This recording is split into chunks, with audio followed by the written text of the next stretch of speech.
something interesting to the table, I would think. Why? Because anybody can get from anywhere. I can't get into this. Even airstrikes that we're doing in Iran, it's not just about taking out military facilities or police compounds or anything like that. It's all manufacturing facilities, even things for the private sector, even like for produce. We're taking out everything. So whoever comes in next is not going to be able to rebuild Iran. Period. It won't be like, oh, you're going to turn your key and you're going to keep going. It's going to be nothing's going to exist. And then what they're going to do is they're going to only be able to go from international support along with the sanctions where people think of putting control to having boots on the ground. So it's not such a bad idea. It's going to save a lot of lives. Because if another guy like Reza comes in and takes over, first of all, he's going to be assassinated within a few months. That's one thing. Two, you're going to have infighting amongst Iranians for the next 10, 15 years. It's going to be a bloodbath then. So by us putting them in a situation of their own autonomy as particular ethnic groups within Iran, we nullify this whole idea of like infighting and murder and it takes out economies and build infrastructure. And we stay in control. We don't have to deal with the threats that existed before. Oh, I'm sorry, but since you write policy, I want to ask you, do you also consider within your policies certain international laws? Right? I mean, you have to, right? You can't just write policies on international laws. Because everything you just said that the United States is doing is a freaking war crime. Potentially. Not potentially. It is very clear. You do not hit infrastructure. You do not hit civilian infrastructure. No, I mean, if you're starving them of food and you're cutting off their survival of water and food and... No, they have water. Oh, really? They do? But you just said that you're where you're... No, everything has to do with manufacturing. Well, but people's livelihoods depends on manufacturing, don't you think? It's a reset button. Oh, we're committing war crimes. I mean, if you're categorizing it as that, I'm not. I'm looking at the policies. I'm sorry. I see them as military. I'm sorry. Again, do not twist my words. I'm not categorizing it. It is installed. It's literally international law. They're military installations. That's what we see it. The way you see it is military installations. But there is a very clear law that is war crimes. Okay, fine. They're military installations. War crimes. So you're looking war crimes. You categorize it as that. No. We're saving millions of lives. You said it. We're committing war crimes. Okay. I have a question for neoliberal. Neoliberal, this idea of separating Iran into multiple different ethno states was brought. We talked about this earlier in the conversation. He wasn't on stage. But the argument against it was that Iran was so integrated with these different, ethnic groups that would kind of be very difficult to do, especially considering that groups like the Kurds are even involved in the regime. How do you argue? Well, let's ask Black Rob about his plans for Turkey. It's called balkanization, MJ. Balkanization. What are the plans for Turkey? I mean, Turkey is a unique situation. So when you look at the dynamic between Turkey's, recent partnership with Pakistan, I think even Somalia is involved in Turkey. That relationship with Saudi, Turkey, Pakistan, and Somalia is based off of finance, right? So with Saudi Arabia, it was really an extension of the United States, just like Israel. That Saudi Arabia's dynamic is to use what we call financial diplomacy, right?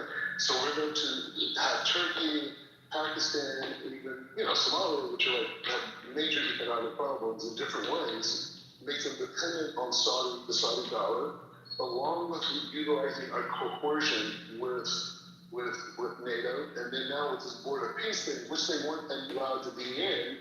We're going to also use those mechanisms. So through the financialism and American expansion, we'll be able to control with NATO their behavior, right?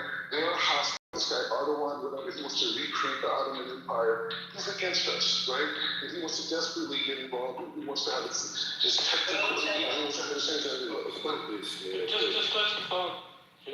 So the point is, Israeli foreign policy.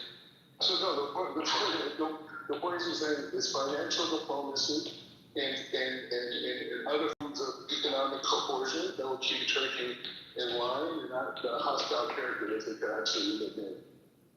Okay, and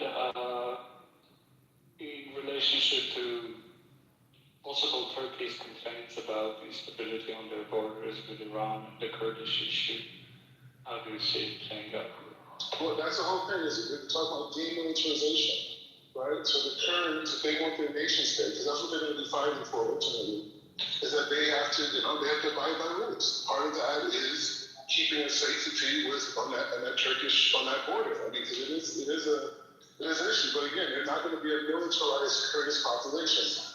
Initially, yes. Who's going to take their arms away once they overthrow the Iranian current regime? There's a 4-point plan on how these different nation states are going to be dealt with, and one of them is demilitarization to be a part of this security pact. I get it, but who's going to take their arms away?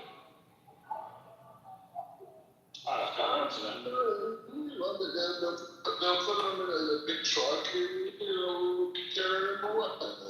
What the hell? The point is they won't be demilitarized.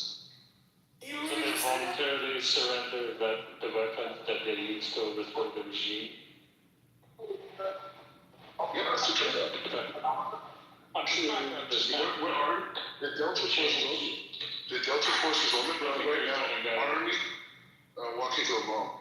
I'm saying the Delta Force is on the ground training. Yeah, I understand, but who's going to demilitarize them? They're going to agree. They're going to agree to demilitarize because that's the only way they're going to have a nation state.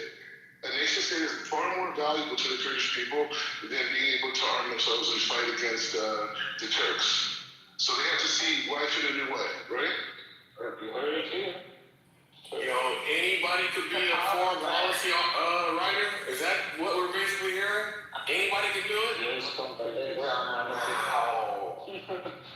one of the most prominent bullshit jobs. The other day, a preeminent expert in foreign policy, I don't remember his name off the top of the head, on Twitter wrote, how is Iran, this is before the war, how is Iran going to close the Strait of Hormuz? Do they have a key? He's a published expert in foreign policy with multiple books, well-respected lectures, professor, don't remember, I can't look up the names. Yeah, he wrote before the war, does Iran have a key to close the Strait of Hormuz? Like basically laughing at the idea. I have breaking news. It seems Donald Trump is now reacting to the news reporting from CNN that Iran has placed mines in the Hormuz. He said if Iran has placed any mines, if Iran has placed any mines in the Hormuz Strait, and we have no reports that they must be removed immediately. Failure to do so will bring military consequences, the likes of which we have never seen. If they remove them, it will be a giant step in the right direction. Donald J. Trump. Why does he talk like that? It's so unnecessary. Why do you even try to talk? Yep, we told you the war is going to end according to Iran's timeline. Not how. So. Why you honestly please remove those, please remove. Hellfire. He's showing done, man. I'm still flabbergasted at this Israeli foreign policy author saying that they're just going to put it in the truck and the truck is going to, they're going to just put their weapons in the truck is going to drive away.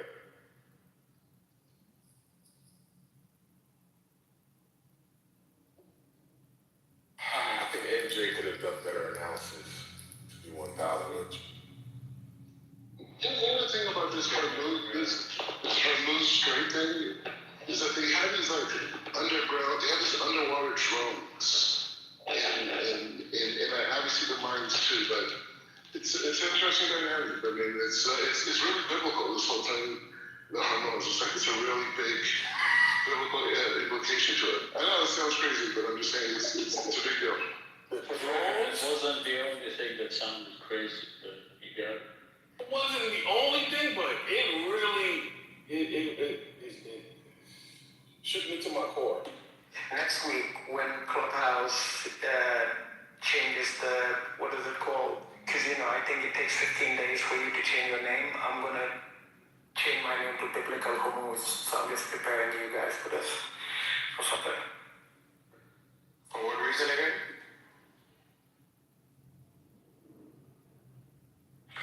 No reason.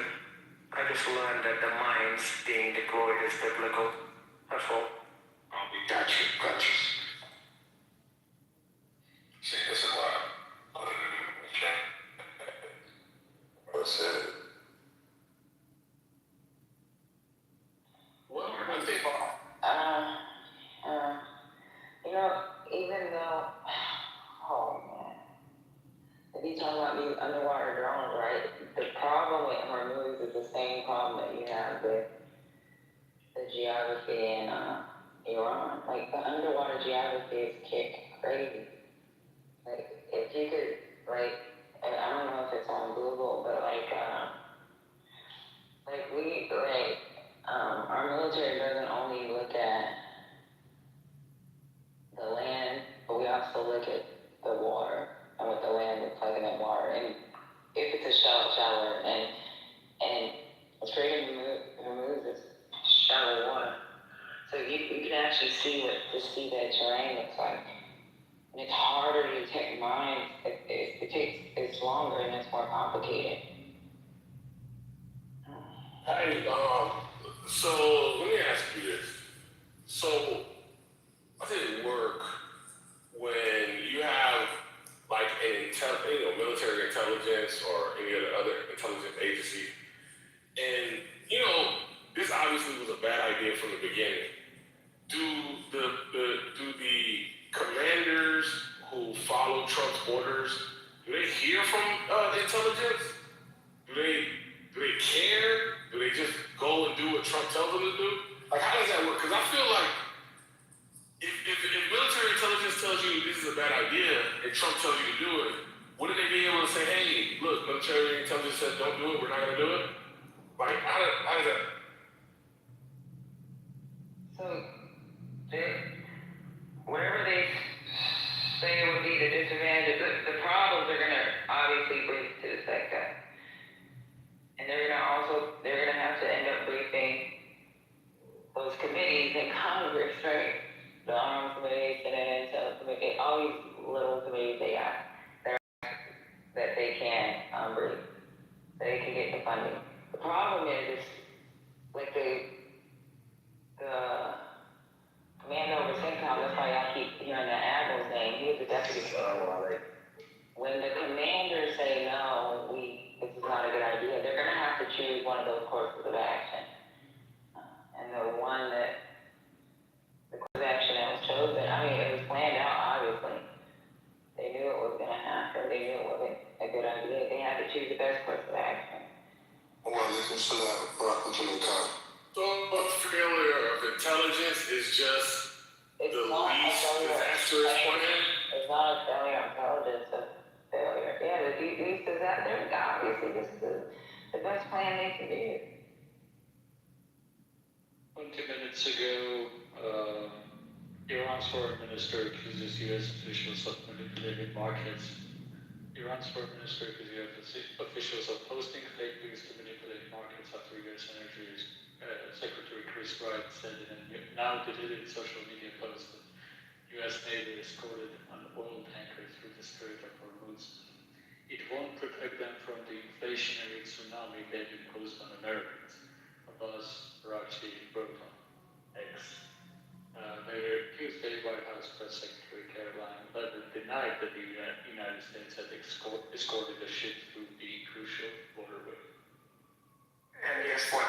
As a result of that, the market is tanking now. The moment that thing came out. Wait a second. So the Iranians just said that we're manipulating the stock market? Yes. Y'all know we do that.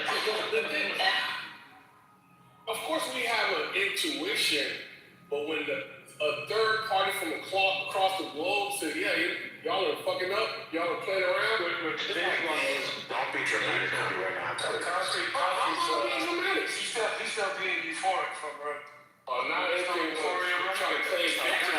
Hey, Leo, I ain't trying to mess up your euphoria, bro. hey, go on mute, y'all. Since the Chris Wright basically tweeted that as a fact that the United States escorted the tanker, they did it. Right? Like, so it's not like, suspicion. Like, it's clear manipulation. So the question is, so when I looked at the market, everything was looking rosy. So is that they're manipulating it on the electronic end, where they're just punching in numbers? Or do you think that they are manipulating it through calling the big investors and saying, hey, make it look good? What do you think? No, A little bit of I both? don't think so. Concrete, I don't know. Hold on, NJ. I think there was a lot of inbuilt expectations on tackle. There's a lot of money riding on tackle right now. And it seems there was kind of confirmation towards that bias with yesterday's press conference that the war is going to be short. Today's Chris Wright statements, right? It's just not going to last long. That's all. I don't think they're punching in numbers. That's kind of not possible. You're saying through crowd psychology, basically. Yeah. That's strong enough though. Like I feel like, Are you a line of Coke? Are you a cup of coffee? A glass of water? NJ, I don't have no beef with you, bro. Like, You were talking about euphoria earlier. Yeah, man, you coming off a little bit. Why you lined up right now?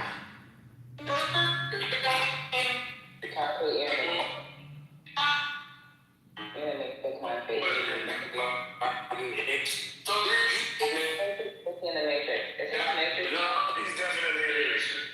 You're in the matrix, concrete. Hey, Notorious, I need you to come up here since the limbs are stupid and we're talking crazy about Ryan. We're making up this Ryan together. Because we obviously have that Black Rabbi, the policy writer. We want to know what you've been writing or reading lately. Come.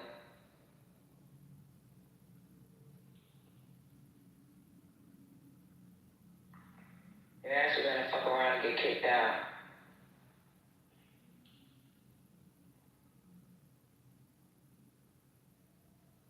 Concrete was talking about market euphoria this morning. It was amazing. you're such an idiot, bro.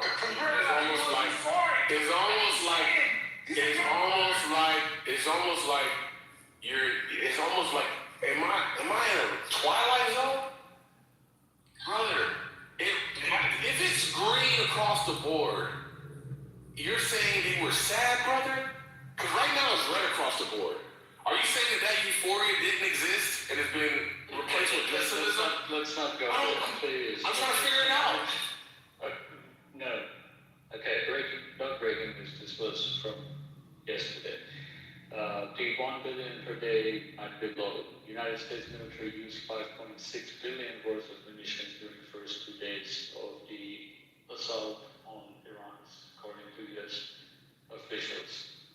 So the number that is flying around that is costing 1 billion per day is very much a local.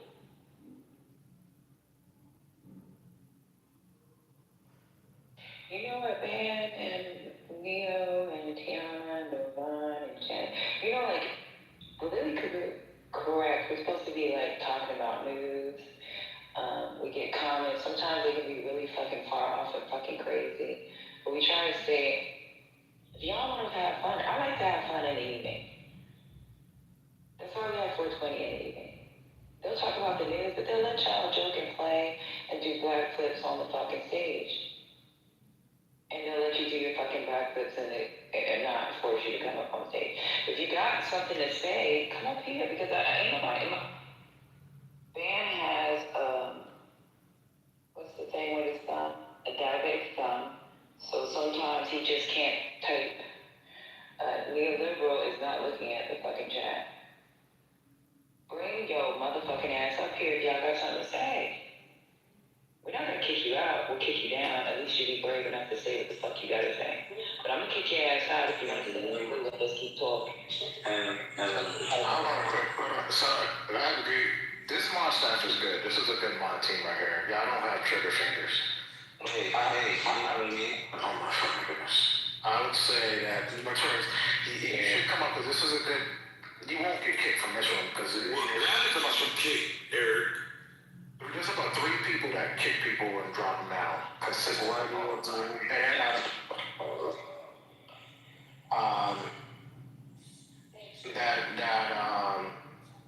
that are not on the stage. So attorneys, if you got something to say, this is your chance because once you get 1 or 20, you already know there's about 3 people that's gonna kick you and meet you every single one. Get your shit off now.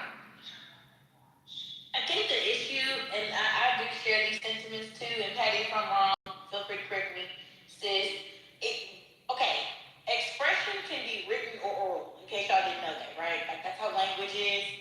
What is it about the chat that makes you feel like your opinion, the same opinion that can be expressed verbally on a social audio app, is safer with you being down there? Because you are, in fact, participating in a conversation. Whether you want someone to respond to you or not, you can't gauge how a person responds to the bullshit that you write in the chat. This really is a phenomenon that needs to be studied. You get what I'm saying? I'm not one way or the other. I'm on the fact of, if you're gonna come into space and participate in a conversation, and because you know what the fuck you're doing.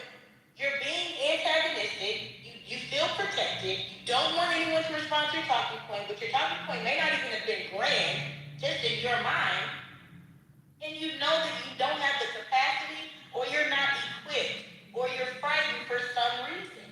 And I'm trying to genuinely understand, if you are expressing yourself, what makes you feel more comfortable using the fucking thumb than using your mouth in a conversation? Thank you. I did steal that from Van. I'm not gonna lie to you, Van. I do like that. Okay.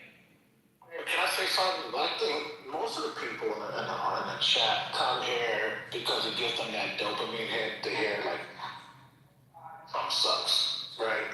So they don't really want to hear from someone like a notorious. I mean, this room and the 421 gives those people who hate Trump so much.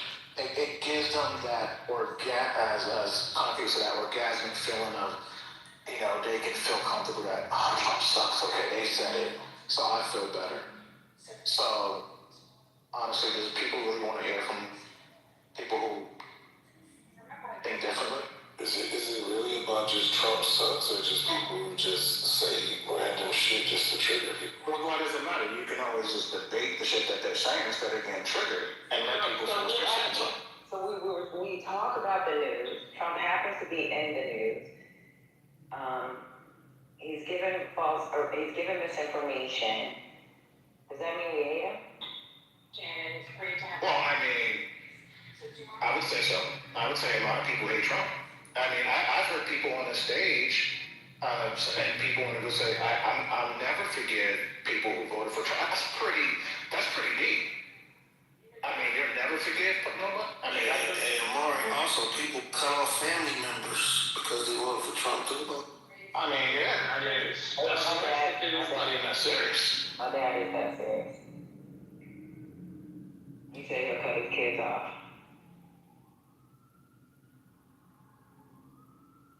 And it's no different than the right. I go on spaces, and to the right side, people go on there just to hear people say good things about Trump, and they get their same dopamine hit.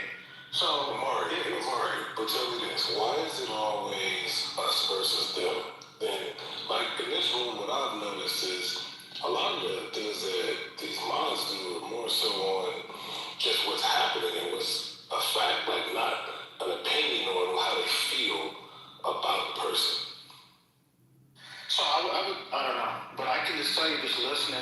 So the guy Black was talking, instead of and Neil cut him off like 4 times. Not rudely, but it's like didn't really let the guy finish. But he wasn't saying anything factual. He was just saying bullshit. But don't you see? Listen first, then respond, or you just cut people off in the middle? Because I don't know. The first time you've heard Black speak? Yes, it is. Well, I'm sorry. That explains it. Yeah. You don't know what's going on here. Okay. But I You talk about a white kid brain had the nerve to call that policy. But I would also say that you don't have freedom of speech in this room if you're not on topic. It's not fair to everybody else to take us off topic and take us on focus, like, journey.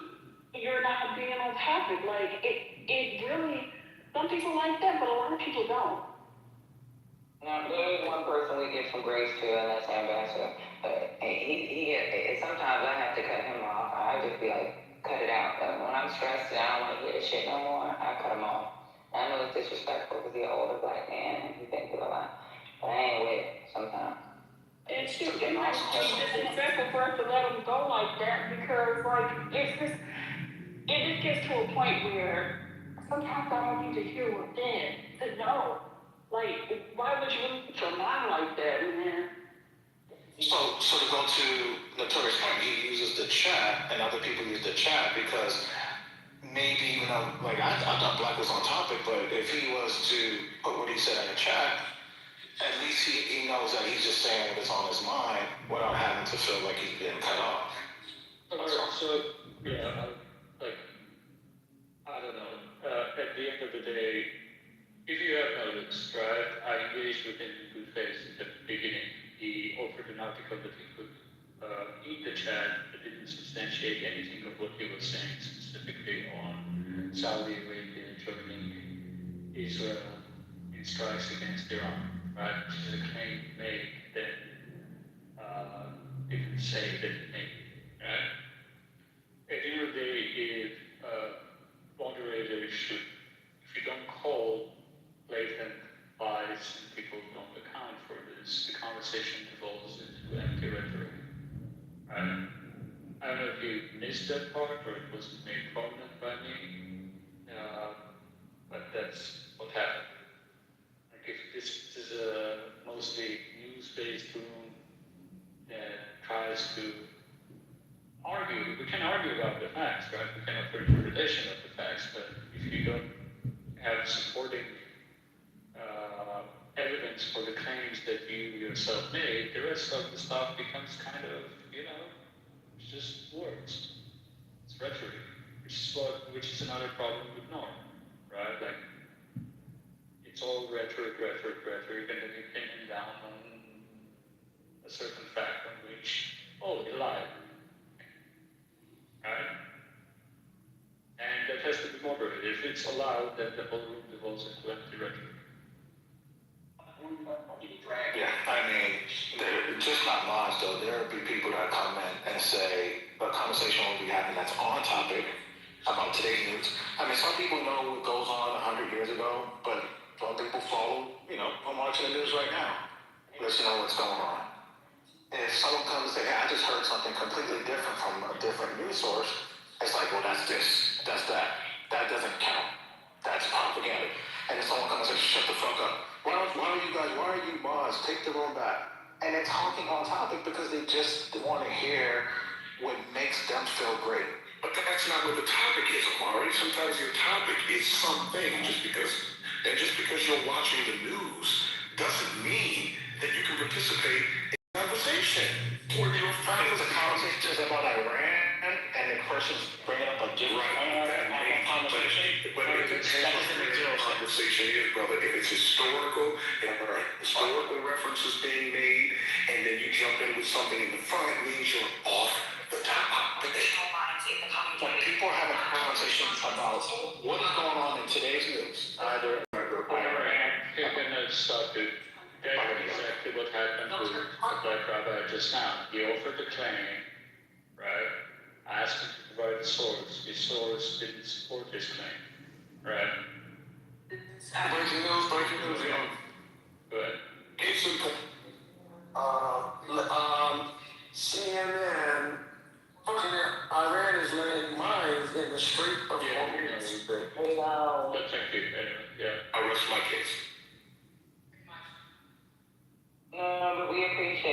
people coming in late. Sometimes we may not, like, somebody brought up something today that came out.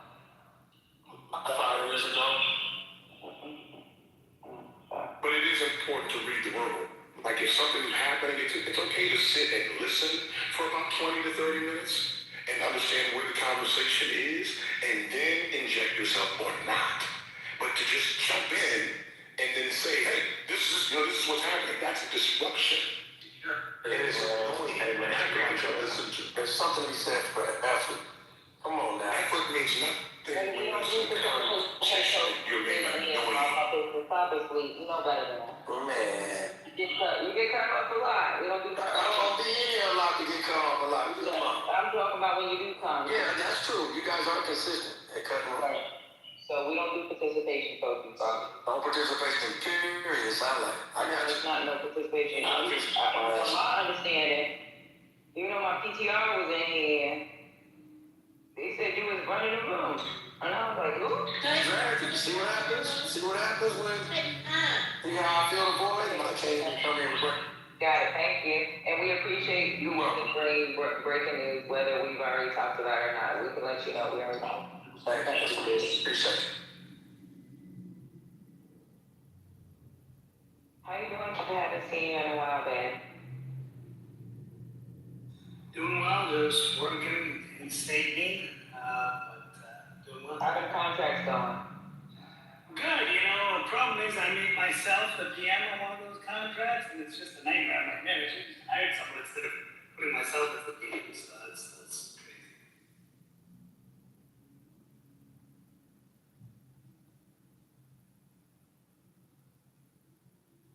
I got a homegirl retired out of St. Congressman. Yeah, let me know. I'm looking to hire people, remote people. I also need really good. You won't believe this, and maybe Ben will appreciate this, but I don't know why, but I have trouble hiring young people today that can write. I'm looking for proposal writers, and like so many young people coming out, they don't know Microsoft Office, they don't know how to use Word properly. I'm like, what that? Like, well, you know, it's ChatGPT. I'm like, okay, right? Like, you're gonna sit for like 20 minutes figuring out what ChatGPT told you and then spit it out and go, this is correct. It's not. ChatGPT told me it is. I'm like, no, like that's, you gotta have like a little intellect to understand what it's spitting out. So, I don't know, it's really weird. I'm having trouble finding proposal writers, but it is what it is. I'm gonna get a homegrown for me for the acquisitions. Hey, do you know anyone that can write proposals or can do proposal costing? You send me a message. You know how to reach me, so. Yeah, I know. Send me a message. I'm serious. I'm looking to hire remote people across the country that, you know, work and do good work. Are you talking about RFPs in particular, or? Mostly RFP responses, yeah. Okay. Like who can write good technical, sometimes bullshit the technical to help you, you know, but yeah, that's how you gotta do it, right? So that stuff, not just rely on what ChatGPT says. Like a quick example I'll give you is I hired a kid and, you know, I had him do some proposals and he used ChatGPT and I was bidding on a warehouse contract and he used ChatGPT and because it said that one of the device warehousing is, you know, from the Navy Medical Center, but it's just customer. It wrote this whole medical warehousing thing, right? And to me, those technical's done.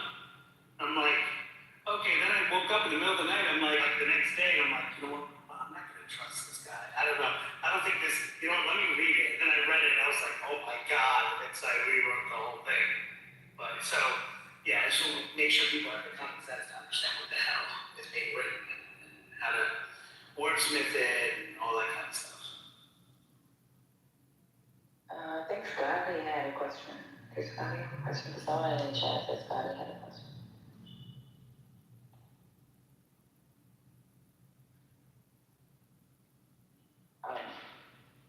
He was saying Scotty Patty. Yeah, but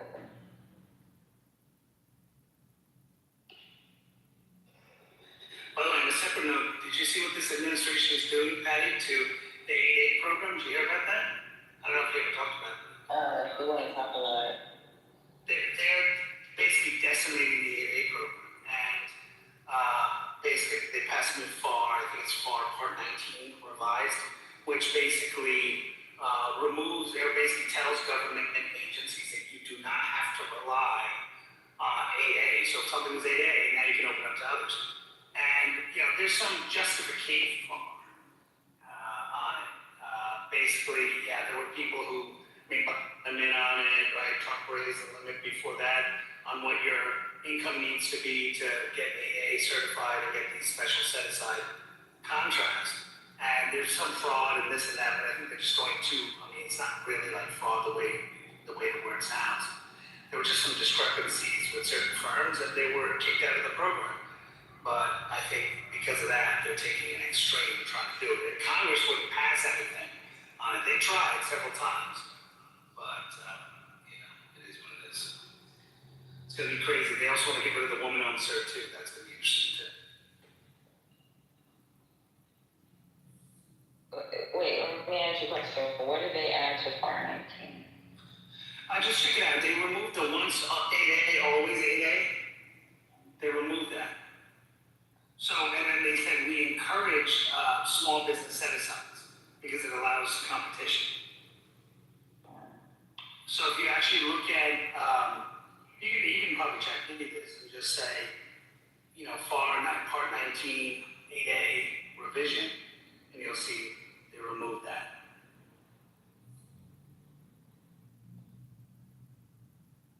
So now, so what does that mean for those sole source contracts?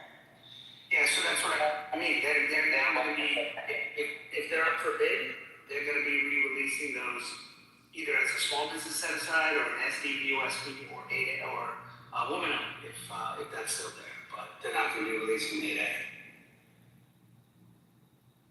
Or they may have to have strong justification. So they're trying to, right now the next move is like Steve Miller, everyone's favorite, is going to be removing he wants to remove the rule of two, which is, you submit an RFI, you have two firms. He's saying make it a small business. That's what he's saying.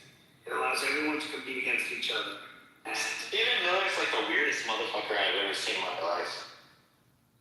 so, that's his mentality, and then he's, of course, got pushback, so he's, the only set-aside that makes sense is the SDVUSB, is disabled veteran. And, he's basing it off of the fact that a couple of people in Virginia, I've told this story before, That's the intuition though. That's the only reason why they kept the disabled veteran. We've been talking about that.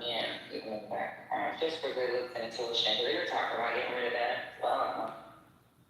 Yeah, I think they're going to keep that. They want to get rid of women-owned, and the justification for getting rid of women-owned, that's my garage. That sound, by the way. But, they want to get rid of the woman-owned certification because the belief is how to verify if you're truly a woman, because there's people who have changed their gender on their license and was able to get the woman-owned certification, but they're actually not women, but how do you prove they're not? So, it happened with a few people. There are a few contracts where maybe that happened, but is it the dearth of them? No. There's 10,000 if 2% do it, but they want to remove it. But their view is service disabled. We can prove it because we have your military records and all that. Oh, I got a phone call right when you were talking about that. I'm sorry, can you repeat the Okay, service disabled, the belief is they have proof that you're service disabled because they have your medical records, right? Woman-owned, right? I don't know if you heard that part, but there were some people who cracked the woman-owned certification that basically went and changed their gender, changed their driver's license, and I'm a woman, and was able to write a letter saying I'm a woman, because how can you prove? You can't say lift up your skirt, prove it, right? You can't do that, right? So No, that's the opposite. Right, so the mentality is we can prove that you're service disabled. So basically the justification is small business and service disabled should be the only two set-asides. Yes, because I remember because I was encouraging my veterans to find, to be applying, or create opportunities to be the prime instead of the sub, and that way you can partner with maybe another organization that will help strengthen their proposals. So, appreciate that. Oh yeah, and I sent, I have a consulting company, so I sent you my email in your back channel. I have like 2 veterans that I know have experience in that, so. Sounds great. I'll drop you a message. I'll drop you a message. And anyone else you know, let me know. Happy to talk to them. You know, hey, you never know. I mean, the other issue I need people is who can get security cleared and can do recruiting. I have to do secret level and top secret level recruiting for certain projects, and crazy.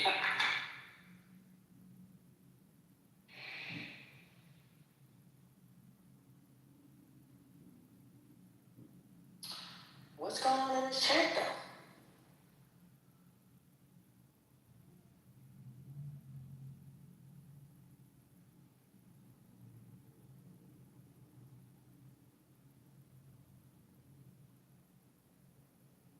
Alright, let me see what's going on in the news. See if there's anything that came out new.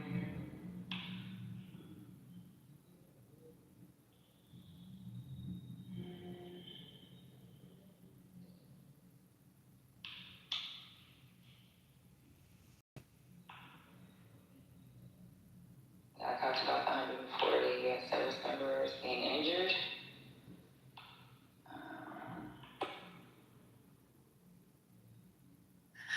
said a little bit earlier, and then, Lord, I think he, Lord, did you relate to the hospital in Germany? Yeah, I just talked about the labor and delivery unit being closed down. This was about a week ago. So.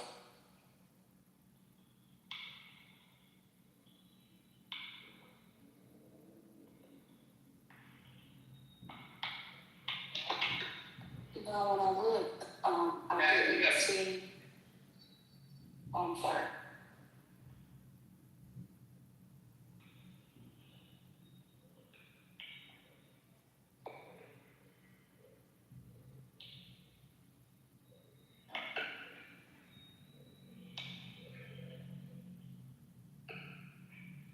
It looks like someone was saying that there's a much higher number of soldiers that were injured. But do we know the severity of those injuries that were sustained by the soldiers? I told you all that major loss for that, I got her like that. But Landstuhl, if they talk about Landstuhl, that's not unusual. 8 severe, from what let me double check the numbers. Something under 10 is severe, 100 something return to duty.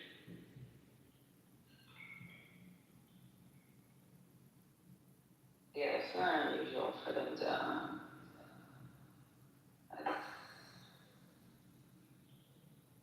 that's a hospital that they should send everyone to.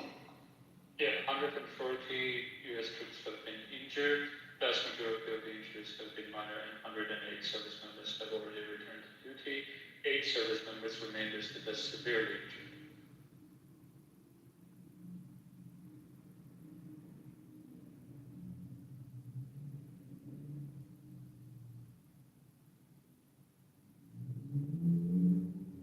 And it's not like Germany doesn't have, like, you're talking about Lancet, and then you're talking about Germany. Germany has some good hospitals that you can have your baby in. That was from healthcare system, so that's nothing.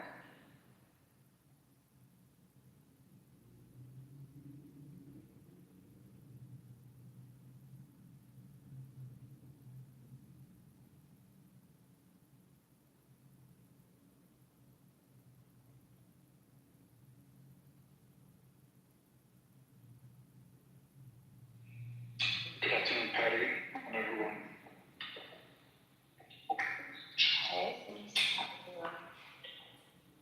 Hi, so are the injuries like from the people who are stationed there, or are they in the aircraft carriers, and like did they just figure that out, like who's how they get injured? Yeah, that's the people that was injured for. That's it. Yeah. Okay.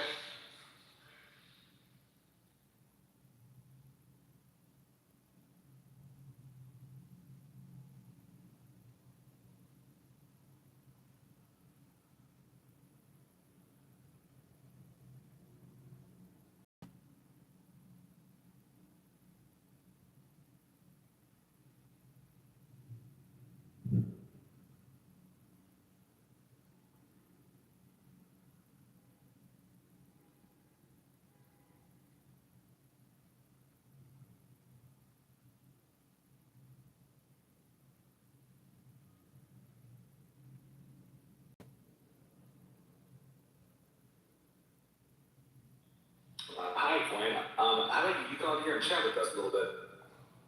I see you and Chad being very verbal. How about you come talk to us and that's what chat on stage? You said Quinn? Yes, ma'am. I said Quinn. Yeah, Quinn always comes on stage. She just comes and he drops after he says what you gotta say. Oh, he comes and he drops? Yeah, he'll say what you gotta say. He might do the back and forth, and then when he's done, he goes back into the chat.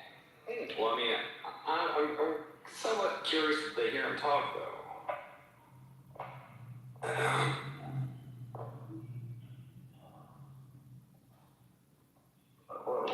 What's the issue? There's no issue at all. I'm just kind of curious. He's in chat saying all these things. I would love to hear him talk on stage, though.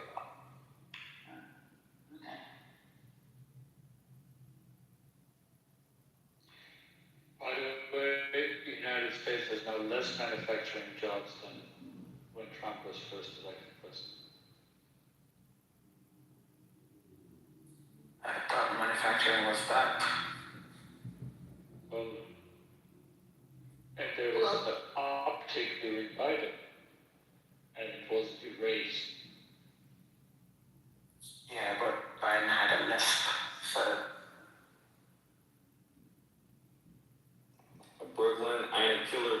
But don't push me, bro. Come on.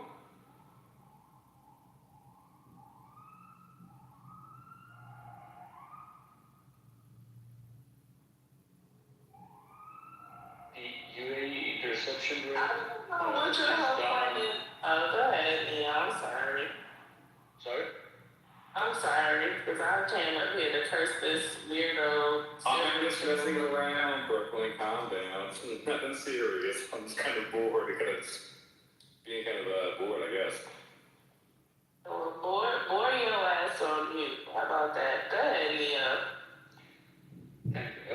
The UAE interception rate for ballistic missiles is reportedly, according to UAE on data, is now 75%, which is much lower than 91, 92% reported previously.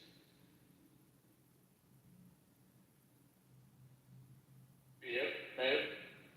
To be fair, the number of ballistic missiles have relatively gone, like even if you exclude the first opening salvos, the first 2 days, the salvos are, well, the first day, or rather 28 February was 137, then on 1st March was 28, and since 1st March it was 9, 11, 6, 9, 16, 16, 12, 8, so it's kind of with some variability but steady.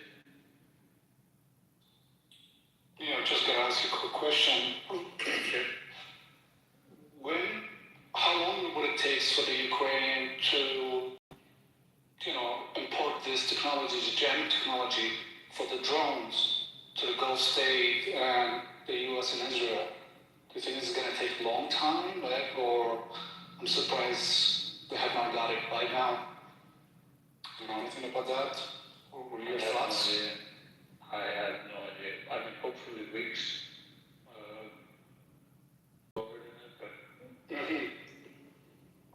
Yeah, apparently, the Ukrainians have a great success on that with the Russians, right? So, I've seen some videos about it, right? Some drones fly close to cluster drones, and they just jam them. I'm not quite sure, electromagnetic way, and they just fall off the sky. You don't even have to hit them. You don't even have to shoot them down. You just electronically jam them, basically. So I was like, wow, that's impressive. But, I don't know how long it takes to get through that. That's all. Yeah, the jamming trials like this is not very easy, especially the newer ones. Yeah, They haven't invented creates.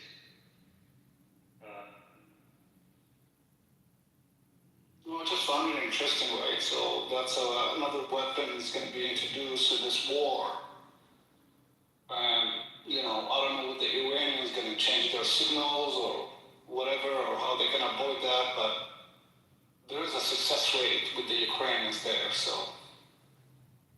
So that's another angle is going to be deployed through this war as the war continues.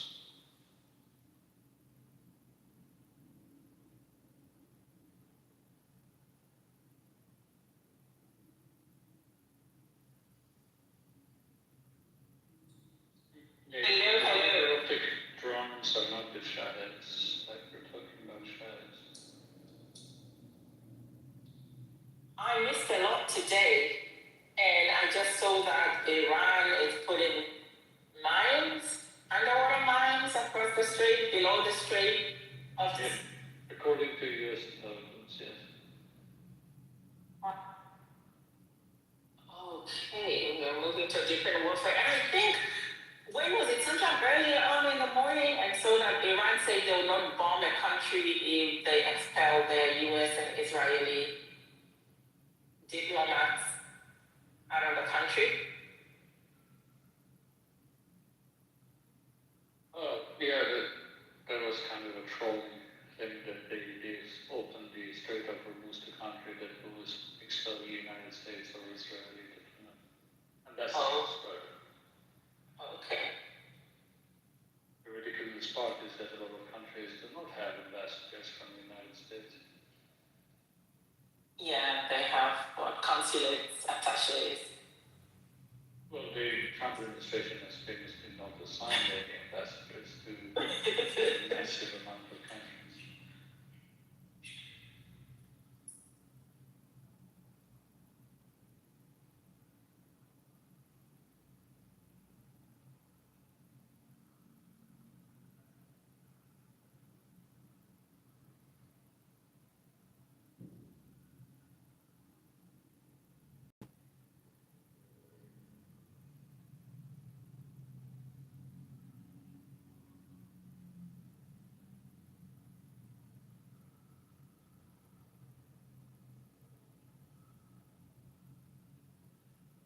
Donald Trump, I'm pleased to report that within the last few hours, Neoliberal, they destroyed 10 inactive mine-laying boats and more ships to follow. Did he mean active mine-laying boats? He wrote the United States has destroyed 10 inactive mine-laying boats. I'm sure he means active. The Gulf countries are fighting with each other. Tell me more. And the Egyptians are busy locking up them. So the UAE, a lot of the UAE people try to come out and save face. They had videos of them going to to Israel and having discussions with them, you know, and so they just say, you have no position to speak here. You sold out 2 years ago, and now you want to rally people to support you.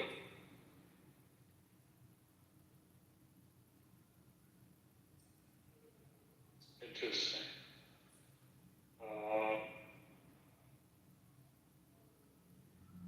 Can you give me the arguments, like which countries? So there's a UAE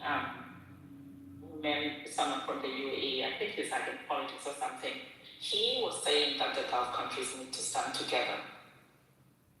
But the Gulf countries, then some of their citizens and some of the people from the Gulf countries brought out videos of him from 2022 when he went to the Knesset and he spoke. He had some high-level meetings there, and he spoke about cooperating with Israel. And so they all just say, some of you are coming here to save face and say you care about your country, but you ruled your country years in advance before this. And now you want. Is that Qatari former foreign minister? he was saying something similar. Qatar was saying something similar, but also someone from the UAE that had gone there was saying something similar. Let me find the link and then I'll send you. It's in Arabic though, so you might just have to get it translated. Yeah, there's one was in Arabic too. I'm trying for it. The one that was on was one where he was saying GCC countries have to unite. Was Hamad bin Jassim in Jabir Al Thani, a Qatari. He was the PM and then the foreign minister back in 1990s to 2000 something. 2022? Is it a 2022 visit? Oh, I don't know about the visit. So I don't know about that part of it.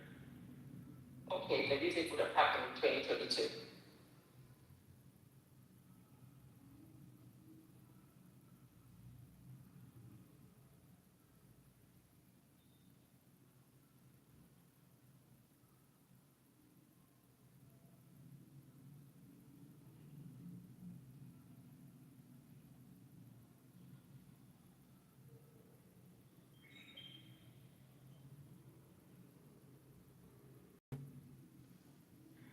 This is the pan-Arabism I'm talking about, jokingly.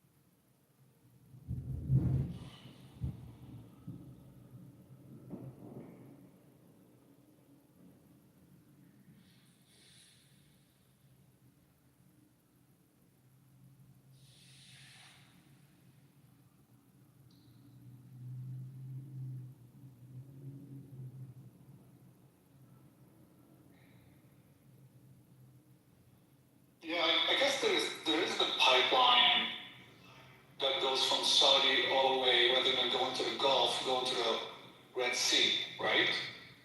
Yeah, there is. The quantities are not enough. There was Yeah, but numbers. Yeah, but at least there's a flow coming out of There the is a Gulf. flow. Yeah, there is okay. a flow, and that the flow is just it went as of yesterday on the production side. So it's not necessarily all going to the pipeline, right? Some of it probably still going into the storage, but the flow is down from 20.47 billion barrels a day to 6.7 in total from all the countries, Saudi Arabia, Kuwait, Iraq, right? So some of it is going to go through the pipeline. We can calculate it. I don't remember the numbers off the top of my head. It's going to be like probably half of the 6, like in single digits. And that's the also presumed threat from the Houthis, right? Because Houthis have credibly, before this closed the Bab al-Mandeb Strait, right? And Iran has not yet employed them. So they're keeping their options open. Right? Yeah, because UAE can access the other side of the Strait of Hormuz. Yeah, and the Iranians are letting it flow for now. Okay. I'm kind of confused. Y'all said something about that pipeline. I thought Saudi was the only one that was able to do that. I didn't know that the other countries can. Because even when, so for example, when we would do our planning, we'd always do Saudi. But even with Saudi, it'd be only 25% of what we actually would receive if we were working with Kuwait, Qatar, or the UAE, and maybe now Iraq. I thought they were the only ones that actually had that pipeline that can go directly. Yeah, East-West pipeline, but let's check. I'm not sure. I think there are cooperation agreements. I'm not sure how they can triage it.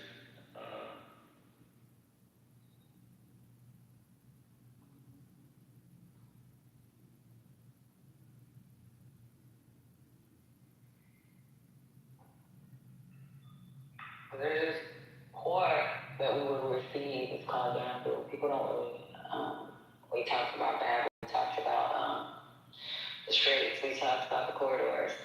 But I don't know, man. I have to look it up. But I know, like, at least 2 years ago at a max, but a year and a half to 2 years ago, it was mainly UAE that we looked at. Not UAE, but Saudi when we looked at, like, crude moving. Like, we never talked about Qatar, UAE, or Kuwait. Like, we didn't even see them as our main. Maybe it's something that we have internally with them. I don't know. I have to look up. But I know that it's like when we do our estimates, it would be UAE, and it would only be a quarter of what we actually think we can receive if all the nations were we were able to. Because we're fuel dependent when it comes to operations. So. Yeah, it's the East-West, or otherwise known as the Petroline. It's 5 million barrels per day. Yeah, it is 5 million. You're right. It's 5 million, but the 5 million was all Saudi for us. Like when we do our numbers, we say 5 million, and we knew it was Saudi. There was no additional countries added to that. Well, that's half of what they produce per day, right? They produce around 10 million barrels per day. So I mean, that's not a bad percentage just to mitigate that risk. Actually, they do 20 million. Well, now they do 0.5. Now they do 10.5, yeah. About in February they were doing 10. Now, as of yesterday, they are doing 2.5 current production. But yeah, I don't know, Patty, if they ever did 20, maybe not, I'm not quite sure. But usually it's around between 10 to 13 million barrels per day. So we know they can do up to 20 million. Oh, they can do up to. They can do up to 20 million. And then even us forcing production, like saying, hey, we need this. Right. It would be 5 million, but that 5 million would not only be us protecting them, it would be going to Europe too. So it was. Yeah, of course. But I think that's a risk mitigation way, right? I mean, Aramco, the Saudi-owned oil company, right? Is in all the it's on the eastern side of Saudi Arabia, on the pipeline on the Red Sea, which is the west side. So of course there's a cost there, but at least they implemented that as a mitigation risk. The only countries that are screwed are Kuwait and Qatar and Iraq. Right. So we ain't even used to put Iraq in the picture. We just used Kuwait. Like when we looked at, when we would do these simulations, they show like Kuwait getting cut off. All those other countries getting cut off, we never really cut off. Maybe the system was a little bit older, maybe it just wasn't updated. But with the simulations, they didn't really include Iraq.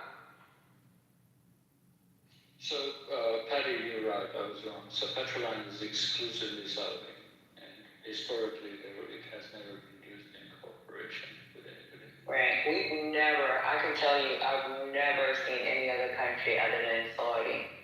And when they would do the 5 million, like, our fuel, operator that works with the fuel will say, hey, we need X amount. And a lot of times she would get trashed because we still have to take into consideration the other countries that need that energy. So we'd be running out of fuel. Yeah, the Iraqis had a pipeline that the Kirkuk-Seham oil pipeline that is going through Kurdish Kurdistan regional government that is, I know what's the status of it, so that one can be used too. Like the repairs for it were carried out last year or something like that. I don't know if it's operational, but I saw the discussion of using that one. But that is 1.6 million barrels per day. So it's not a big number. And it probably goes straight to Europe. No, that one goes through. No, I'm not straight to Europe. I'm talking about like they would have the leverage on receiving before. I don't know. It goes to Seyhan, which is on the Mediterranean Sea, and from there, yeah. Because I know like the Port of Yanbu,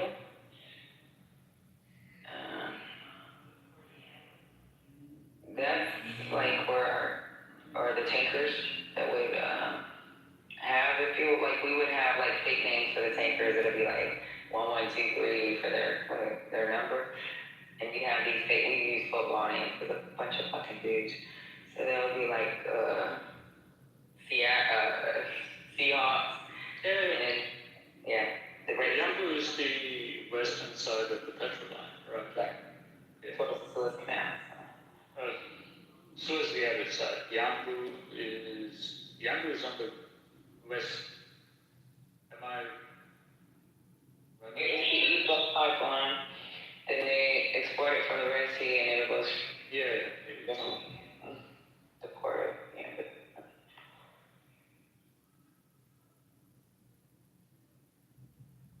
Miriam shared something in chat. Let me see what she had.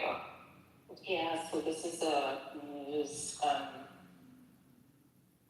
content from the region, and it's discussing the position of the Gulf countries in relation to the U.S. And one of the famous quotes attached is one from Egypt that states, "Anyone who puts themselves in America are naked," from Hosni Mubarak. What is it again, babe? It's an article about the challenge that those countries are in relation to the U.S. Essentially questioning where does this put them, and is the U.S. loyal to the mission to supporting and defending them. And then it has a quote from the former Egyptian President Hosni Mubarak that those who wrap themselves in America are naked. Honestly, I do think that they are foolish. I am living in political. Any problem? Any problem? Yes. Oh, Lord Jesus. So, I think they are foolish, but the problem is, like, even working in the Middle East, like, the people that are in charge are supposed to be related to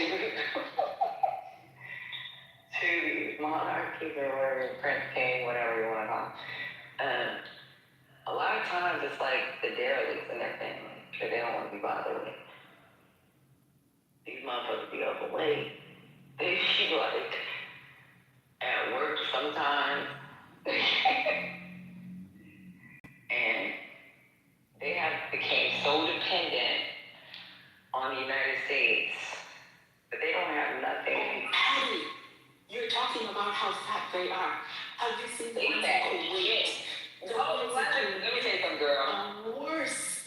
They're fat to the point where some of them, they'll wear a uniform and they have the bottom button unbuttoned and you can see their belly. Oh, that is disgusting. Tell me like I'm cousin with a cousin.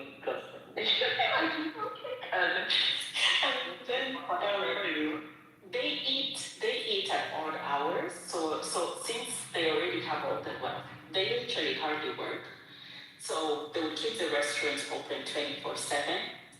And in fact, you find in the restaurants the Egyptians are the laborers, and the Egyptians just despise them.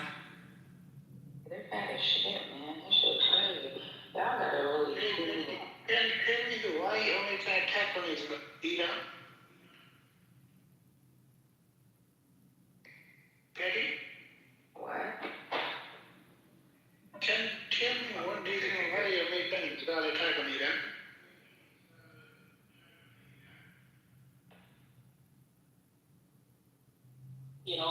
question you can send to the US Embassy in that country, call the number, and they will be able to respond to you.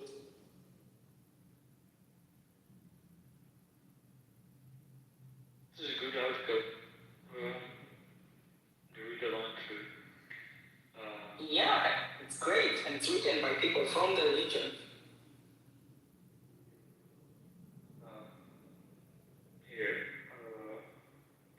Dubai's deputy police chief highlighted that the threats from Israel and Iran are not mutually exclusive, and that the interventions from both countries upon the Arab world stability showing that it cannot rely on external powers to protect its interests. UAE business tycoon echoed this sentiment, calling the aggressive two sides of the same coin, and took another jab at the United States, arguing regions countries must trust their own capabilities rather than relying on alliances with powers whose interests do not align with theirs. A prominent Saudi journalist and TV anchor weighed in by warning against framing the current challenges as a misleading binary between Israel and Iran. It really is a competition between two hegemonic projects competing over the region. Seems like pan-Arab joke is playing out.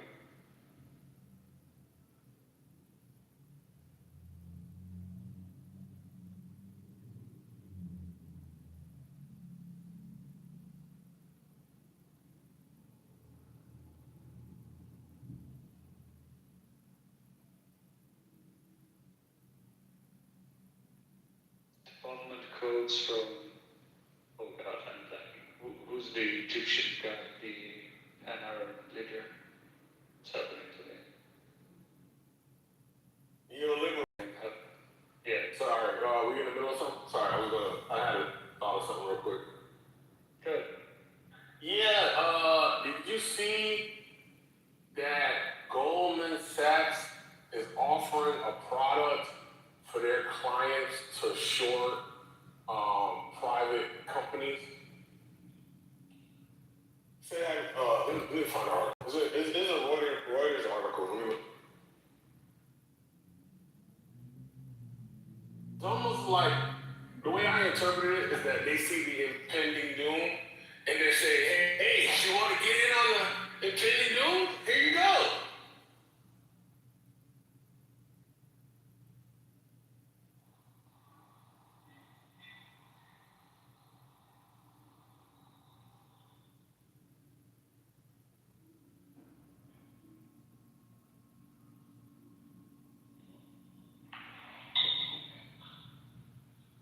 I think people try to move their money more than anything else than product or services. Just that tax-free haven in Dubai must be, nice, but would they, bring that money back to the US or go to another state or, another country? Maybe that's a lot of people probably looking at that option. That's why I think in Qatar, Miriam, you mentioned that you can't take more than 10 million or something like that before somebody drew the million of type into this. But they trying to stop the outflow of US dollars out of the Gulf more than anything else. I didn't mention that, but I mentioned that there would be a cash issue, so they won't allow people to remove large sums now. I think the sad fact is that the United States has been sort of the most consistent place to invest funds for many people around the world for quite some time. That the Make America Great Again president is even kind of disintegrating that reputation quite frequently, unfortunately. I mean, this is not. I looked at the Goldman Sachs stuff. This is common. That's what they're market makers. That's what they do. Yeah, but don't you see how they are the funders through shadow banks of these organizations, so they can see the see it deteriorating, and then on another side, they're helping other people profit on that deterioration. You know, I mean, that's all I'm looking at. Whether or not it's normal is, well, they did say it's a new product, so that's the issue too. It's just taking advantage of both. Not necessarily. Like Goldman Sachs, they're underwriters and like I don't think I don't think they have. Like, there's FINRA 5121, right? Those things are still in place. There's supposed to be. They're supposed to have a firewall. Yeah. But that means having a fire. How good is that? That people in different departments aren't going to talk at the bar, at the conferences, through their alumni network. They're not going to talk. Well, obviously there has to be enforcement and regulation, but I don't think Goldman Sachs is dumb enough to put itself in a position of legal jeopardy that you have to put in the books as a non-quantifiable risk that they tank your own business. Whether or not they're taking risks, I'm sure they are. Have you heard about Citadel buying flow from Robinhood? So instead of basically they were looking at the orders that were coming in, and they were fulfilling them. Is this the tea with us one for flow? Mail, please come up.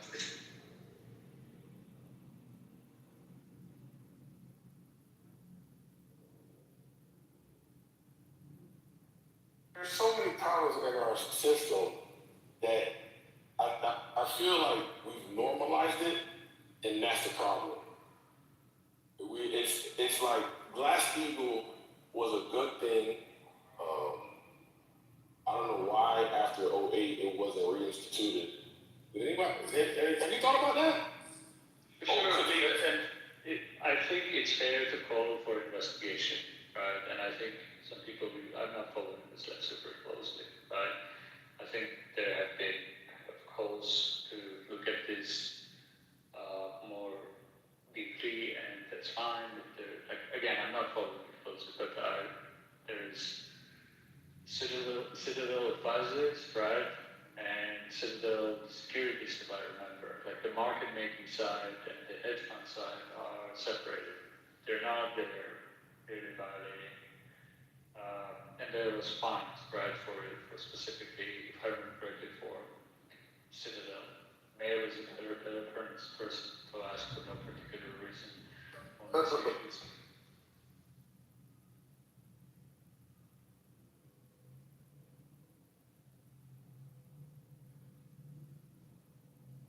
don't think it's fine. They have too much information.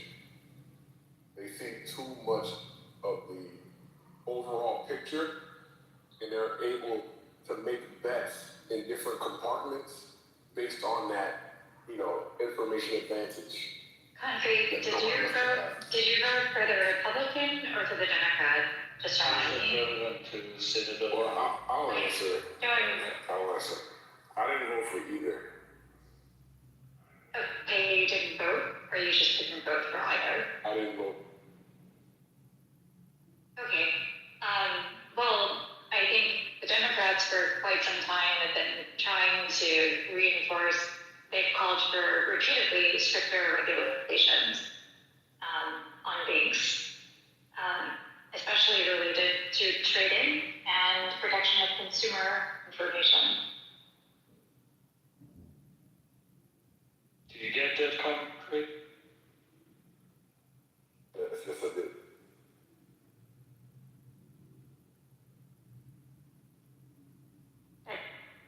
We did see like an unfortunate relapse, like with the Silicon Valley bank collapse, which was due to basically the rescinded some of the regulatory measures that were put in place after the 08 crisis.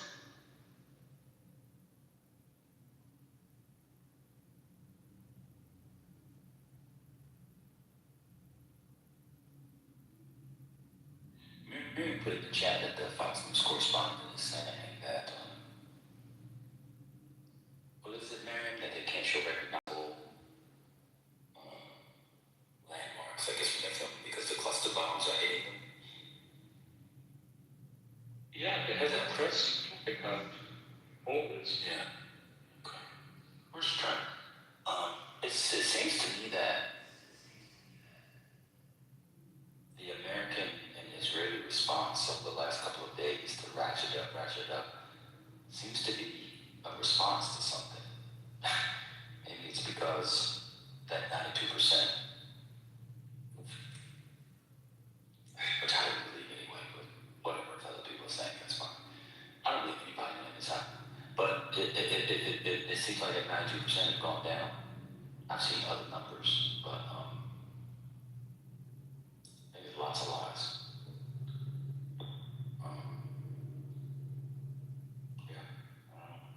Well, we know the hospital data from Israeli health ministry. Anytime I say health ministry, it's not Hamas, anyway, but they Well, they would prove to be right. IDF took their data. Remember how we were cussed out and yelled at if you brought that up, you were anti-Semitic or anti-Israel, and then IDF took their data. I remember that. Apparently Israel's being pelted. So I saw video, there's a lot of video around, like some stuff on Telegram, but there's video where a lot of this stuff is getting through, and it's cluster missile that they have that breaks up into multiple different sort of projectiles. They're saying a lot of stuff is getting through. Also, there's video of IDF soldiers like taking down cameras throughout like Tel Aviv. They're trying to block what's going on. So you're thinking about it in response to something that does sound like Israel's getting torn up. Also, there's an IDF site that I follow on Telegram where it gives out like the warning to go into the shelter, come out of the shelter. If you go on there, it's like today it was like sort of once every hour they were getting like notification to go into a shelter, then come out of the shelter. So there's that going on.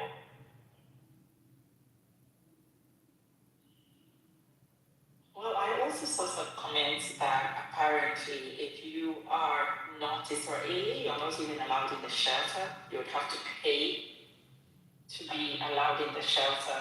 I don't know if that's true. Yeah, I don't know if it's true. If an American is there, like you're an American, and you're there, I saw a rehearsal for an opera. I apologize. Online, so I post on Instagram, and the siren off, and they were underneath, and there were some non-Israelis there. I'm pretty sure that those people, they weren't all Israelis. Who knows? Maybe that's part of your. I don't know. Norm can tell us tomorrow. He was kicked out at 9 a.m. this morning. So. Now Joe Rogan's. I don't know if you guys talk about Joe Rogan says people feel betrayed by the war and called it insane. He's one of the main people responsible for the men doing it, so he should probably shut the fuck up. He and a bunch of the post-leftists. Yeah, they need to shut the fuck up. Glenn Greenwald? Oh, Glenn Greenwald. Glenn Greenwald should never. Is he still exiled? He should never be allowed back on Earth. Send his ass to Mars. This is so stupid right now. I saw a video of John Mearsheimer. This one is pseudo, so I apologize. And if you want me to be quiet, I will. You can send an infinity and I can, go to work. But I saw a video of Mearsheimer. And he was trying to do a thing where, he was basically backtracking, and he was understanding what he was talking about the American empire being rapacious and bloodthirsty and all this stuff. And I was like, well, when you were saying that this guy who became president, his instinct was not the warmongering instinct, and the other guy,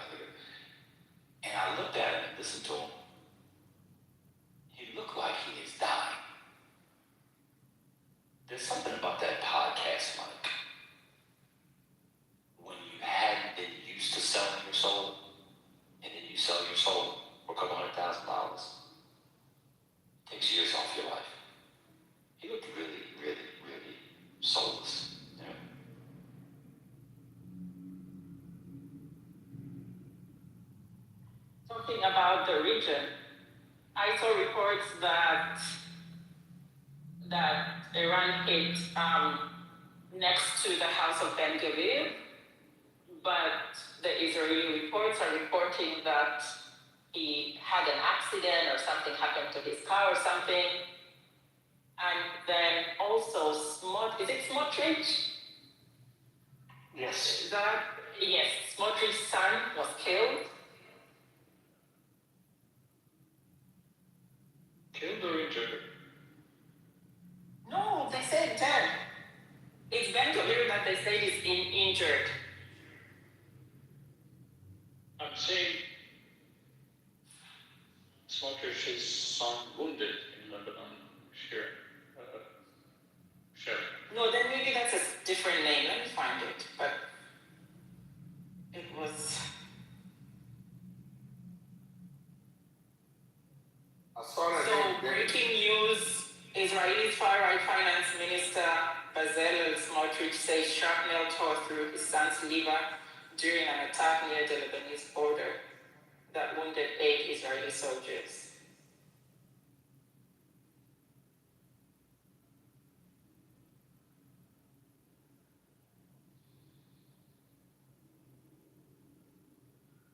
Yeah, it was rushed to hospital with ministers pressing eventually to recover and return to full strength and to the Israeli army. Oh, so he didn't die. Okay. So is the Ben Gvir one died then? No, Ben Gvir is wounded. Wounded, okay.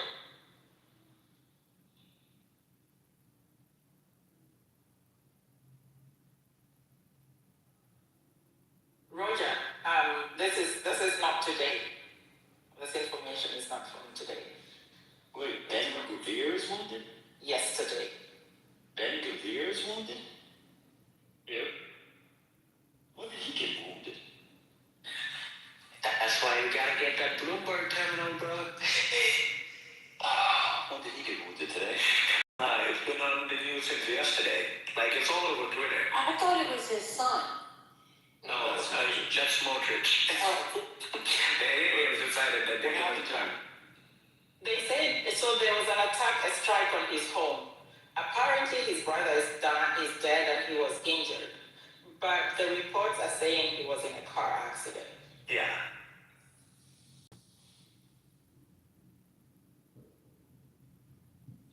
And the Africans know all this, but not the regular blacks or white people. Well, because the Africans are cheap and the CIA can buy them for free. That's fair. All I gotta do is give you some palm wine and some alcohol. No palm wine. Oh, man. Hey, First Lady. CNN reports that Iran has laid dozens of mines already and hundreds more could be laid. Yeah. It's very easy to lay them, actually. I told you I was reading about it. It kind of really is like they do it in movies. It kind of just lay them. It's very easy. Hey, Very quick. how are you? I'm fine. You missed a hell of a day in the new politically correct. When Patty's not here. Ooh, you missed a day today.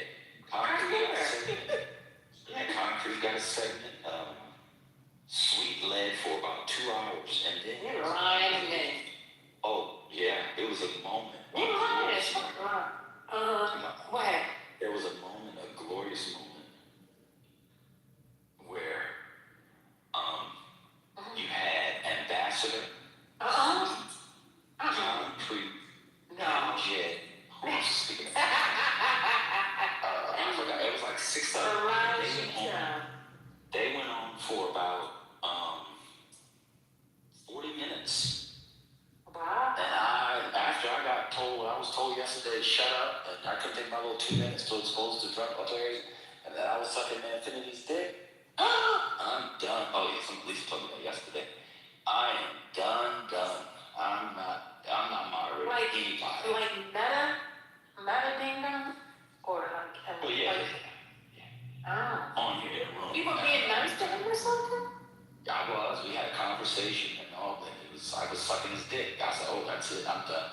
that's I disrespect who they certainly, I'm going to disrespect. So now what I do, I started yesterday, is when I'm speaking, if you interrupt me, I just count down like they're a 3-year-old. I tell you, if I get past one, and you're still speaking, interrupting back and forth, I'm just going to kick you out, or I'll mute up. And about that last night, he sent me a disquisition, which was longer than his master's thesis. What? Was it confusion? So I'm saying, What was it like? Yeah, confusion. It's like that. I just said. Yeah, he sent me a master's Is she thesis. funny? He sent me Is she funny?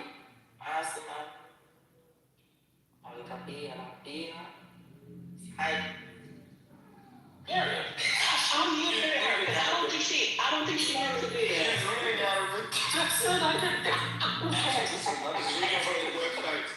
I thought she was crying. Why would you need her? Sorry. She didn't want her information out there. Whatever was going on. Arabic. I was reading an Arabic message, sorry.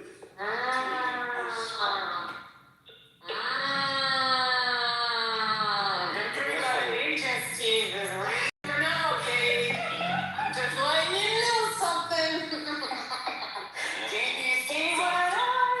So it's very poetic. When you read it in Arabic, Because intelligent officers are very poetic. Yeah, exactly. Go into social media, direct them towards our mission. This will self-destruct. Very, very the Saudian person was saying, you, Egypt, the country we helped through this and that. After everything we've done for you, how dare you stand against us? How dare you not support us? If it was not for us, we would have collapsed. But when it's in Arabic, it's like so different. Ya Masr, Ya Habibi. It's like Egypt, the beloved Egypt, our beloved Egypt. Egypt, my beloved. You know. Yeah. But anyway, so Patty was gone, and it was just it. And so that's what happened. So confusion had made a claim last night, and then I said, well, is the Democratic Party more hapless than the Labour in the UK? And he answered it, and then he said something, and I said, well, he just kind of crashed because he hadn't followed through. And I said, I'm going to count down. I'm either going to kick you out or I'm going to beat up. I never know which one I'm going to do. It's my new thing. Hey. And he got It's kicked out. confusion, right? It's confusion. Yes, his name. I remember I was there. Because I was laughing in the background, like, just shut up, boy. Yeah. And so he sent me probably 300 plus word message in the back channel. You know how it's so long, you have to do multiple bubbles. It had like 7 bubbles to it. That's how many things he sent. And so that's what happens. probably chat GPT. Speaking of ChatGPT, so that's how the rooms go now. Divine tried to get in, but they seemed to enjoy it too. Gemini, so their brothers really hold it down and wanted that. I mean, I'm out. Once you tell me I'm sucking that Infinity's dick, that's the last straw. I just gotta fall back. No, I think they y'all hold it down in the morning. Y'all hold it down in the afternoon. I'm holding it down. Hopefully this weekend if I can get my I'm done. Firstly, I just wanted to say I apologize multiple times. I said I was gonna give it to the prayer warriors. Oh yeah, and then there was a Nigerian, was there a Pakistani, many different groups were here soliciting support. And that's questioning Patty, why are you attacking us? Why, Patty? Why do you hate us? That should be great.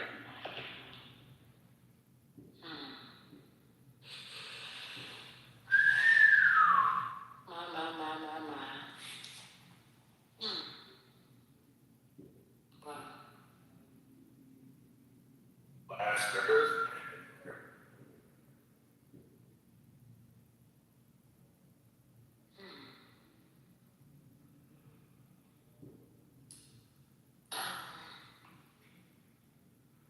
Got me speechless.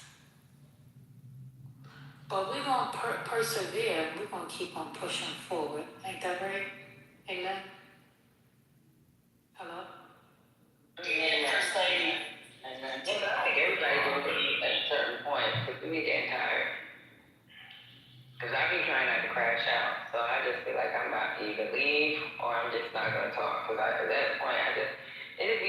keeping people in the room, and I know y'all getting tired of me calling people dummies or shut the fuck up. I'm trying my best to stay on mute. Because I don't care and I don't want to hear you talk. But I know somebody else might want to hear your bullshit.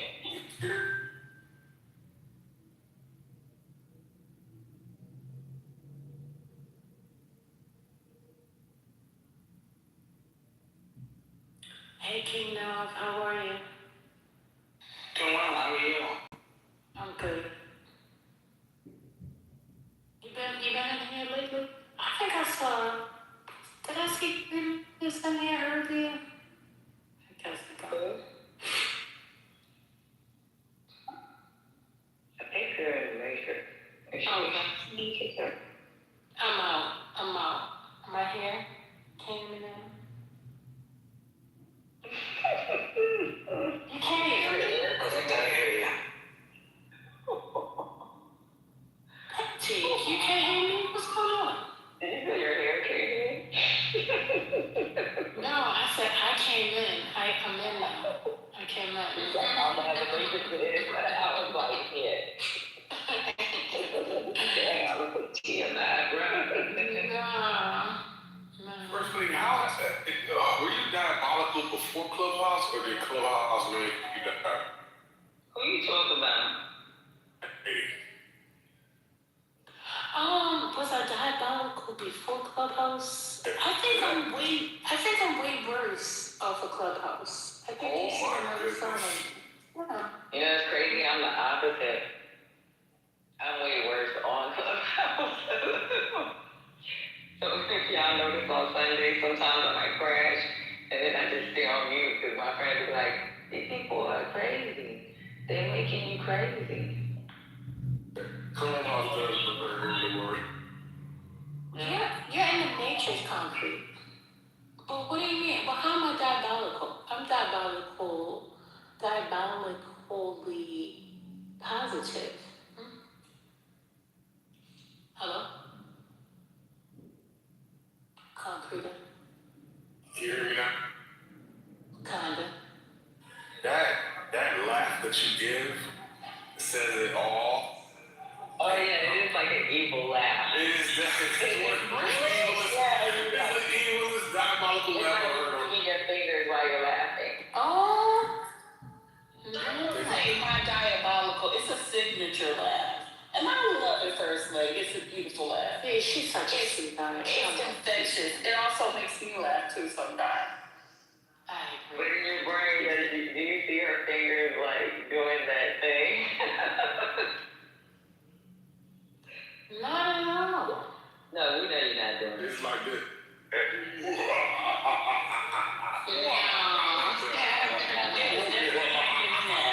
It's not giving that. It's not giving that. Real quick, I wanted, while I have a mic, I want to nominate Concrete for Clubhouse Troll Hall of Fame. I've been doing it, I like to have a movement. I've been doing it in the chat, but I just want to get on stage and actually just say it. So I can get people behind that's rally behind me for Concrete for Hall of Fame. Sir, I'm offended. I am not a troll, sir. But I appreciate it. 100%. 100%. You don't think that you're a troll? By definition?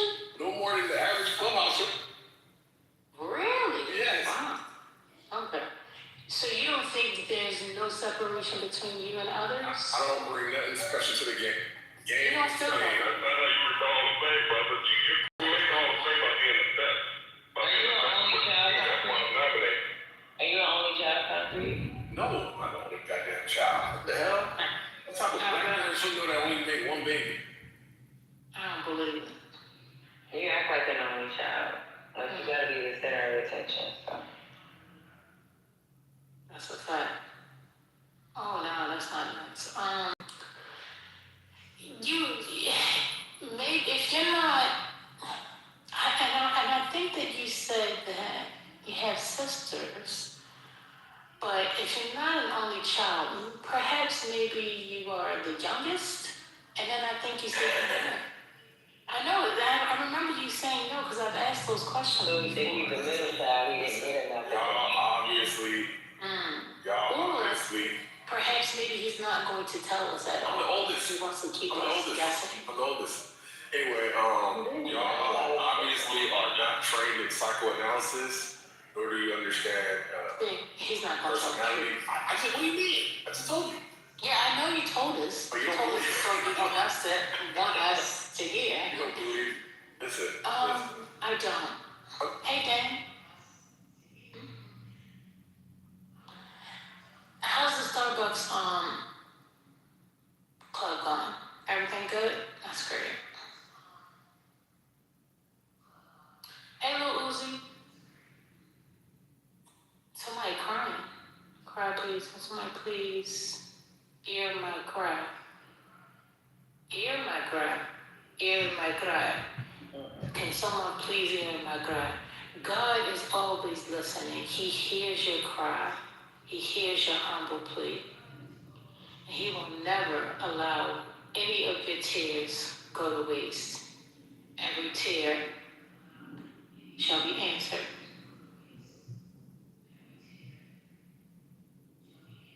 So, okay, from Nigeria. We have some Nigerians. She's coming up here, baby. Emma. She's on page earlier. Okay. Alright, but perhaps maybe this isn't the place to receive your blessing. Maybe you can come in a different way. I don't claim poorness. We ain't got no jobs, according to Clubhouse, so this ain't the room. I don't claim poor. Well, we ain't got no jobs. And you the only one got a job, so you need to up in the back channel. No. Momento. I don't work. Neoliberal only marinated food. He was chasing some food the other day. That ban allowed and made the food run away. Oh my word. Y'all just not showing out. They ain't no work with it.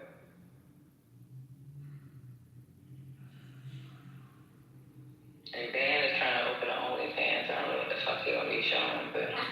Hey, girl, shut up. Abby already hit me in the back channel, just so you know. Y'all should check your back channel. You've already been hit on it. Oh, who's trying to open up a OnlyFans? I mean, I already had one. Y'all want my link? I'll send it to you. Dan, You don't want? Dan trying to open one. Look at her. You got what?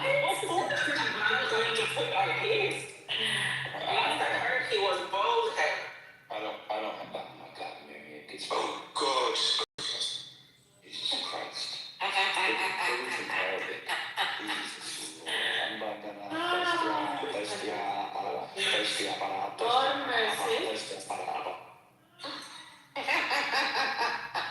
Lord of mercy. Oh my God. Let's see. I had something here. One second. I just lost it. Oh. I heard in chat that the U.S. had decommissioned some of its They say Iran arrests 30 people accused of spying. Oh, the crackdown on the people in the city is going to be crazy. Oh my goodness. Not in the city, that's in the city. In the country. Oh my goodness. Yeah, that was a U.S. embassy camp in Baghdad, which was just hit by a drone 15 minutes ago. Just for support camp belonging to the U.S. Embassy in Baghdad International Airport had been hit by a drone strike. At this point, it's unclear if there's any casualties or damage. The area in Iraq's capital has been repeatedly attacked over the past few days. Y'all let Trent come in here and tell people that these things aren't getting through and they're running out of stuff. Y'all let people believe that shit. Because they took a framing from the administration. Well, I don't think to be fair, well, the administration did too. We were online and in the mainstream media, which was really bizarre. You know, we talk about it's very strange. So you have a day of war and somebody shoots off a lot of stuff. And then the amount of stuff they shoot down goes down. And then people suggest, oh, that means that they're not hitting. They're running out of stuff. And I think, why are you somebody does the work as the baseline, it just doesn't, that's just so, that means they're 90% less, because they're not just, maybe there was a reason why they did that. They had that barrage, but they knock out a bunch of interceptors, or to see how the interceptors work, or to go toward the radars, or to understand, you know what I mean? There's all types of reasons.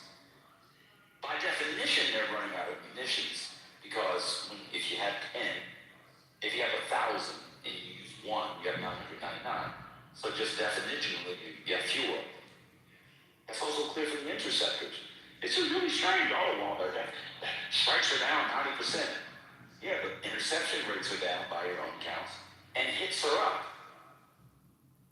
Exactly the way they planned it to.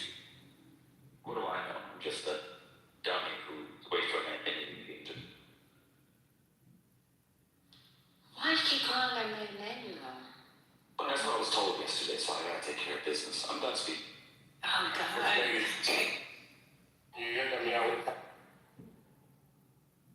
One second.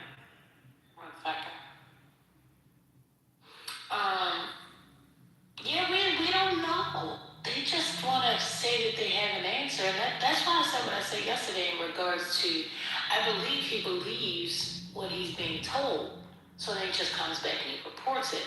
But he struggles with the alternative thinking, and he fights against it. But the alternative narrative that you provide, it does make him think. He just doesn't, he refuses to accept it because he wants to be the first person to know or to say what it is. I think, to that point, I think a lot of people think, well, me in particular, when I ask a question, I'm doing that because I disagree with them. But I'm usually asking a question because I want to know the answer to the question. Now, sometimes I ask a question to understand people's thinking. Or if I'm in a bang fest cause, well, maybe this is what Infinity, maybe this is what I was doing, bang fest. I'm a crazy expose the flaws in their thinking and that they hadn't actually gone through the logic. But that's a serious question. Why would you use the first day as your baseline? So if the first day you had 100, and then the seventh day you had 10. Because that's how his strategy, in his mind, he thinks that his strategy would be, oh, we just mad, we just going boom, boom, boom, boom, boom, boom, boom. And then, oh, we gotta save a little bit tomorrow, so we're gonna cut back. Oh my God, we really don't have a lot, we're gonna cut back some more. So that's just one way of thinking. That's strange.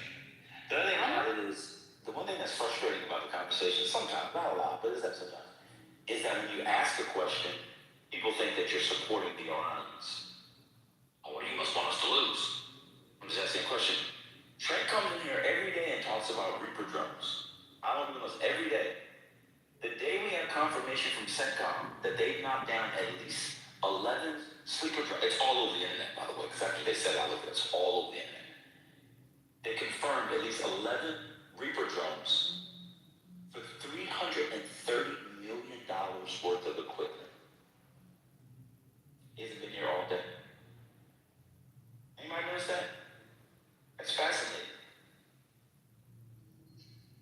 I'm sure he's here. He can't take the shame of what's happening because he kept saying that we destroyed them. There is nothing left. The leadership is destroyed. That was his song every day. They had no missiles. You know, that was what he was constantly saying. Yeah, I embarrass myself with the same rhetoric. I can take that in the face though, you know.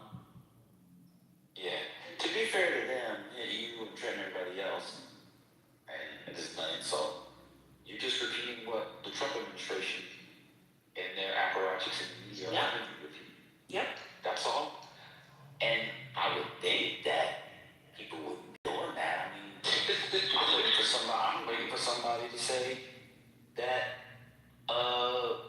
Iran has Tomahawk missiles because Trump said it yesterday. I can't believe nobody said it in here yet, which I find kind of interesting. Anyway. Now I got into it with Is some the of stage them. open? What's going on? Yes, Okay, go ahead, Richard. I was just gonna say I got into concrete. Was that you? Somebody. I got into it with somebody who's like, no, that was Samoa. That was Samoa. who was like, oh, Trump might be telling the truth when he says Iran bombed their own school. I was like, bro, what the fuck? I didn't go that deep. I'm not that retarded. I mean, you know, it's a heck of a thing when you want to believe what you've been told, and once you're in, it's hard to get out. I get it. But, you know, trying to get people to see is going to cause others to sink. Can no longer make them see what they don't want to see. They don't want to see it. They refuse to see it. You know what I mean? But what is the point? So I don't understand. What is the point of what is the point of a room like this, or the news analysis? I mean, you know, everything. And I was having fun too.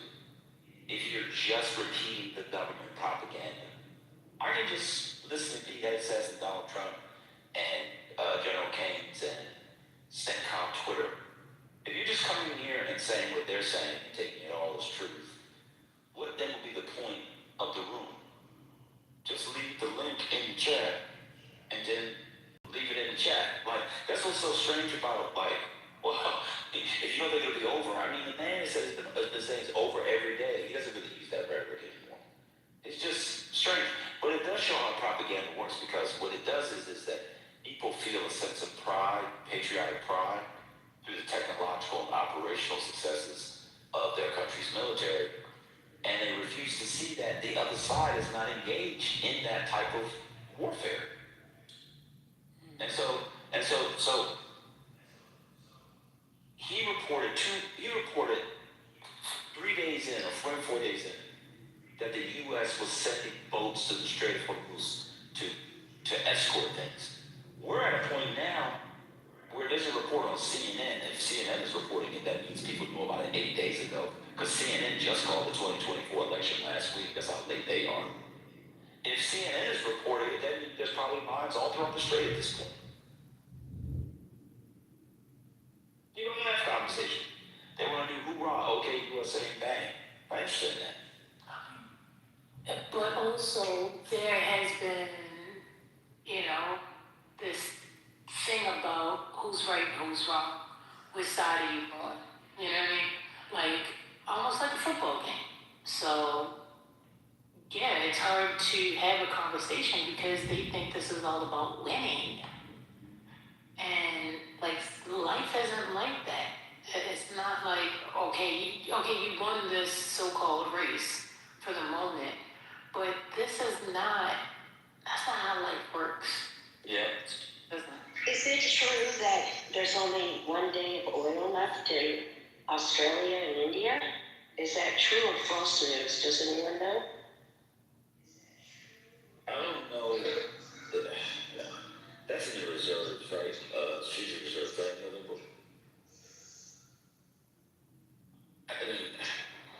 I think that may be in there.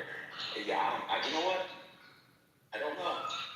And is it true or false news that China's come in and that the Middle East is going to become Asia? Is that true or false?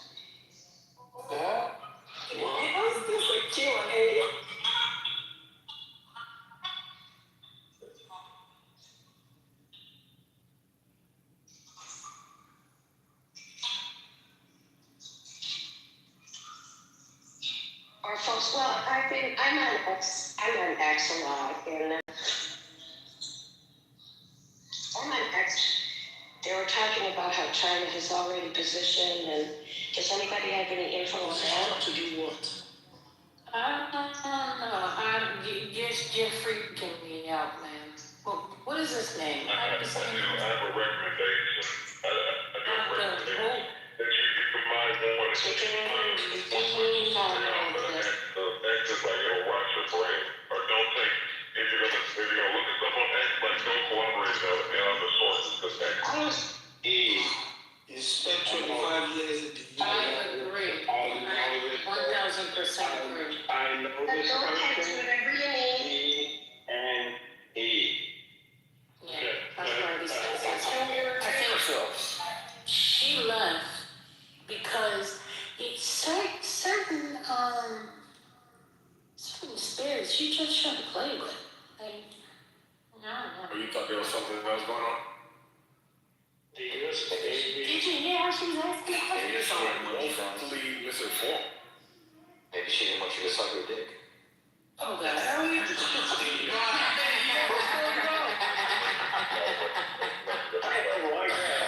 Don't encourage it. Wow. No.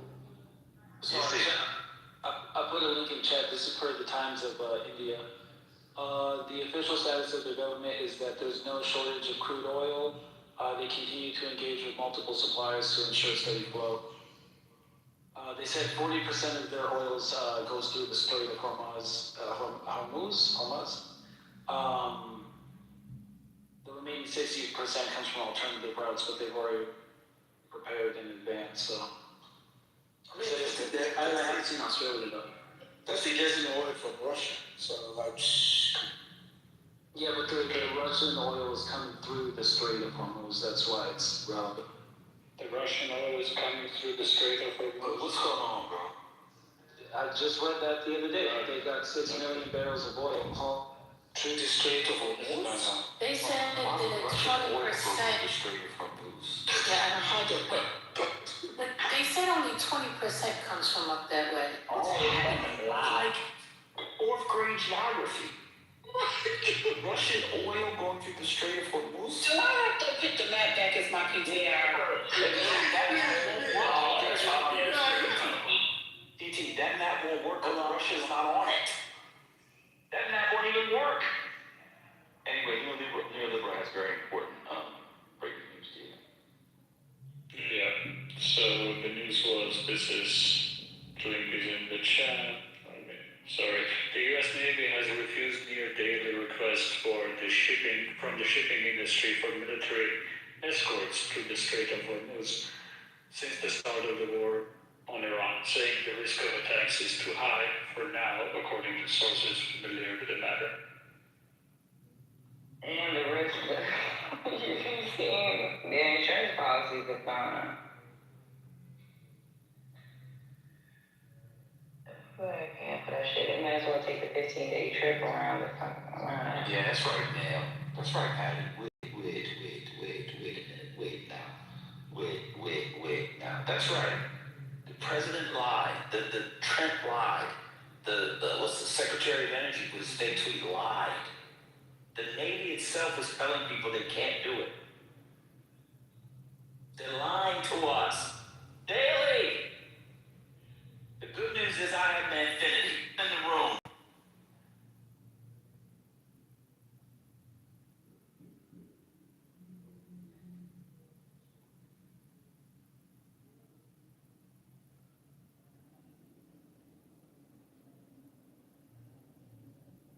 Oh, wow, wait a minute, y'all.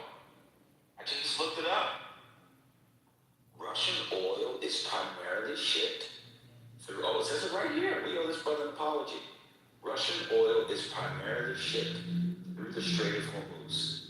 They fly it in small Ziploc bags to Houston to be refined. It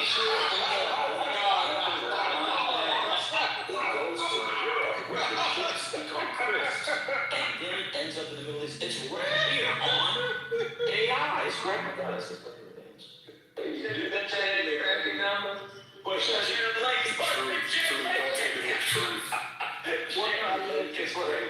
I misspoke. I meant to say there was oil sitting on tankers in the strait that they paid for.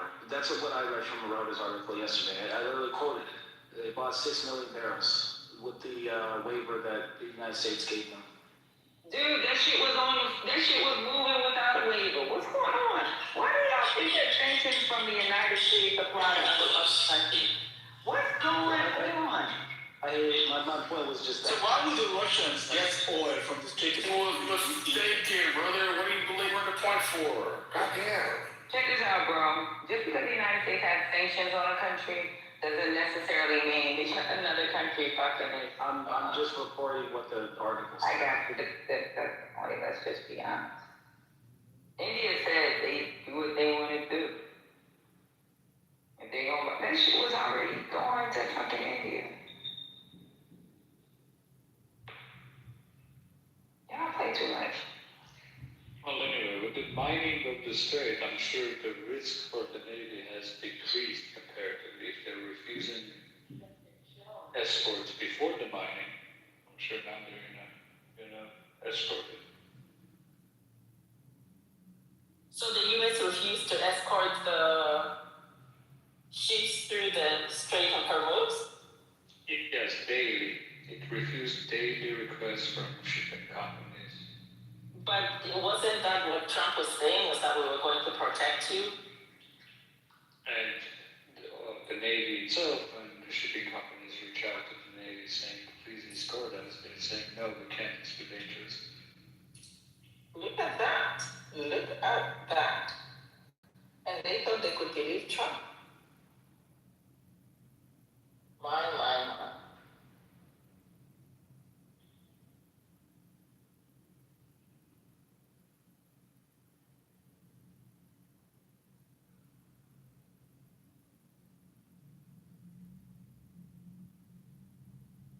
I'll say briefly, but it's almost like the State Department escape plan from the Middle East for U.S. citizens. People are still there, unfortunately.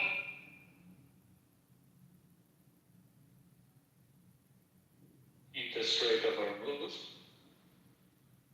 No, in the Middle East in general, people are just stuck without the ability to travel.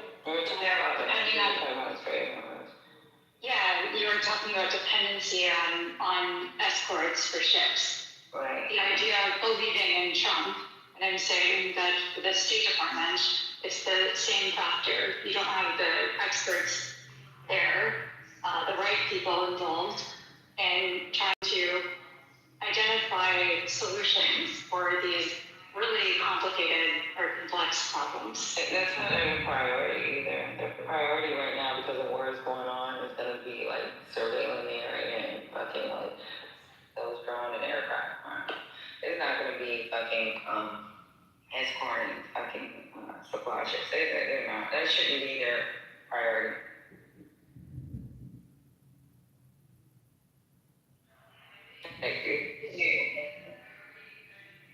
We can't commit our forces to that type of shit. That's just not. I don't think that's a fucking. That's not a good answer. I don't know why he sat on TV and said we're safe in China. It's just a headline, and some people will gravitate to it, and they'll think that that is what's happening. Oh, well, Trump said he's going to solve this, and for the uneducated voter, that's what they're going to grasp onto. They're going to say, well, he said he was going to do it, and there's shoddy people beneath that were never given orders to do that or to execute it. Yeah, but what I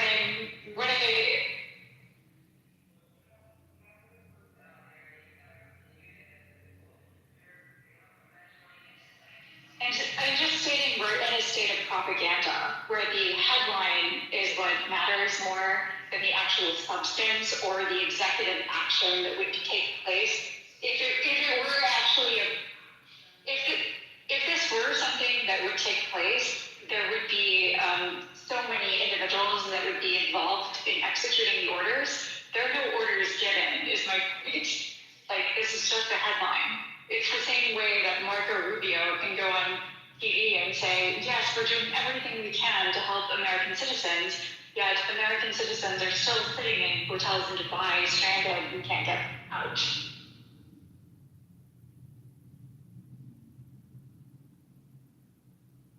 Hey, Shama. Hey, Omar. I saw, hey, Chef. I don't know, Chef. Right, but I saw Joe B on stage. Okay, it was a fake account that only had been at 0. I know, but maybe she got a new, Oh no. She in the chat. There's somebody that's playing with Jody. Do you want to speak to her, Miss Lady? I like Joe B. Y'all don't like Joe B. Dr. Joe B is the G. Chef Velvet. I have something to say about the ships, but before we do, Chef, are you there? You said you want to talk about the Monroe Doctrine. Chef Adrian? Donald.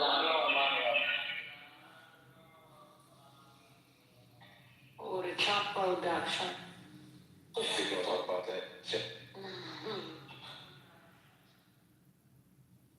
Chef, we can, are you cooking up something?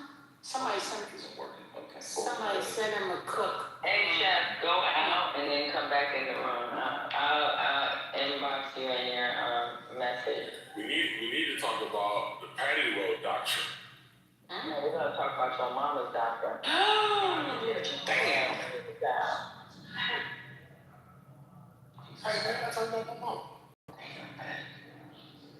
Hi, everybody. Can I just ask a clarifying question real quickly? Is that okay? What's that, Miss Katrina? The Ukrainian model? Wait, hey Katrina, good to see you. Who's this NEEGL? I like to come up. NEEGL says he's a meteorologist.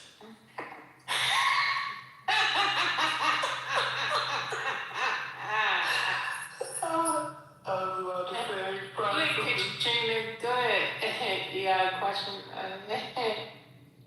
Yeah, I just want to clarify because I was kind of in and out. I had bad connection. What's hi, First Lady, by the way. So good to see you. I haven't met you in a while. Somebody said in this room earlier, maybe within the last hour, that why isn't it that Ukraine still hasn't given weapons to Middle East militia heads? And why, and what? And shouldn't be taken. What did you say, Katrina? You said why the U.S. hasn't given weapons to the Middle East? Oh, sorry, Ukraine. Did somebody say in this room, asked me a little why is it that Ukraine still hasn't given, or it's taking so long for Ukraine to give the anti-Shahed drones, to China and stuff like that? They have to get training, so that should be the question. Well, I'm asking if that question was correct. Yes, I just want to confirm I heard it correctly. That's all. We need training, Katrina. We don't need no damn drones. Shit, they're spending millions of dollars on fucking drones and millions of dollars on we need training on how to fight off $20,000 to $50,000 drones. That's what the fuck they need training on. No, it's just to me, again, the reason why I'm confirming is because, again, that person sounded like it was almost like Ukraine is supposed to do this and they're supposed to have time. And how come Ukraine still hasn't the weapons? That's how it came across, and that's why I'm just because that was just weird. You be dummy. When you hear dumb shit like that, just say, shut up, dummy, you don't know shit. Is the red Teletubby called Tinky Winky? No, that's Poe. Obviously, you didn't grow up with the Tinkies and the Poe, and I grew up with those. I know him, he's Poe. He's the shorter one with the shorter antenna. But that just tells you who Ben is. He has the short antenna. All my life been Poe?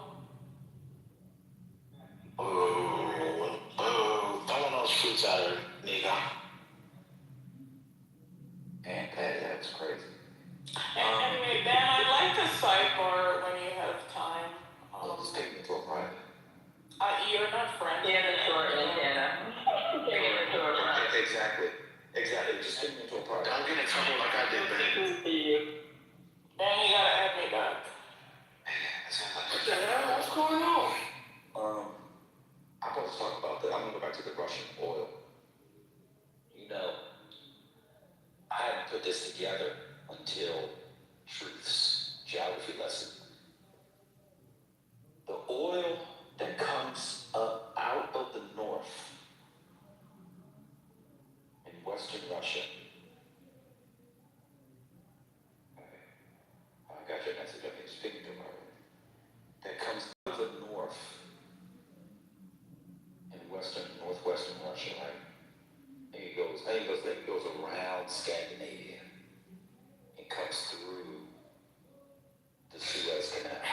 Say no words, please. And then it goes through the Red Sea. No, I'm saying on the way to India. That's what I'm saying, on the way to India. No, I'm being serious. Who controls that strait? We talk yesterday. The Houthis. Isn't that the one? Yeah, that's the one, right? It goes around Spain. Yes, it goes around Spain, comes up the Suez Canal, comes down to the Red Sea. It doesn't illustrate what is that called? The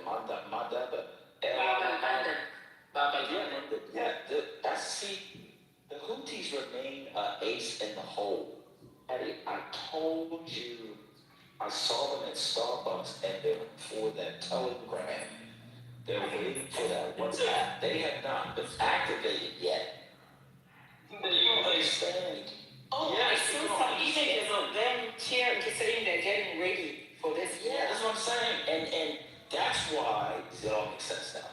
That's why Macron has to send, somebody got the job going the other day too. I think it was Trent. That's why the Red Sea is now becoming not as important as the Strait of Hormuz, but it's very, very important. And it also, watch this connection. Who's interested in Djibouti? Besides me, who's interested in Djibouti? Patty, me, to work in the booty, me. What other countries interested in Djibouti? I visited Djibouti and was enjoying the hotels and the Les Français, les Américains. Who else is interested? American, les Anglais. Israel must have been in Israel too, yeah. Israel wants to have a base there. Yes, Israel. Hello? Look at Chef. Chef saying Kenya, Ethiopia. Chef, come on, brother. We're going to talk about doctor. Dubai runs the port, and then all the navies have their bases there. It's the same reason they're interested in Somaliland. Exactly. It's actually one base. It's a joint base out there. We get to drink over there. Yes. Yes. That's how you get the civil war between the Saudis and Kuwait. Yep. The whole Red Sea borders on the Horn of Africa, North Africa. Well, you remember a couple, I'd say about a month and a half ago, out of nowhere, I decided to bring up a monologue between this conflict, MBZ and MBS, and then Ben decided to get on my ass because I had gone on a tangent. I thought it was interesting, but I'm glad we're back here. Oh, yeah. I mean, it's worth it because if you look at the map, and I just looked, Somaliland is right there. It is all right there. There's a port there. That's why we have a base there. Yes. And that port is the Gulf of Eden and Red Sea. So and that's like 50% of our global trade. Yeah. Yep. Do you know what Bab al-Mandeb means? No. The gate to grief, the gate to lamentation. Bab means door. I see. It's so tiny that it's literally, I can see why it's considered the gate of grief. You can actually see from one side to the other side if you actually look at the nose.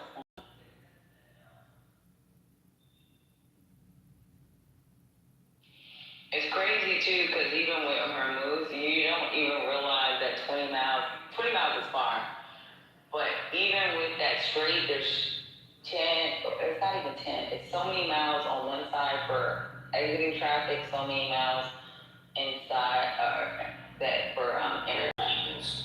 This is major news, Patty. I'm sorry to cut you off. Okay. This is domestic politics news. You remember the guy that got the money for the ads from the DHS that got Christine on fire, essentially? He was her spokesman's husband. Teresa McLaughlin? He is under congressional investigation. Oh. All these motherfuckers are going to jail. I told you. Wouldn't that get Trump and, well, not Trump, he's the president, but wouldn't that get Christie and? Yeah, she has to get a pardon. Otherwise, that's why her getting fired was the best thing. So her attorneys had more time before the trial. The husband of former Homeland Security spokesman Tricia McLaughlin is under investigation over a campaign ad that heavily featured Secretary Christine. Oh boy. She better pull a Monica Lewinsky.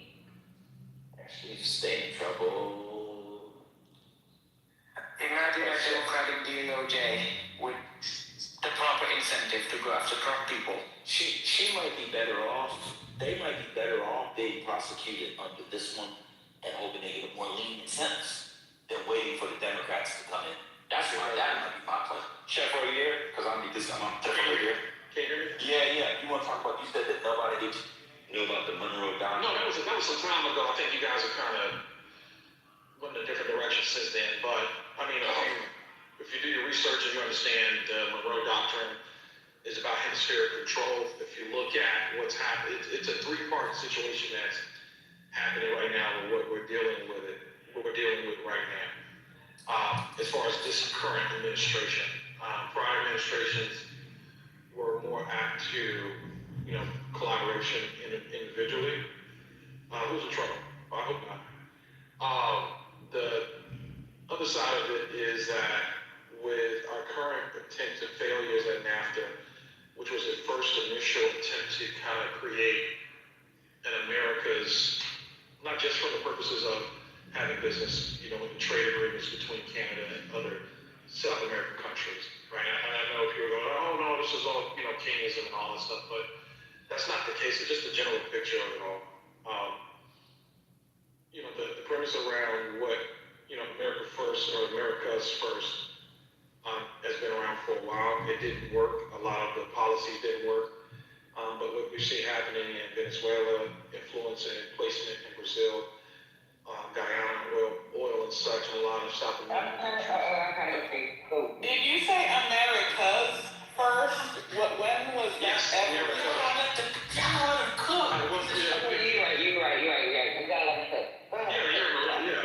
That's good. I said it was a failed attempt. It's a failed attempt process that's not necessarily working out. I think if you would rather critique with vernacular or grammatical spelling, I could just be quiet and let you explain it. No, I'm not trying to critique spelling. I just never. No, I just need terminology. I could be quiet. No, it's not about spelling though. What's happening? I'll be quiet. I'll go to the audience. It's okay, So we need new voices. No, Chef, thanks. So, Chef, You gotta stop it. yeah, you said if we broke down the Monroe Doctrine, you said it was about hemispheric dominance. What do you mean? Break that down. What Here's Hold on, let me ask you this. 1 second. Yeah, what was Monroe, when you say the Monroe Doctrine about hemispheric dominance, break it down. What was Monroe saying? basically, America's for Americas, right? European interference, European interference, any Eastern interference wouldn't be directly applied to how we structure what happens in the state of affairs in a paraphrase sense with regards to Americas, including Latin America. So that would be the, U.S. This is, again, the process and structure was prior to us recognizing Canada as a part of the Americas. At that particular time when it was first really, thought about. So when the Monroe Doctrine, you said when the Monroe Doctrine, that was about us recognizing Canada as part of the. No, that's not what I said. I said Canada was not. I'm asking. Oh yeah. That's what I'm asking. The Monroe Doctrine was a part of our policy. At the time that it was presented, was a part of. Was supposed to be a guideline for policy as far as how we manage the Western Hemisphere, South America, Latin America, and the United States of America at its same time. And it was about the United States managing the Western Hemisphere? No, it wasn't necessarily specifically about the United States managing the Western Hemisphere, but it would be its majority structure and majority leader.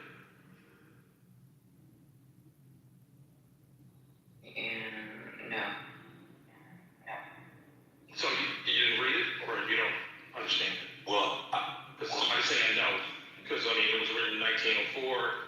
Initially presented in 1800. It's not stupid, and it wasn't 1904. Freedom Harbor showed back in the 1800s. Wow. You said the Monroe Doctrine was written in 1823. You said the Monroe Doctrine was written. No, I did not say it was written in 1904. Again, you're going to get caught. You just said that. No, I did not say that. You said that. You asked the question. You just said that. I wanted you to answer. No, I said it was presented in 1823.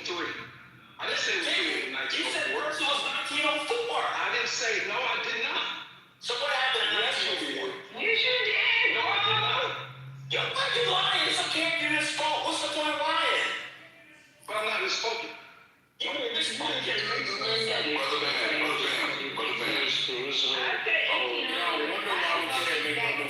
One second, look. Tell me who was in fucking charge in 1904. I haven't said much, I just want to listen. You did say that, brother. Like, I'm not taking sides, you literally Yeah, said that's that. fine. If I misspoke, then, okay. It's okay. Send me to the group for this. No, it's okay. It's okay. No, it's okay. No, send me to the group what's happening as far as what's happening now. It's okay. It's okay. We just want you to lie. So, all right, 1904. So, you said you didn't misspeak. That's fine. Don't worry about it. I got it. Yeah, Okay. So, what's the point about Canada that you were making? Because I missed that. I wasn't making a point about Canada. This was just in regards to the Monroe Doctrine. No, you said something about recognizing Canada like a minute I did not say that. I said Canada was not yet recognized as a part of the Americas. When was it recognized as part of the When was it recognized as part of the Americas?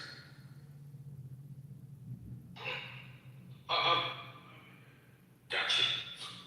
God, just let me ask the question. All they do is ask basic questions. There was a man who was in the goo that was mocking every speaker for being dumb.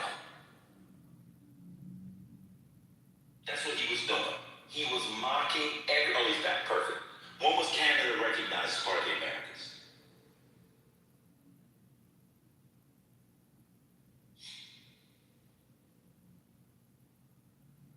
I'm gonna make him cry in the car. Oh, I see. He's allowed to call all of us dumb, but we're not allowed to ask the questions. I didn't call any of you dumb. I did. When you did before. Did you know what the Monroe Doctrine was? I did. It was the 7th annual speech by James Monroe, who was the 5th president of the United States. He was the 4th or 5th president to it. You just correct. Be quiet. I'm telling you what it is. I'm about to tell you. Do you want me to tell you? Because you said no, know what it was. I can tell you what it was. No, I'm good. Thank you. Oh, no, I'm going to tell you. Steady. That's what I said. See how he is? Just let that I cook it. He's the chef, but I cook them. The problem is that people come and call people dumb all the time. And then they come up on stage and we hear them. He said people in here were too dumb to know what the Monroe Doctrine was. He called them dumb. Every time someone came up, they don't know what that is. They're dumb. But of course, for concrete, that's okay. He can call us dumb and shit. But when we ask him a question, he crashes out. We're the bad guy. He ain't call me dumb. Oh, yes, he did. While you were talking, he was calling you dumb, too. Oh, shit. It was during your segment. I agree. This is why we don't have new friends. You know what's crazy? Not coming to the barbecue. We done brought up Monroe Doctrine so much. One time I had to play a 15-minute clip so that people in the room understood what Monroe Doctrine. So, for this dumb motherfucker to come up on stage and try to explain something from 1904 where James Madison would have might have been, I don't even know what age he was, but if you're talking about the 1800s, he might have been 130 some odd years old. Yes, he was John. He was what's the dude from Star Wars? That's what they call him. Yeah, he was long dead by 1904. The fuck is going on here? Hopefully we just confused the Roosevelt corollary to the Monroe Doctrine. There you go. That's exactly what. There you go. Y'all not training out. They're not training the Soviets, right? I'm just trolling you. He taking them lady lessons. That's nasty. I love my lady. Yeah, you know, like Yoda. But again, you come in. You call. It was during concrete segment. And Sweet, they were talking. He was calling them dumb. They should shut up. They don't know what they're talking about. They're too dumb to know what the Monroe Doctrine is and all the other stuff he was talking about. That's what he was doing. Finally got to hear him. Well, it's not wrong. You're too dumb to know what the Monroe Doctrine is? That was a joke, brother. That was a joke. Okay, I'm just taking your joke. Going back to Baba Banda, you know who was building a bridge over that strait? Yes.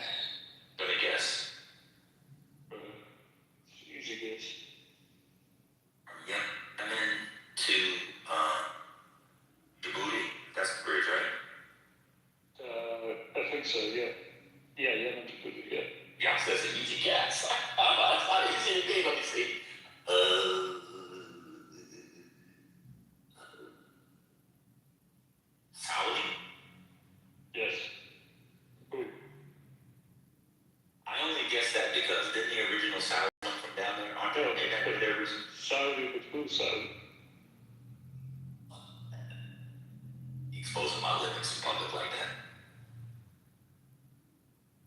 I love to ask questions too.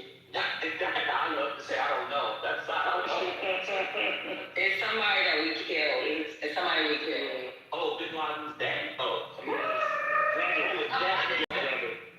Oh, his brother. It's a brother, yeah. Nice. The daddy was a baller. I have not seen the biography of the daddy. I wonder about the daddy. The daddy was a baller. He had all the kids. The daddy was a baller. You know, Osama, the mom, that baby mom's, if I recall correctly, what Osama's daddy's baby mom only had him. All the other baby moms had multiple kids. I don't want to be a Freudian or someone to touch on Piaget or any of the childhood psychologists, but that might have something to do with Usama a little bit. I'm not going to hold you. He was always an outcast because everybody else, the baby moms, had lots of kids. You know, there are people who used to go on a train at night. Like, they would get out to go on a train at night, not during the day. In the countries they were being harbored.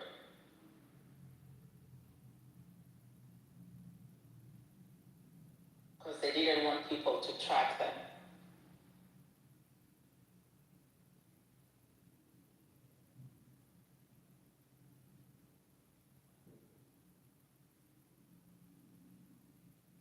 Did France launch the ship that launched Charles de Gaulle or no? Any update on that?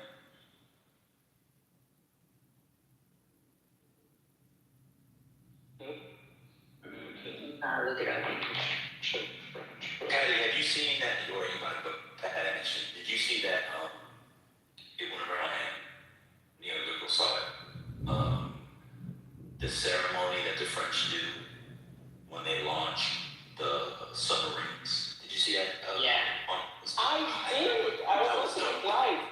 That was dope, yeah. That was Oh my goodness, I was watching That's why it I'm the live. one that had this goddamn parade. Yes, that was so dope.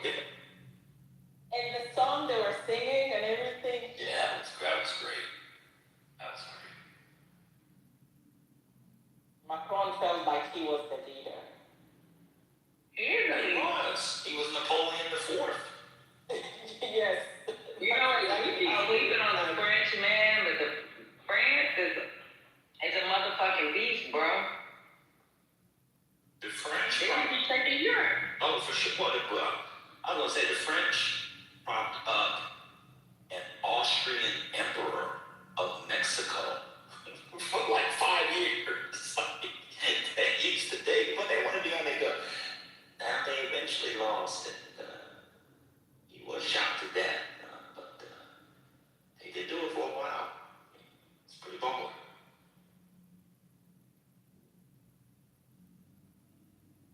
You know, America doesn't teach. Go ahead. What'd you say, Daddy? I was gonna say, y'all keep sleeping on them and it tastes with fast food. Who, the Mexicans or the French? The French.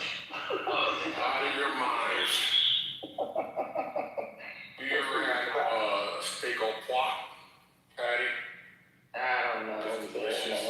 Everything that I've ever ate. I came up here to the warehouse to Dr. Zuma. Listen, brother. Patty, I came up to crash on this comment that you said to the back. It's so good. Your recovery, it's so good. It is so good. But they don't really teach So do you Mexicans. guys know that Khomeini used to live in France? Which one?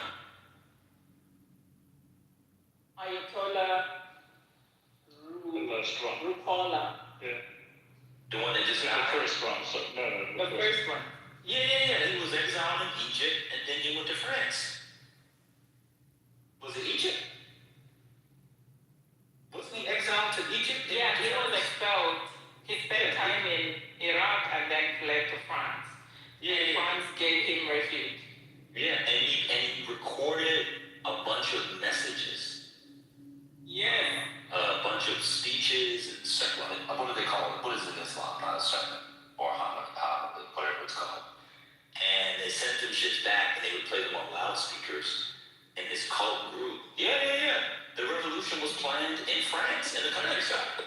Yeah, that's exactly. And then when he went back to Tehran, he was escorted, I believe, by French soldiers, if I recall correctly. I may be misremembering the history, I apologize, but I think that's what happened. I'm working in the background looking at the other. 120 journalists. Can you imagine?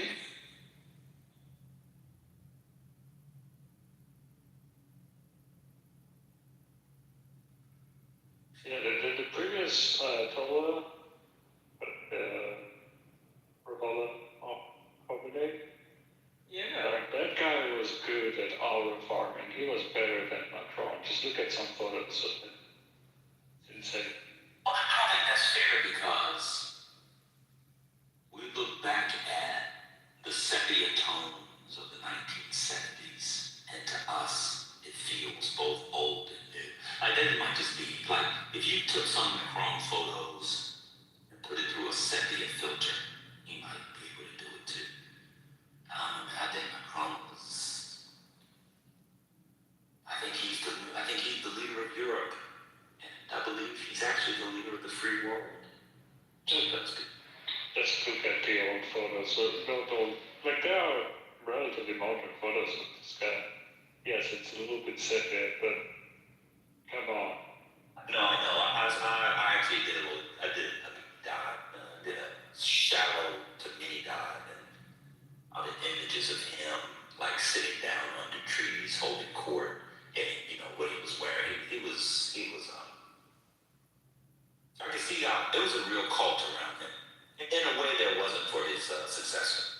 And I could see too how he inspired non-religious zealots, like the leftists liked him, and the students liked him, and the anti-monarchy people liked him. So yeah, he was very good. He understood politics very well. But this is the problem we have now in Iran is another problem people can blame on the left. The problem is the right wingers don't read, so they'll never get it. I'm done speaking. That's a factimony. Case in point. Are we done? Factimony number 2. Are we done with the Jeffrey Epstein thing? Now that we have been in war? Oh my God. Wait a minute. No, stay up, because I'm glad you said that. There's a politician in New Mexico, concrete, a Democrat, who said, did y'all see this story today? It disturbed me so bad I had to go and eat some plantain chips. She said she had people, because he had some ranch out there. Oh, man, hold your hat. People have come up to her and said that their organs, maybe sperm, was harvested from the Epstein stuff. I don't think we're gonna go back there. Wait, what happened? Yeah, sperm on the phone. Is that Stansburg, man? Stansburg.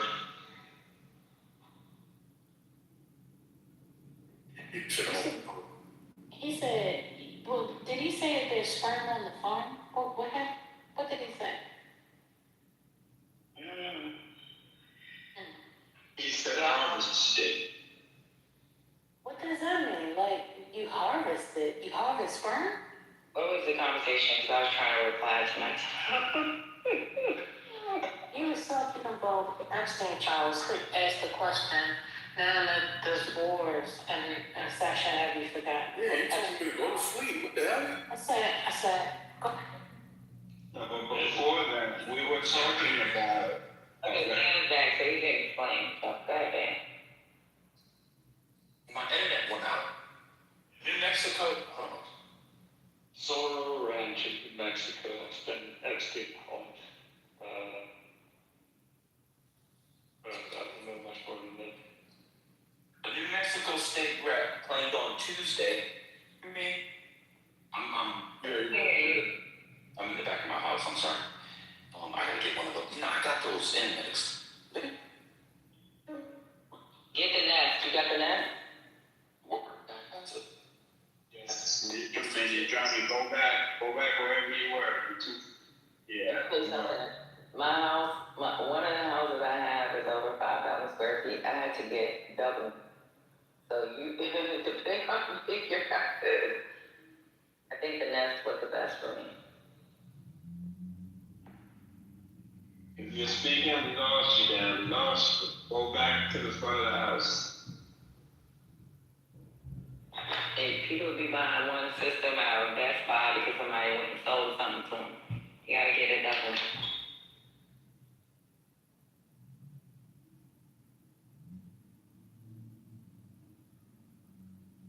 We count Patty's square footage. I don't have 5,000 square feet here. So Remember there was the claim that Epstein wanted to create some superhumans or something? Y'all remember that? It was in the files. Oh, yeah. Yeah, I remember. Yeah, so there you go.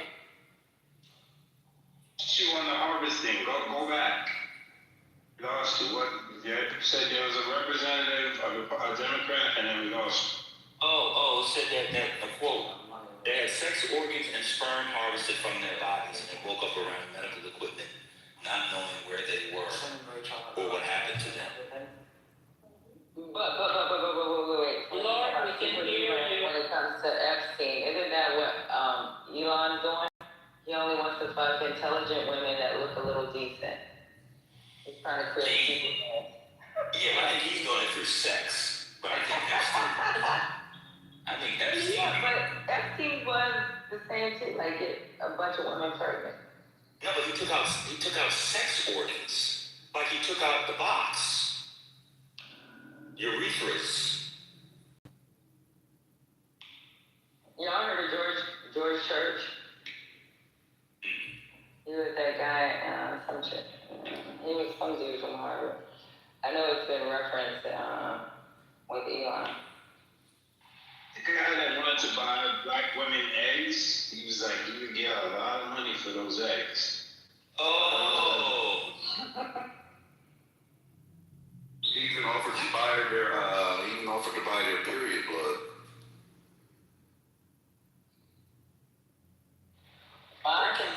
Mine for sale, mine's so good. What the hell? I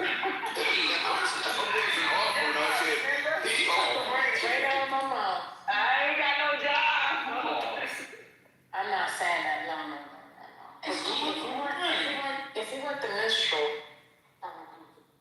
some of them like that. He legitimately made that offer. There was a table full of... Administration. Look, Neil, lady is down. I'll get the link for y'all. How much were they offering? He didn't say a specific price. They were all seated at a table, man. He didn't say a specific price, but he definitely made the offer for their minstrel club. Yeah, my mom's pretty smart. She's actually really So it was like auction stock. You had to make a bid. The women looked disgusted at that table, though. I will say, all the women at the table. I wouldn't be disgusted. I'm cool with it. I mean, The nonprofit Open the Books Breaking News did an analysis of the Pentagon spending last year, and in September, the Pentagon spent. Now, y'all told me the black people. After I read this, y'all can't tell me there's not black people doing the ordering. Because listen to this. They spent $2 million on Alaskan king crab, $6.9 million on lobster tail, $15.1 million on ribeye steak, and $1 million on salmon. Excuse me, salmon. Salmon, sir. Not to be confused with salmon. Salmon. 272 orders of donuts for $140,000 and ice cream machines for $25,000. no, I don't. That is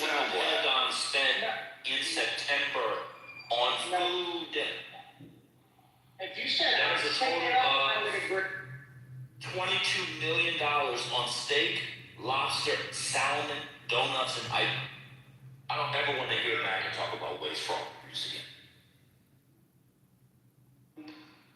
We're talking Krispy Kreme or Dunkin' Donuts? Well, I'll go with that. I'm guessing now it probably.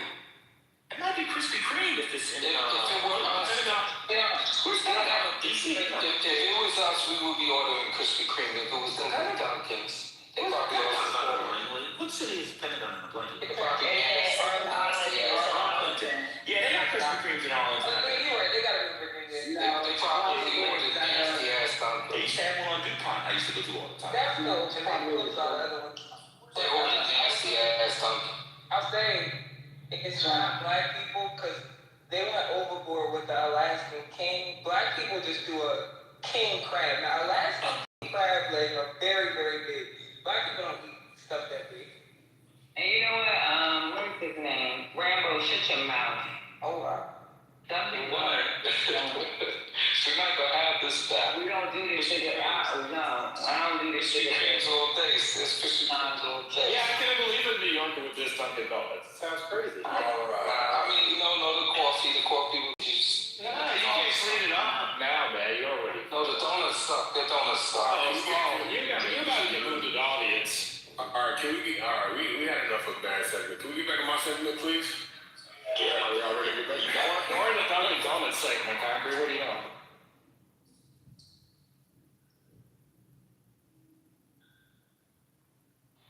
Wait, did any of you guys see the Man with 1,000 Kids documentary on Netflix? It's literally about sperm donation. Yeah, I saw that. And this guy was like a Viking type person, and it became a problem because they said he broke the agreement and donated sperm to about 150 children in this small, like, Netherlands community. So now, he's like a Viking type, you know, he's got the long blonde hair, like that kind of thing. So when the mothers look through the book to be like, oh, I want this guy, the problem is now all the parents are worried that the kids in the small town are going to end up meeting each other and then having kids of their own, and then they're going to be fucked up. But the more fucked up part about this is that this guy went to Mexico, he went to Kenya, he went to Australia, and donated his sperm all over the place because he wanted to donate his, like, white supremacist sperm all over the world. That's it. Yeah, I saw that last year. I mean, like, that's, I don't know. I think they do that in Oklahoma too, because people in Oklahoma, never mind, that's another story for another day. But yeah, I did see the documentary. Wild story. Wild story. Real nasty. I didn't know this thing that was for sperm.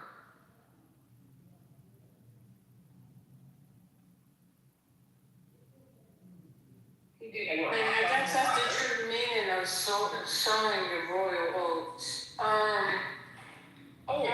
Yeah, I was saying, all of those women wanted that type of a man. This is like they all wanted that. Yeah, and they got it. Yeah. Correction, European women and women in that region wanted that type of Neanderthal type. Oh no, even in Kenya. But by let's stop it. Let's not. Even the black women, they can't come on. Let's call African kings. They want African home. In the documentary, so if you watch it, you will see how all of them were yearning for such a man, because they were given a selection of different people, and they. I didn't see any black women though. Did you guys see any black women in that documentary? I mean, to be fair, these are people going to a sperm clinic, so you gotta consider the source as well. What's wrong with going to sperm club? That's a good point. Very valid point. No, I didn't say anything wrong with that. I thought that's a specific demographic of person. What demographic with that? The demographic that you can't get a man that deposits semen in them naturally. Lesbian? You haven't been to one of the who's? Oh, come on. Where's your mama? She's not here yet. In New York City. You telling her the business, bro. Hey, Dunkin' Donuts.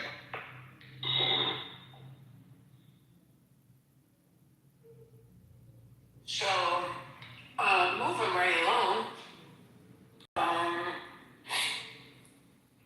Yeah.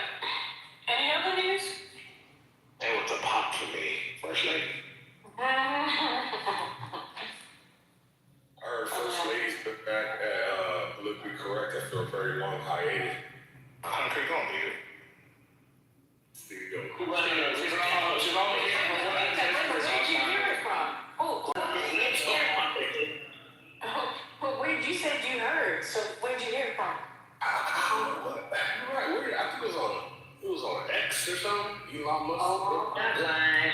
Where you I mean, that's awesome. He ain't had nothing. He just makes stuff up. He like to start stuff. You got until March 31st, Concord, so you nobody let me go nowhere. Where else you just here for Women's History Month. the fuck they went? So if me and her disappeared during Juneteenth to go to Bali and Dan gotta run the room, what the fuck you think is gonna happen then? Chaos. Speaking of Bali, y'all hear how that crime boss had his son executed over there? Okay. Who wanna be black? You talking about Trump? No. You said crime boy. You said crime boy. Oh, sorry. Organized syndicate. Our country's being run. I'm sorry. Let me go back on me. Stay on. Every time I get my car wash at this one particular place, it attracts like these little bugs. So weird. Yeah, I told you, you have to go to a professional to get your lights out.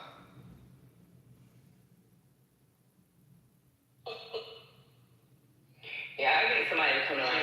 We need to look and see if we can get some mobile people to come down. I was just going to say that. Look for the mobile car wash guy, and use them. But to me, that sounds like well water, and well water is nasty, and it will attract bugs. Danny, and y'all do the membership subscription for the car wash? I used to when I was younger. At this point, I haven't come to my house. They're like everywhere. I don't trust it. Like, they're just as plentiful as like laundromats now. They're everywhere. I don't know if they can make that much money if they saturate it. Like every block has one. I think they kind of cannibalizing the competition. I think it's a private equity bubble where they saw a good business I model. don't see them empty over here. It's like always uncles outside playing their music. Like when they go through the car wash, they bring their own rag and they dry themselves. Right. Well, you do have that demo. You talking about like the Dodge Charger? No, I'm talking about the ones with the Tahoe. Oh, okay. Or over in PG, it'd be like they got their Lexus or something in Buick. I tried to go yesterday when the first day I got warm. It was like 70 degrees. I pulled up. I turned around immediately. It was packed, like the whole vacuuming area at the car wash. They was playing their normal speed. You don't like the car washes? It be lit at the car washes. No, it do be lit. It was just the line was too long. Like cars didn't even fit to wait in line no more. It was too many. So you paid? Cause I don't have one of those memberships. You paid like $25 and you still got to vacuum it out yourself? Yeah. I can't do all that. Yeah, they like to do it. I think it's better. They can do it to peacock, though. They do it because they can peacock while they're doing it. It's not just. Yeah, that's what I was gonna say. That's why. That's why I was saying there's like a bunch of older men with their cars. Wipe it down with their little rags. No, I'm agree with you. In LA, it's not just the older men. In LA, the car washes is lit. Like if you go there, somebody like LA has a big car culture. We're different than a lot of places. But there, you have a decent car, then people will pull up, and a lot of people don't even watch their TV get out. I don't like that either. I like my space. I'll be looking at people sideways when they get into it. Hey, Doctor, back in the day, though, we used to do that, and we would, go down to Haynes Point. So you would, get your car, get ready, go down to, the Haynes Point, up until whatever. We had places where we would take your car, but you definitely update your car. It's a big deal in the DC Metro. That's in LA right now. What they do. Upgraded to slingshots, so y'all don't wash the car no more. Now y'all got your slingshots on U Street. On Sunday. I got a slingshot. That's funny. But at the end of the day, what they do out here is they'll everybody meet up at the car wash, and then they'll go to Venice Beach, Santa Monica Beach, or downtown Hollywood Boulevard, and then line the cars up and down the boulevard and party. That's normal shit. I mean, if you got something worth talking about, Where the women are exactly. a slingshot? It's like uncle's version of a go-kart. Now, you know what? That's I was gonna hilarious. buy it for That's the best description I heard of it. I went when I was in Hawaii. I was gonna buy one. They're not very No, they're not cool. They're not crazy. What's that song you play? You make me happy. They're fine. That's the music blasting. Exactly. Great for Atlanta. And the light show. That's the only And the light show. reason I think that is because I'm trying to say. Atlanta got a big slingshot culture, actually, Betty. They really do. And you're right, it's the light show. It's like roller skating. It's like roller I'm trying to skating. tell you now, as soon as it get warm on like a Sunday afternoon, there will be like eight older black men with their ladies in the car playing go-go music, driving down the street slow as hell, just so people can see they slingshot. And hear their music. Really? Wow. Yeah. Or they'll be like going to the cigar lounge and they pull up in their slingshot. They used to have meetups like 2022, 2023. They would have slingshot meetups and just hang out. Let's do off of the United States and sit. Wow, that is so different from this colored state of ours. They don't even play music like that in the car wash. You literally go through, come out, drive your car, and leave. You wipe it and go. No, That's boring. that sounds boring as shit. Yeah, it is. Play music, but I'm worried one day they're going to be like, this is just too much. But you all use it as a utility, not as like an experience, as like entertainment. Yes, you use it as an entertainment, because in South Africa, like car wash, booty shorts, you name it, clean, music, DJ, there's a whole DJ at the car wash, and there's a barbecue right next to it. I have a question. Does Detroit do slingshots or do they just do the old school cars? Because I know they have a heavy old school car kind of thing going on in E5. Do they even do slingshots in Detroit? Like they do like in New York, Philly, LA? Do they do that in like Detroit? I don't Is know. Brian here? He would know. Oh, he said yes. Oh, thank you. Yeah, Detroit old school car shows are banging. Shout out to Detroit. Question for Detroit, since you got on that, Rambo, is what is that? Oh my God, I can't think of the name. Bell Isle, is that still a thing? Oh, yes. It will never not be a thing. They actually, That was the spot back in the day. That was like 80 point, but that was man, it was easy work out there. That was nice. so they had a slide at Belle Isle that went viral because they reopened it, and like they had to change like the pitch of the slide because people were like flying down and like knocking people out at the bottom. It was hilarious. Well, nobody really got hurt too bad.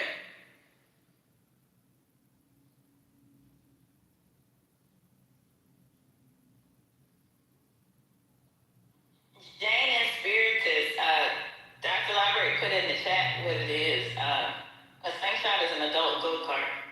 They'll see what That's her. That's what she's calling it. So I still have scars on my butt from the Belle Isle slide from when I was younger.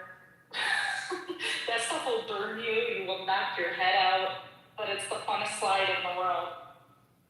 Did you see when they reopened it? Was it like 2 years ago they reopened it? Yeah, And like all people, getting concussions. it was crazy. They were like, oh. Because for the people that don't know, you like wear like a burlap sack and you go down it, and it's this big metal slide. So when it's hot out, you like burn your butt a little bit. Like I have like literally a scar on the side of my thigh from the Belle Isle slide.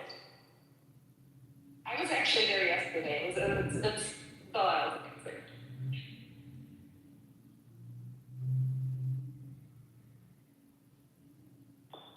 Yeah, back in the older days, like the 90s, we used to there were camcorders like right around the car.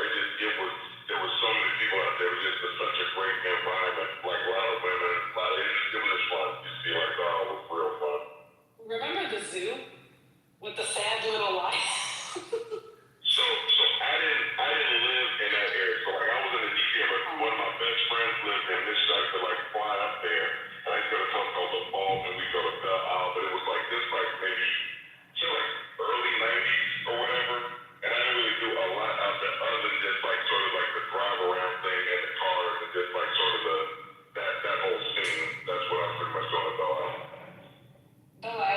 barbecues and like we used to even swim in the Detroit River like constantly, not knowing what was in there.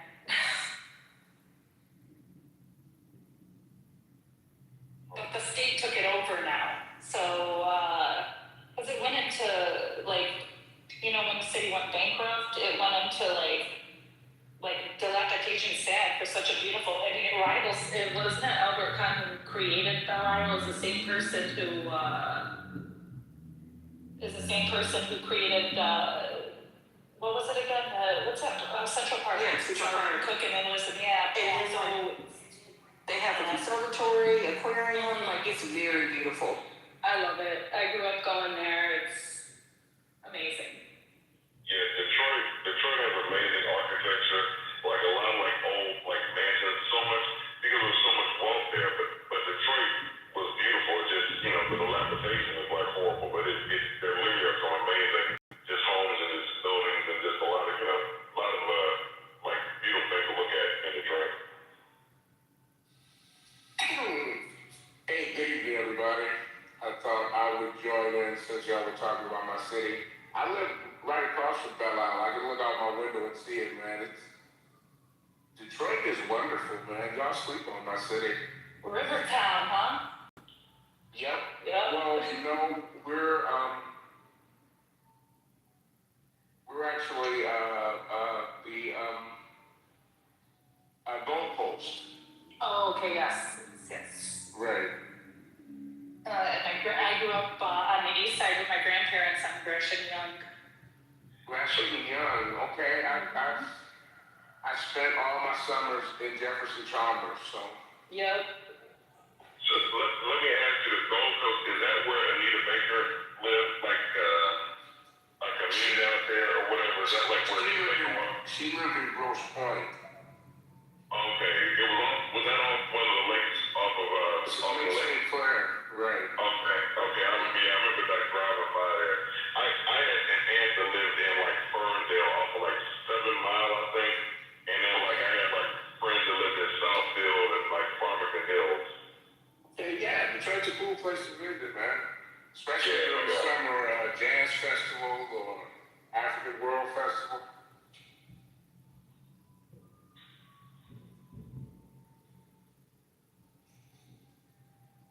Also sports, because we win in the Super Bowl next year, so. Come on, you know that the Lions are taxed right off. Winning one They're Super never Bowl. gonna win. Not the NFL. The National Football League, yes. And Madden? You know, I just found that out, that like literally since the Ford family bought it, they're in the business of losing because it's a tax write-off for them.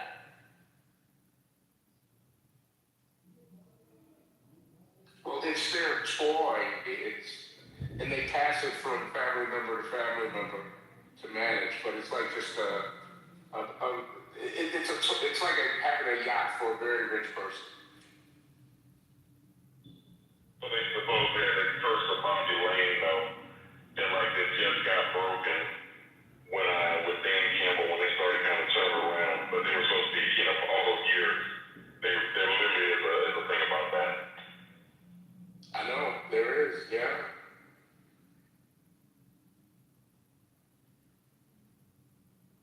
Aren't they like one of the only teams that never won a Super Bowl ever? Correct. They are one of the ones. Yep. That's insane. They've never been. I didn't know they never been. I just thought they never won. They never even been. Nope.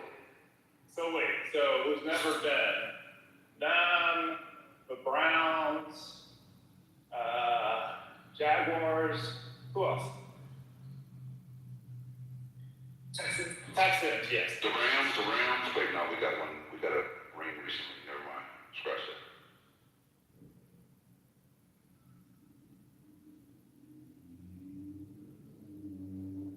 Did the Redskins win? Long time ago? The Redskins don't. We got 3. Yeah, like I'm the joke is we got 3 different quarterbacks, whichever. With like 3 Super Bowl trophies with 3 different quarterbacks. not get started. Jim, I just want to say, not everybody can be a winner. So, you know, I understand.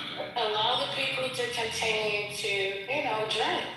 Don't get that on there. Fish Valley, exactly. Yeah, Fish Valley is speaking it into existence. So, you know, go Lions. Yeah. I'm surprised that only the band is third one here. I can't hear you. Yeah, he sounded very, very muffled and low. It's probably because we play songs. Oh, Fish Valley. They blue and gold, right? Yeah, Their colors are the exact same colors as the Ford Motor Company. I like blue and gold. I like navy blue and gold. Honolulu blue is the name of the color. Okay. Fish Valley, I'm not quite sure about the offensive coordinator we got this year, though. The guy from Arizona. They say he's smart. He's like a cerebral offensive coordinator. Oh, don't worry about it. Y'all be out by the second round of the playoffs. Don't worry about it. And this is why you can't tell your dreams with certain people, because they will destroy it. You see that? We gotta be Chicago, man. They keep getting better. Hell, you gotta beat Green Bay. Parsons had them looking real good. I think it was the most competitive division this year, right? It definitely was, yeah. Yeah. It was a tough division, man.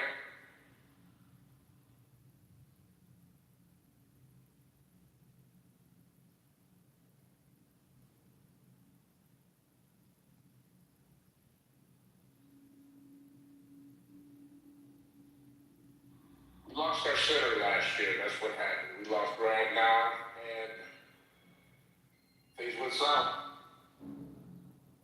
Injuries is part of the game. Madness piece.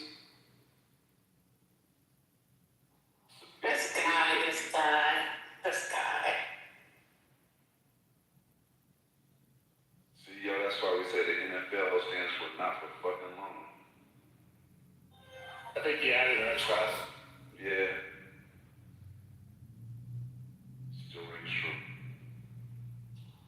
Well, if you put the not for together, you know. Yeah, I always put the extra F in there. It's not for long, but yeah. The four is silent. Yeah. Yeah, it's crazy. It's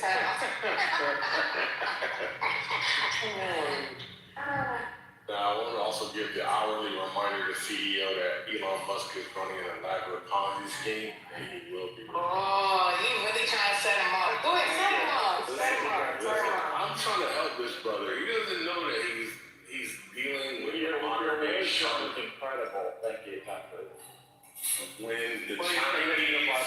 When the Chinese look, BYD, three words, right? And when the Chinese bring your own beer, BYD. Hold on, I'm telling you guys. Exactly. Build your own dream. Thank you, sir. Yeah. When they are allowed to invade the market as they should be, your boy Elon Musk will be. Nah, we gotta get it. Isn't Canada important though now? Why do you think you're never going to get it? Recently just started saying Because we're never gonna open up the auto market to the Chinese. It'd be incredibly stupid. dumb as hell. Three Chinese. The quality of their bills are way better. Why are you saying that? Wait. It'll kill too many jobs. You need to see some of their electric car bills, First Lady. It's ridiculous. Like high-end luxury bills were working in price. Right, no, I remember you guys talking about it this year. So, but, whoa, that was serious. So y'all don't think it'll happen? Okay. Yeah, America's dumb enough to allow them to infiltrate. That's why they have 100% tariff. Like, you don't pay double for them to come in. I mean, why would give it like 20 They seconds? still got to alter it to meet our standards here in the United States. Elon Musk needs pressure to change his, pricing model. Why would America hold Americans hostage so that he can continue to rake us over the coals? That's not good American behavior, see. That's bad capitalism. Why don't you write your local congressman? I don't have to write the congressman because I understand inevitability, my good friends. You're the one hoping and wishing for our continued demise, but we're hoping for cheap EVs from China. Thank you, Evelyn. I will say, concrete, that Tesla still ranks number 5 in the Chinese market, but that still means there's 4 cars that are dominating it. So, I guess that's to your point. Is Tesla one of the number 1 non-Chinese companies? Yep. But he's looking for second place. Looking for a silver medal. I think you're number 3. I'll have to look though. The funny thing, he's the one who showed them how to build electric cars. They offered him, in Shanghai, I'm not quite sure, a giga plant there, and he went there. And the Chinese by that time weren't building cars, electric cars. So they stole all of his intellectual property, most likely. That's China's specialty, man. Of course they did. Yeah. He didn't invent it over there. They redesign it and remanufacture it and upgrade it slightly and slap their own name on it. That's the thing. It wasn't his IP, first of all. He didn't found the company. He partnered with 2 other dudes. He took over. I swear, bro. No, I agree with you. He took over. He dominated. No, I'm just trying to continue. I'm just gonna make sure. He created the concrete. I'm just gonna make sure I keep the gas price. He made it concrete. He did. He had his little etch a sketch where he drew everything. He did. Liquidates his When he was 7 years old, Joe. This is the same thing I tried to warn you about Bitcoin, bro. I'm trying to warn him about Tesla. You don't need to worry about Bitcoin. I'm still in the green, brother. I'm good. Yeah, Concrete, you said that it was going up. You said it was $2,600? It went up to 71,000 today, but I think it's still up, but it went down to 69. I just checked. I got in at 27 on the average, bro. Congratulations, brother.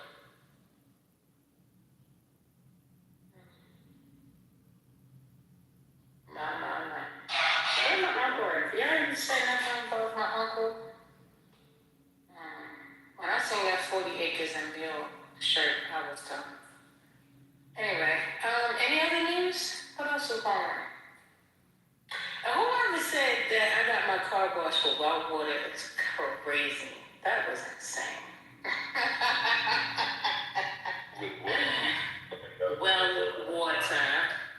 Did you hear the report about Trump's Eric and Don Jr., who's supposedly in bed with an Israeli drone company that's trying to manufacture in America and get a contract with the Pentagon? Talk about that. That's awful. Normal. How is that news? I just heard about it today. So if it's been reported already, No. I'm just saying that's what they do every day. That's a fact. That is a fact. They're the gateway to federal contracts, literally. Straight fact. That was me. I said the car wash may be using well water, but Brian said it's the soap, so he may be right. I was just, Yeah, it's a sealant. It's whatever they seal it with, like the wax coat. I think that's what attracts them. It's just like these bugs to my car. I just had this red. I don't know. It looked like it was supposed to be a bee, but then it looked like it was possibly a mosquito. But all I know was red. It's very weird. Some firefly that be eating everything. Red, they got like butterfly style wings. No, it was. Oh. No, this. It looked like a mosquito, but it was red. Do y'all feel relieved that the war is over, but you have a sneaking suspicion the war is not over? The war is not over. I remember it was over when they said it over. Hall of Fame. That's the Hall of Fame.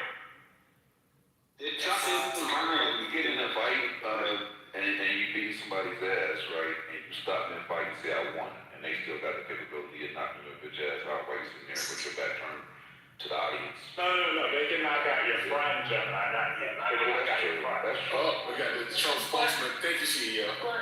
But wait a minute, what's that boy named Concrete? This is what I'm talking about. Why are you trolling like that? I'm not trolling. He's the best at what he does. Let me speak for you, Concrete. He's the best. He's like Microsoft. Like, you know, when we like Get him, Michael. Get him, Mike. he out on the court, like, you know what I'm saying? Like working on new retorts and comebacks.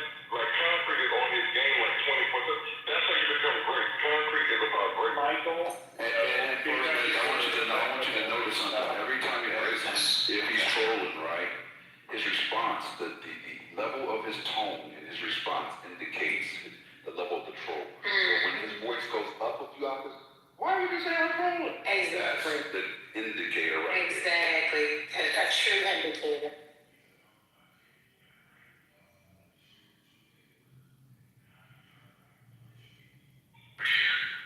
He said your ignorance is crazy. Why didn't you just go ahead and share your thoughts versus asking? But no, what are your thoughts? You asked a question. You didn't give your thoughts.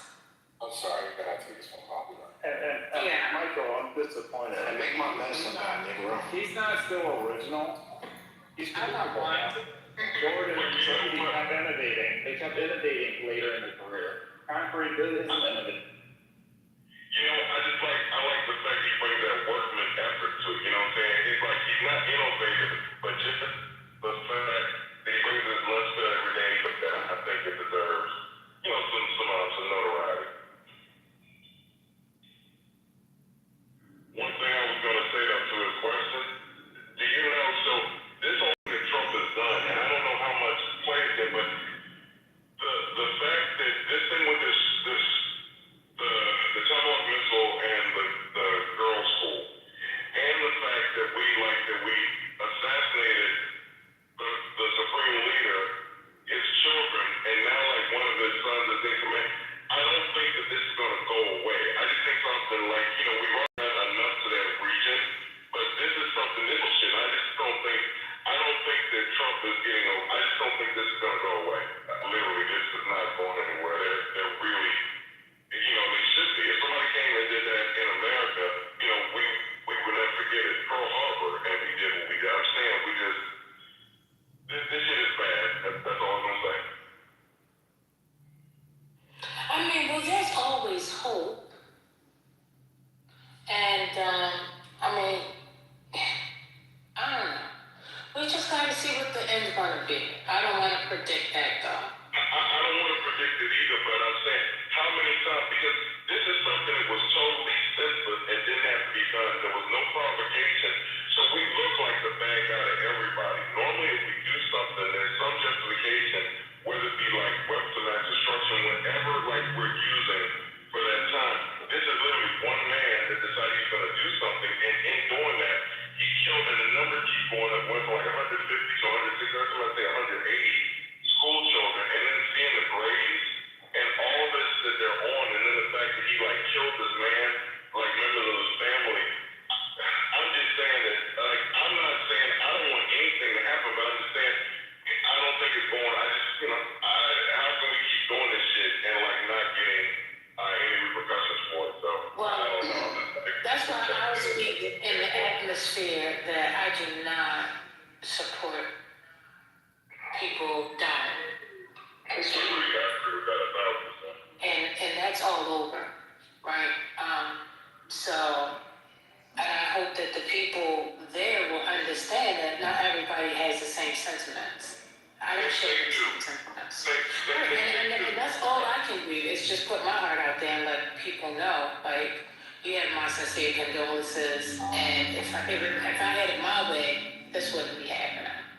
So the thing I think that we benefit from is like the fact that we do have so much like press coverage, the internet is so prevalent, just all these things like TikTok.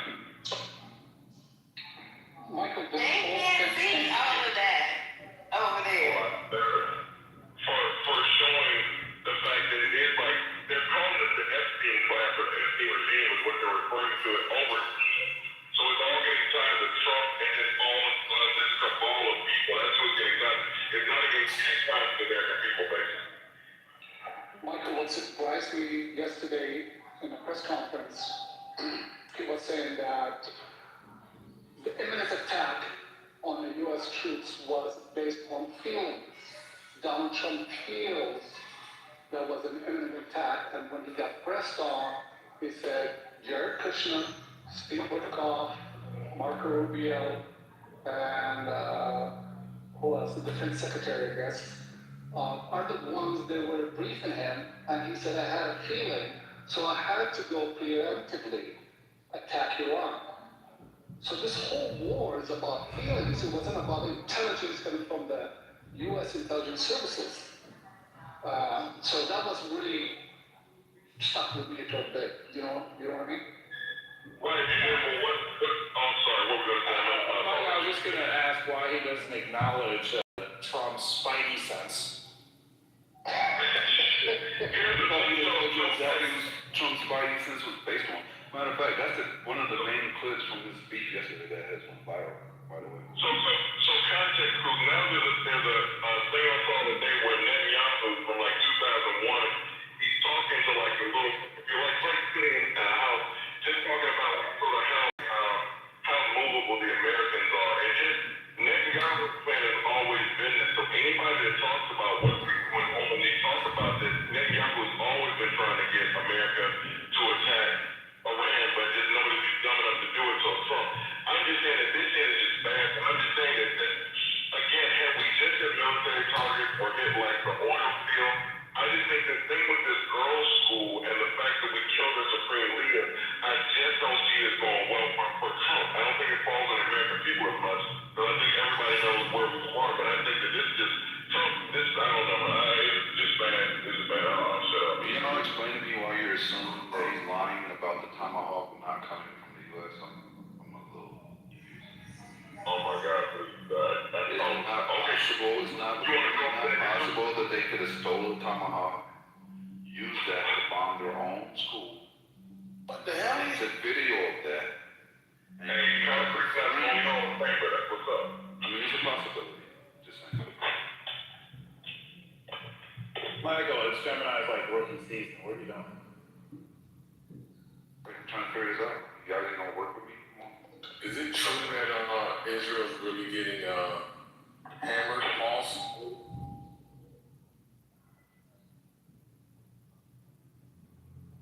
Does anybody know?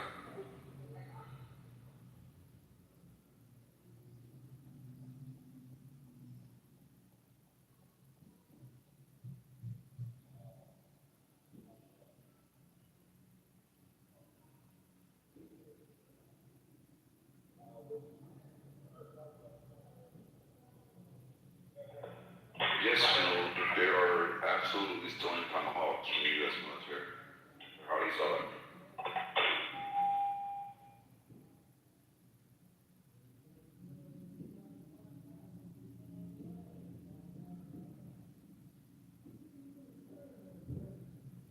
Are y'all talking? I don't hear nothing. Hello? I guess I can't be heard. Oh, Gemini was just talking. First lady, can you hear me? I can hear you. Can you hear me? Yeah, I can hear you. But I swear Gemini was just talking. I can hear you. Can you hear me?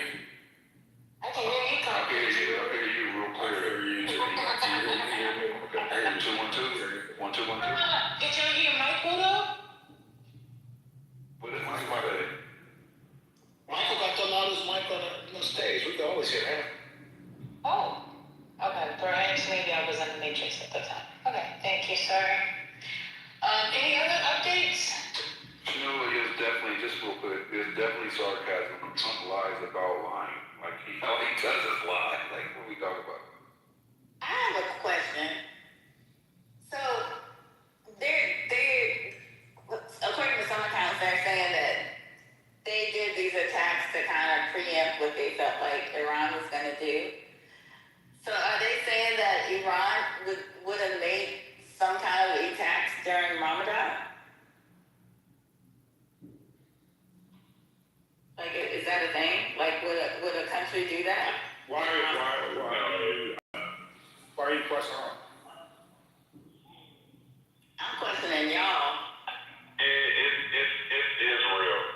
That's like literally Netanyahu. Like when he came to Congress, doing the whole thing where Trump met with him and he addressed and talked about big state and little state. He was basically like dressing down people in Congress, talking about that we need to do something. He's basically trying to get us to go pick a fight with Iran. He literally, that's what he does. It's just, again, Trump and them went dumb enough, or like they have enough, like their tentacles are into enough people now to where we acted on it. But this is all on Israel. That's literally all this. He wants, listen to what they're saying. They want to build the third temple or whatever, but they want Armageddon. He wants to destroy. He wants this. This is all Netanyahu, all of it. Because I mean, it just looks crazy that they're saying they were preempting something, and that you wipe out the ruling, almost all of the ruling family, and it's during a significant religious period for them. Like, how do you think you're going to be able to repair and establish a relationship with the successor? And you're tearing up their grounds. Like, how are they going to rebuild? Like, again, they don't want that, right? Like Netanyahu wants, if he wants to usher in Armageddon, Netanyahu does not appear to care about the safety of the Israeli people by the way he's moving and the way he's acting. And what I was saying earlier, I saw something where like the IDF was apparently going on. There were videos of it. You can't, trust your eyes now, but they were like taking out cameras and they're talking about that they're trying to keep information from coming out about how much damage they're sustaining. Because like somebody had said, like when they like shot off that first bit and then they slowed down, the Iranians are saying they want to punish them and us. So this is like sort of they were testing like vulnerabilities in the Iron Dome, but apparently like Israel is taking like some major damage from like Iranian missiles. Just say all that say that Netanyahu he literally wants this. He's just been trying to pick a fight with them forever. And like I said, trying to get President Obama to do it. Biden is just Trump is just the only idiot that just actually, stepped up and just actually acted on it.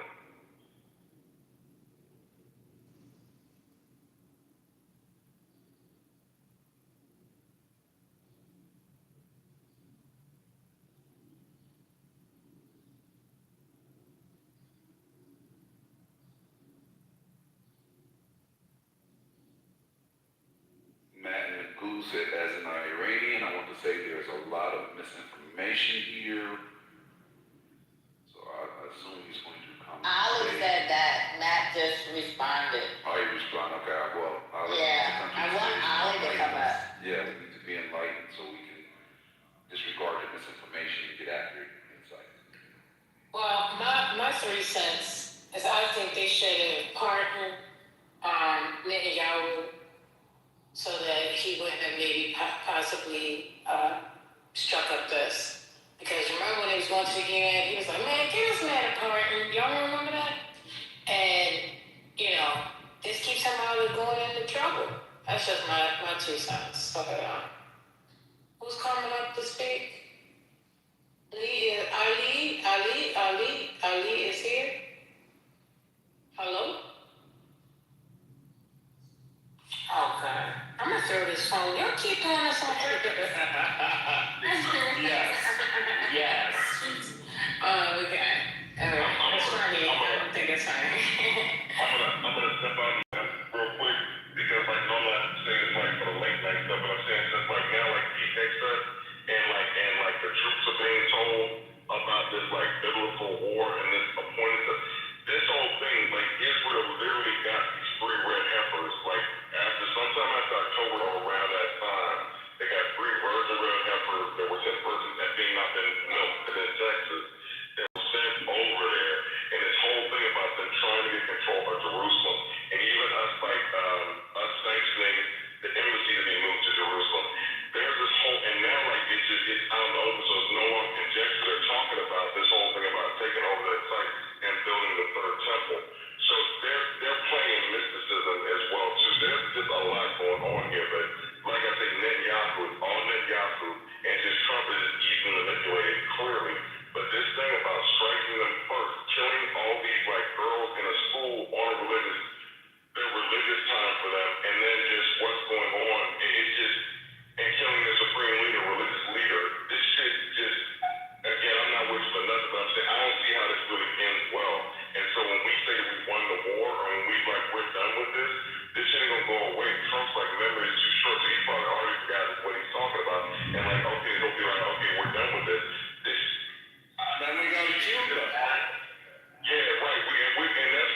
Michael, have you been listening to Professor Yang? I do.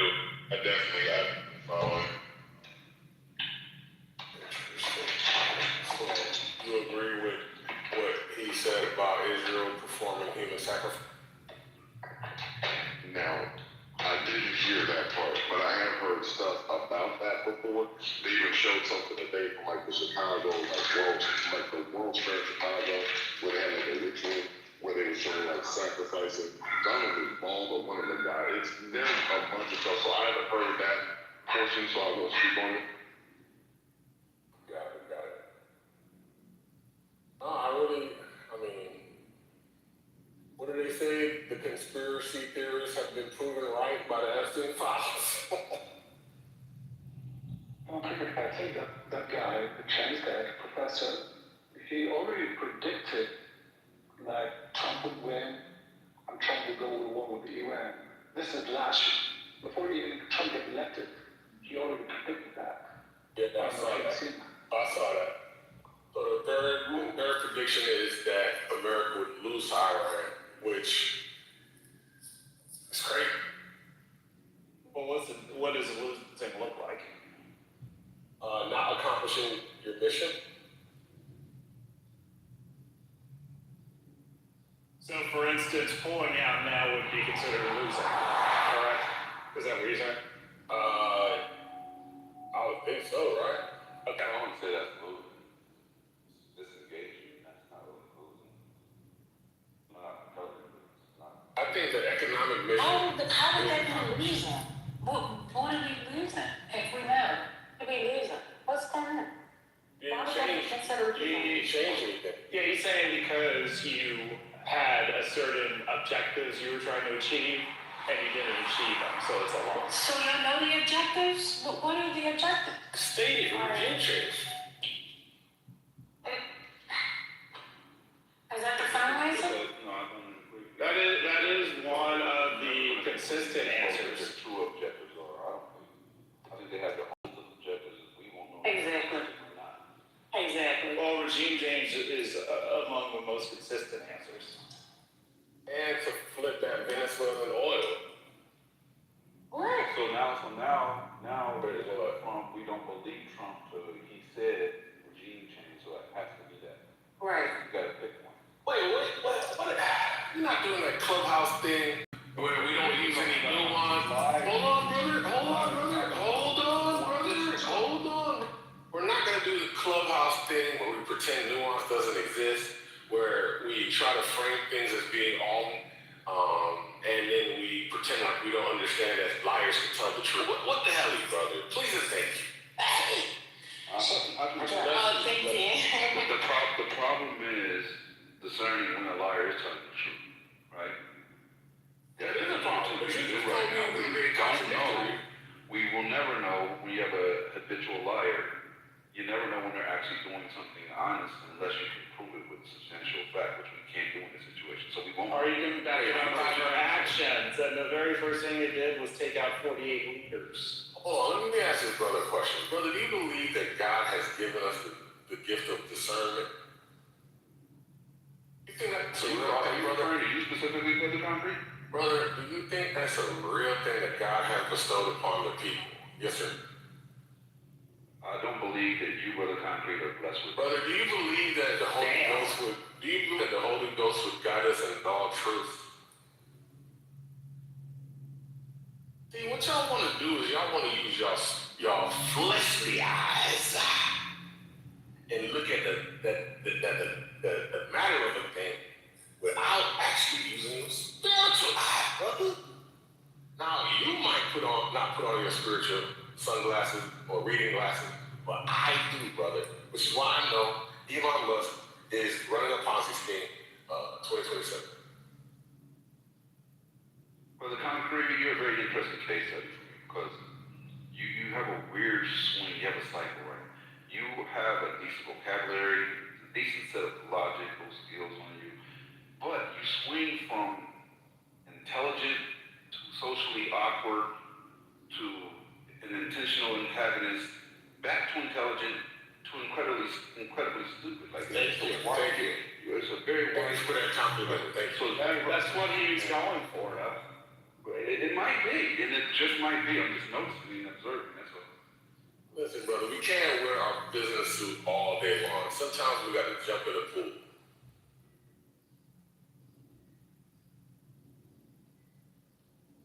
I mean, I think that's cool when we're not talking about real life matters. You know, I don't know, this is a little serious, so perhaps maybe that's the difference. First, have you tried these probiotic fiber sodas yet? What's the name of it? It is called, how is it called? You're welcome. Olipop? Try at the grocery store. Sounds familiar. I'm not sure. It's not ringing a bell right off the top. Just pimping for Diet Pepsi. That's nasty work, son. CEO, Hey, CEO. you really believe that's a good source of probiotics? You think that's the best source for it? It has a good amount of probiotics and fiber. 9 grams of fiber in a soda works well. Yo, can I ask you a question? Yes. When you just said that the objectives have been met because they're getting rid of the leadership and regime change, right? And they killed 40 leaders. I didn't say it was not. Oh, okay. But when somebody said it wasn't met, you said, well, what No. Gemini was saying that was it. He doesn't believe that regime change was a focus. I was saying that regime change sure seemed like a focus. I didn't say that. I said we don't know. Oh yeah, that's right. He said we don't know. Yes, I was saying that. You were saying by I was saying 48. That shows you seem interested in regime change. In regime change. Okay. So let me ask you this.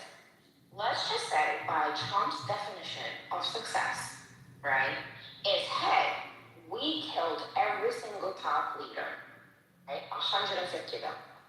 Right? They say 150 were killed. Or 150 of them. That's it. Regime is dead. Haven't we learned in our history that, especially with the United States and going to war, that sometimes doing that, the people that come to replace them look worse because you just made the leading leader the martyr, and the son is gonna come in, probably want to come to US as far as possible for paying his dear daddy. So maybe we achieved that data point of we killed 150 of the regime that's there right now. But there is a really big possibility that it's just going to be worse. Well, I mean, just listening to his words, though, he said that he wants to be involved in selecting the next leader. So I don't think, based on his definition, it wouldn't be a regime change until he has approved the next leader. How is he going to put somebody there? Like, how is Dom gonna go and put a leader in Iran? Like, are we gonna have an inauguration? Iranian apprentice. And how that people are gonna listen to him? And like, there are 40% of the country who love their leader isn't just gonna assassinate him. He said he's putting in the auto pay. Katrina, they're not. So the thing is that, so you made a point, I wanted to jump on that point too. With the father, so the father was so any of us who have fathers, we all had somebody but anybody that you're not gonna let that shit slide. So what America did, because even in America that happened. So Bush won the whole situation where he went in and Desert Storm and the job didn't get done.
a second.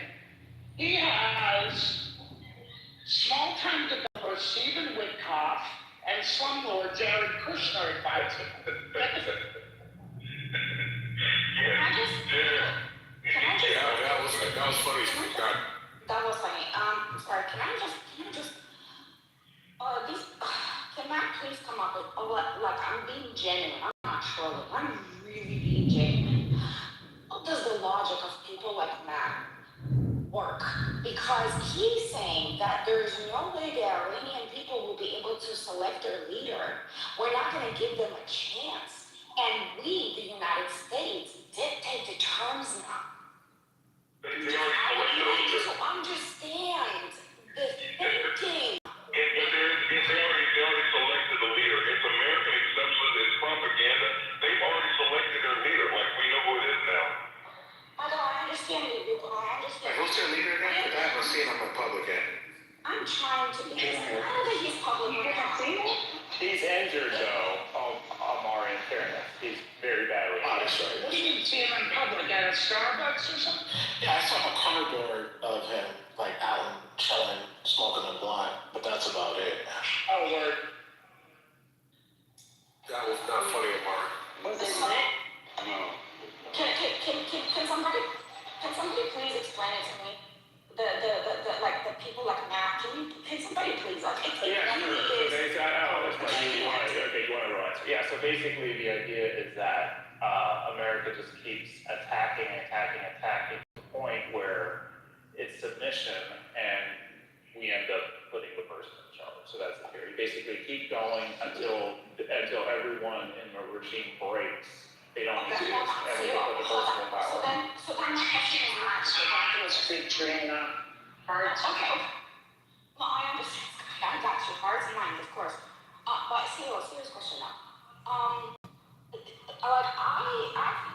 again, this is just my personal opinion. I might be stupid, I'm not educated, but that the reason why Iran is bombing all of its neighbors right now is because they are trying to, through them, to push on the United States so that the Saudis and Bahrain come to the United States and say, yo, you need to stop, this is hitting economically, this is hitting our reputation. Yeah.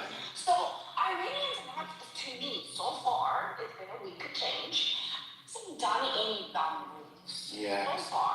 I think Katrina, What is to say, that in a scenario where the youth are saying that people believe that we're just going to bombard them until they give up, that they are not going to continue bombard their neighbors. Yeah, what Matt Cole. The United States gives up. Yeah, what Matt Cole would say is that basically her weapon systems are downgraded between 63 and 85%, and that was a few days ago. And basically, you can just keep degrading her offensive ability to do that. And eventually they just run out of weapons. That would be what the theory is. And the Shahed drones play no damage in this. Like, the Shahed drones are just non-existent, right? The way I kind of visualize it, Katrina, is like, just imagine like Iran is like a man that's trapped inside of like the world's most expensive antique store. Right? You got some dude in an antique store, and his enemies are firing at him, right? But every time they shoot at him, he shoves over like a priceless vase, or a statue, or a cabinet, right? And this dude, he might be under attack, but he definitely has the power to impose a lot of costs around everyone around him, right? So in this analogy, the antiques are the Gulf's fragile system, because the Gulf states, they were never meant to support large cities like this. They were never, the only reason that large cities like Dubai exist is because of very, very fragile, enormously valuable systems like oil production, right? Gas export systems, desalination plants, ports, and tanker traffic, right? And so, that is the exact problem. Like, the question of who can impose the most paying on each other. And if you look at it that way, if you dismiss all of the rhetoric, all of the propaganda, by the way, from all sides, you just have to take a look at the geography of Iran and realize that a very, very, very long, slow war is definitely in Iran's.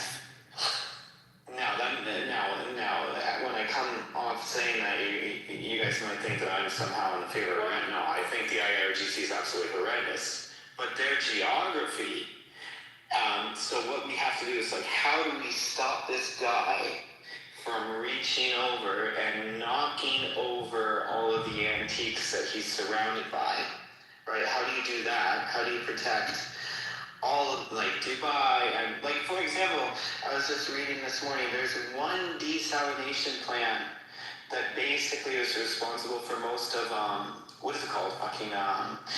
Saudi Arabia's largest city.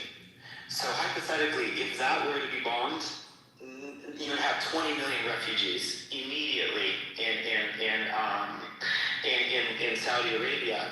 And I raised this in another room, and the person said, well, Iran has desalination plants. It does, but where most of the people in Iran live, in the north, it's not far from the mountains. And so most of Iran's largest cities and northern cities, they all have access to fresh water. So anyways, yeah, we got to do inside the antique store. Every time you throw a stone at them, you just knock something else over. Yeah. So real quick, so to your analogy, which is a great analogy, so he was in there just fine, just curating the antique and just like being to himself. Again, I'm not a fan of the IRGC, nobody is, but Donald Trump took and threw a big rock through the window and hit him in the fucking head or whatever, and like killed his baby that was inside. So now we have to deal with this shit. So the window's broken, it can't be fixed, and the man's child is dead, and he's got like a fucking knot in his head or whatever. So he's not gonna forget it, and he is gonna break everything in that antique shop until he's tired of doing it. Well, no, I think that I think Iran is doing. Give me 1 second. Give me 1 second. So I think Iran is going with this economic warfare approach to get us to stop, right? So it drives us to end it. They're putting pressure on that reason. I don't think that they're just going to do it in perpetuity. It is the best card they have in the deck right now. And the real question, though, is like, to what degree? I already heard Russia is providing them support. So to what degree does Russia and maybe even China see this as a proxy war opportunity? It's a big You're exactly right. Driving a wedge between. So what both the United States and Iran are doing is they're trying to drive a wedge between them and their allies, right? So Iran's really trying to drive a wedge between the United States and all its allies, because a lot of its allies would say, hey, look, the world's economy is really messed up right now. Stop that, right? And America's trying to, obviously, and strategic drive a wedge between them and its neighbors, right? So it's a matter of who can take the most pain. And it's also a matter of, in military terms, they call it escalatory options. So Iran's surrounded by all of these priceless antiques, and it keeps knocking things over, but the antiques it knocks over, something just wrote on the bottom, is a little bit more valuable than the one previously, right? So they're not spending all their weapons all at one time, but they're saying, hey, look, still the most valuable antiques around me are still right there. I still have options. And this is the first time,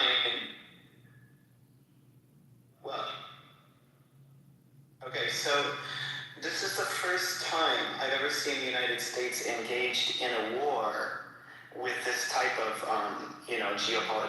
geography, this type of situation, right? This is the first time I've ever seen anything where bombing Iraq had very little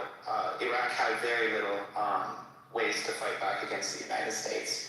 Syria also, all these other countries over the last 20, 25 years, they did not have, they were not sitting in the middle of an antique store. This is the first time I've ever seen it. Yeah. Go ahead, sir. Just quickly, I just want to talk about quickly about the regime change concept, right?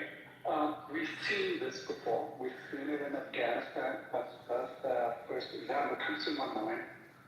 When the U.S. went to Afghanistan, this guy who was pro-American named Karzai, right?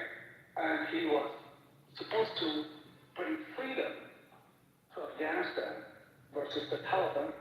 And he was there, but the U.S. got rid of him at the end, 2014. He wasn't doing good. So we got another guy called Ghani. And he is U.S. educated. He's a doctor from the U.S. universities, but he is well U.S. educated. And we put that guy in. And we said, yo, we're going to support you. We're going to do everything that we can do. From 2014 to 2020, he didn't do shit because the public was not approved of him.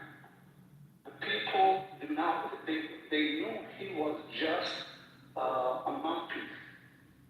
And what happened when the U.S. pulled out of Afghanistan? He didn't even stay for 2 hours. The whole government collapsed.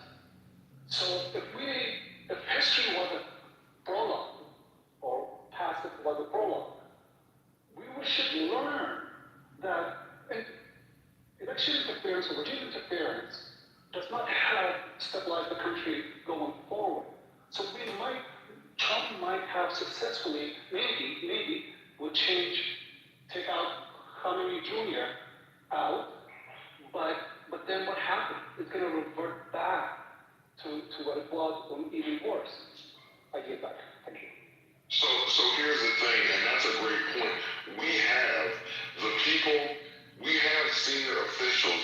Trump got rid of those people, like the Joint Chiefs of State. He literally got rid of the people that have studied war, that have studied techniques, that have studied the Middle East. None of them are around. So that's what we got. So your point is so valid. It's just, and that's why everybody's banging their head against a fucking wall watching this, because everybody knows that it's just not something that you do. So you literally just kick the hornet's nest with no way of getting the hornets corralled and put back into some kind of a hive or something to keep them from like damaging other people. Yeah, but that wasn't the administration's goal. At least that's not what they said to the public. What they public was they intended to give the boys the ability to grade their Navy into force. So you take that for what you think it is. Do you believe that? Do I believe that? I think the way they're acting right now is like Trump wants to put troops on the ground. There's been gossip that talked about sticking troops on the ground, which is just not responsible. So Marshall, you are so, just 1 second here quickly. Just 1 second. We're trying to solve a political problem through military means. That's not right. That's a military problem. It's a military.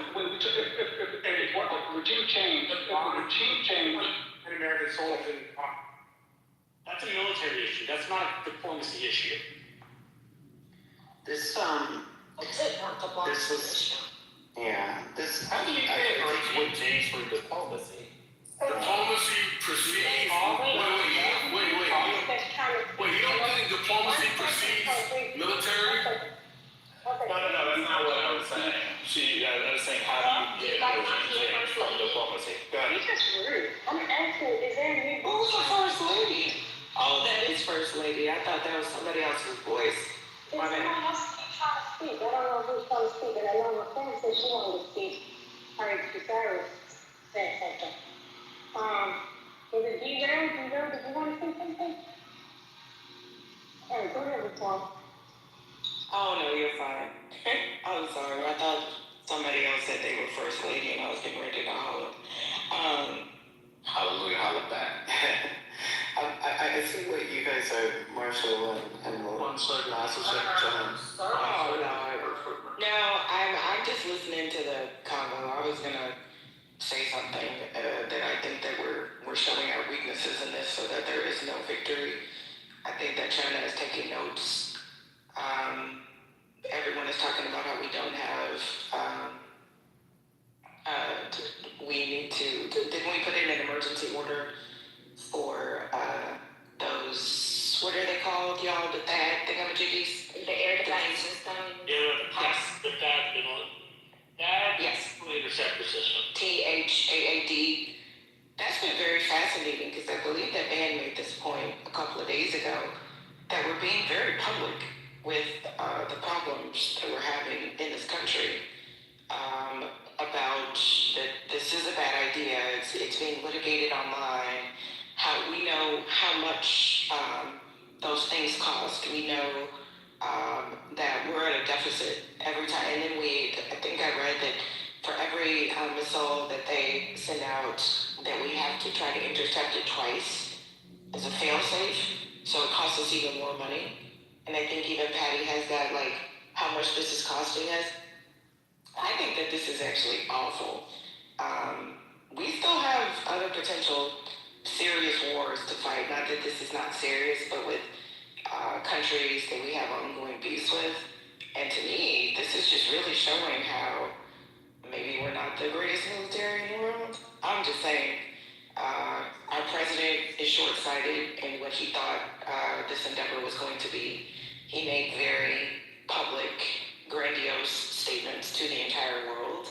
He's built his administration on blustering about, you better do this, or we're going to send the military. Well, guess what? You sent the military, and Iran is holding their own. This is like Russia and Ukraine. Russia thought they were going to make short work of Ukraine, and they didn't. So I really hope that, that's what I was going to say. I don't know if it was applicable. I didn't hear the original question, but this is not looking good for us from my perspective. It's showing our weaknesses, and I'm not sure if that is what was intended at all. Patty, do you have the Raising Cane audio from this morning? Right, he wanted us to do this in his first administration. Victoria, hold on, Miss Victoria, give me 20 seconds here. Okay. Raising Cane. I don't care about everything. This is the thing.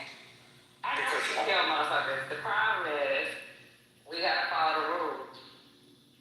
If we wanted to blow that bitch up, we blow that motherfucker up. No, the United States is undoubtedly the most powerful If we wanted to military. blow that bitch up, we would blow that bitch up. But there's consequences to pay for that. Yeah, there's consequences, but regardless of the fact, we gotta follow the rules. But if we following the rules, if we were like fucking all over the place like Russia, we wouldn't be in the same situation. Don't compare us to Russia and Ukraine. Russia's doing whatever the fuck they want to do. If we were able to do what the fuck we wanted to do, there wouldn't be a fucking Iranian alive right now.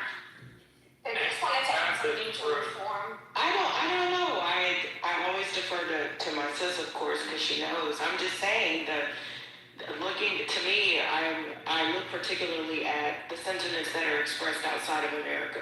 Since Trump got in office, it's something that I like to do because we're so used to the foolishness that is quite normalized here. And we don't really see how we're faring on an outside scale. We're the bad guys.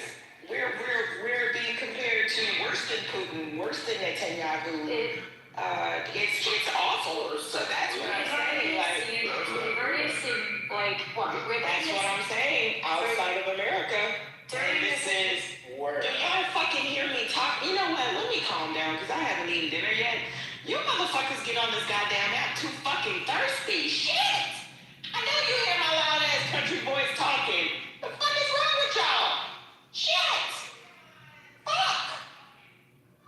Go ahead and talk. I didn't know. Crackheads. They are, Gemini. Don't let Megan get to you. You know what? Let me go get something to eat before I deal with y'all ass. I am a little parched. You know, Pablo sounds kind of good right now. Please. I'm really have no flashing my mic, so I just get a little bit of water. Thank you. Yeah, get that one time. You're good. You're good. Keep going. There's no doubt. Like I say, sorry, go ahead. If I could respond to your reform, because before we kind of go off that topic before, you know what's very interesting? No, I know I'm always good with Russia, right? I know, but I think it's, when I bring it up, it actually has a place, like this substance. Don't you guys see from the Russian and Chinese perspective right now? We saw that in Ukraine, Russia is taking the war into a whole different new perspective with drones and Shahed drones and everything else, right? And what is really Russia getting out of this right now? They're seeing their American capabilities, United States, and they're seeing if the United States is ready for the war. And so far, yeah, but they ain't ready for it either, Katrina. They ain't ready for it either. What's going on here? No, I know that they were not ready, but what I'm saying is that They lost to the bank. They're not even doing well against the base of the candlestick next to them. What takes more of like reconnaissance is what I'm saying is, hey, we need to figure it out. What are the weak spots for the United States? Russia's not maybe making that much progress. Who are the advisors that are advising Trump that this is Ukraine? Go ahead and finish before I So Russia's trying to find the weak points of the United States, and right now with the Shahed drones, the USPB drones, and everything that's going on in Ukraine, they could see where the weak spots. Russia doesn't even have to go into war with us. China and Iran, other countries, if they ban altogether and Russia is not by themselves, and they see in real time the weak spots, sorry, but to me, that is very But radical. what have NATO? What is? Yeah, I mean, so, okay, just really quick, Katrina, I guess the flip side of it, are you suggesting, forget Trump being out there shooting anybody or right? So put the politics aside. Are you saying, like, getting Maduro the way we did what happened in Venezuela, and how quickly it happened, that wasn't, like, from a military perspective, impressive? And are you suggesting that taking out 48 leaders as quickly as we did from a military perspective, that wasn't impressive? Iran isn't doing anything to us. We're playing again the smart part of the deck, which is economic warfare against the other countries in the region. They're militarily not doing anything to us. We're just playing a smart chess game by doing economic warfare. So I don't understand this degradation of the military that you're talking about. Where is it? Let me get in. Katrina, because I just want to say, to the point about this, so I do believe not as big and bad as we think we are. We're like lumbering against in the Soviet Union, the Cold War, even where our bases are set up around the world, and we're not built for this kind of fight. So Patty, to her point, when the thing went down in Ukraine and Russia, we've been in this app for so long, she talked about how we were able to see how Russia moves, how their troop movements go, like how they're so unprepared to fight this kind of a battle and this kind of warfare. I do think, to Katrina's point, that we're being exposed because we're not built for 21st century warfare. We're literally showing. So yeah, we're doing this, that, and the other, but history shows us, listen, please, let me finish. I'll literally finish. So, fuck, I'm losing my fucking point. So, saying that to say that we're not built for this at this point. So history has shown us, and literally anybody, that you can't bomb a regime out. That's what everybody's saying. That's why go back and look at this. You can't bomb. You have to put boots on the ground. So until we put boots on the ground and won in a mountainous region, look at Afghanistan. Look at our failures. We have not won a war that we started. The last war we won was World War II. So I'm just saying, we're not built for this. So you can say what you want to, but I mean, it's like history will prove it out. The military has literally been built for the 21st century. Our over-the-horizon capabilities, our Navy, our Air Force, our classified technologies, which we use in Marshall. Can I ask you one question? Hold on, real quick. I just want to ask one question. Before it gets down the road. I'm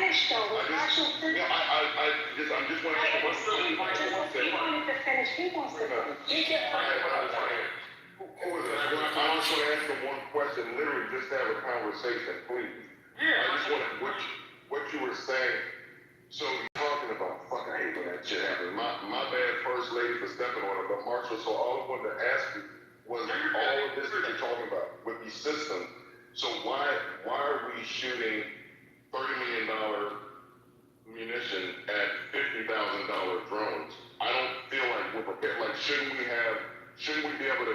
prepared for that? Shouldn't our military strategists have been able to know that they've been amassing all We these took like their kamikaze drones and we retreated them. The military has chosen high technology, getting prepared for 21st century threats over low-scale technology. There was an article in the National Interest about a decade ago, and its proposal was that we make small carriers versus large carriers. And the reason that was proposed was because they were large weapon systems that, if sunk, cost multi-billions of dollars to make. My point is, we designed those for the 21st century warfare for adversaries like China who have that kind of capability, right? Yes, it's asymmetric with the Iranians, absolutely. That's their hope.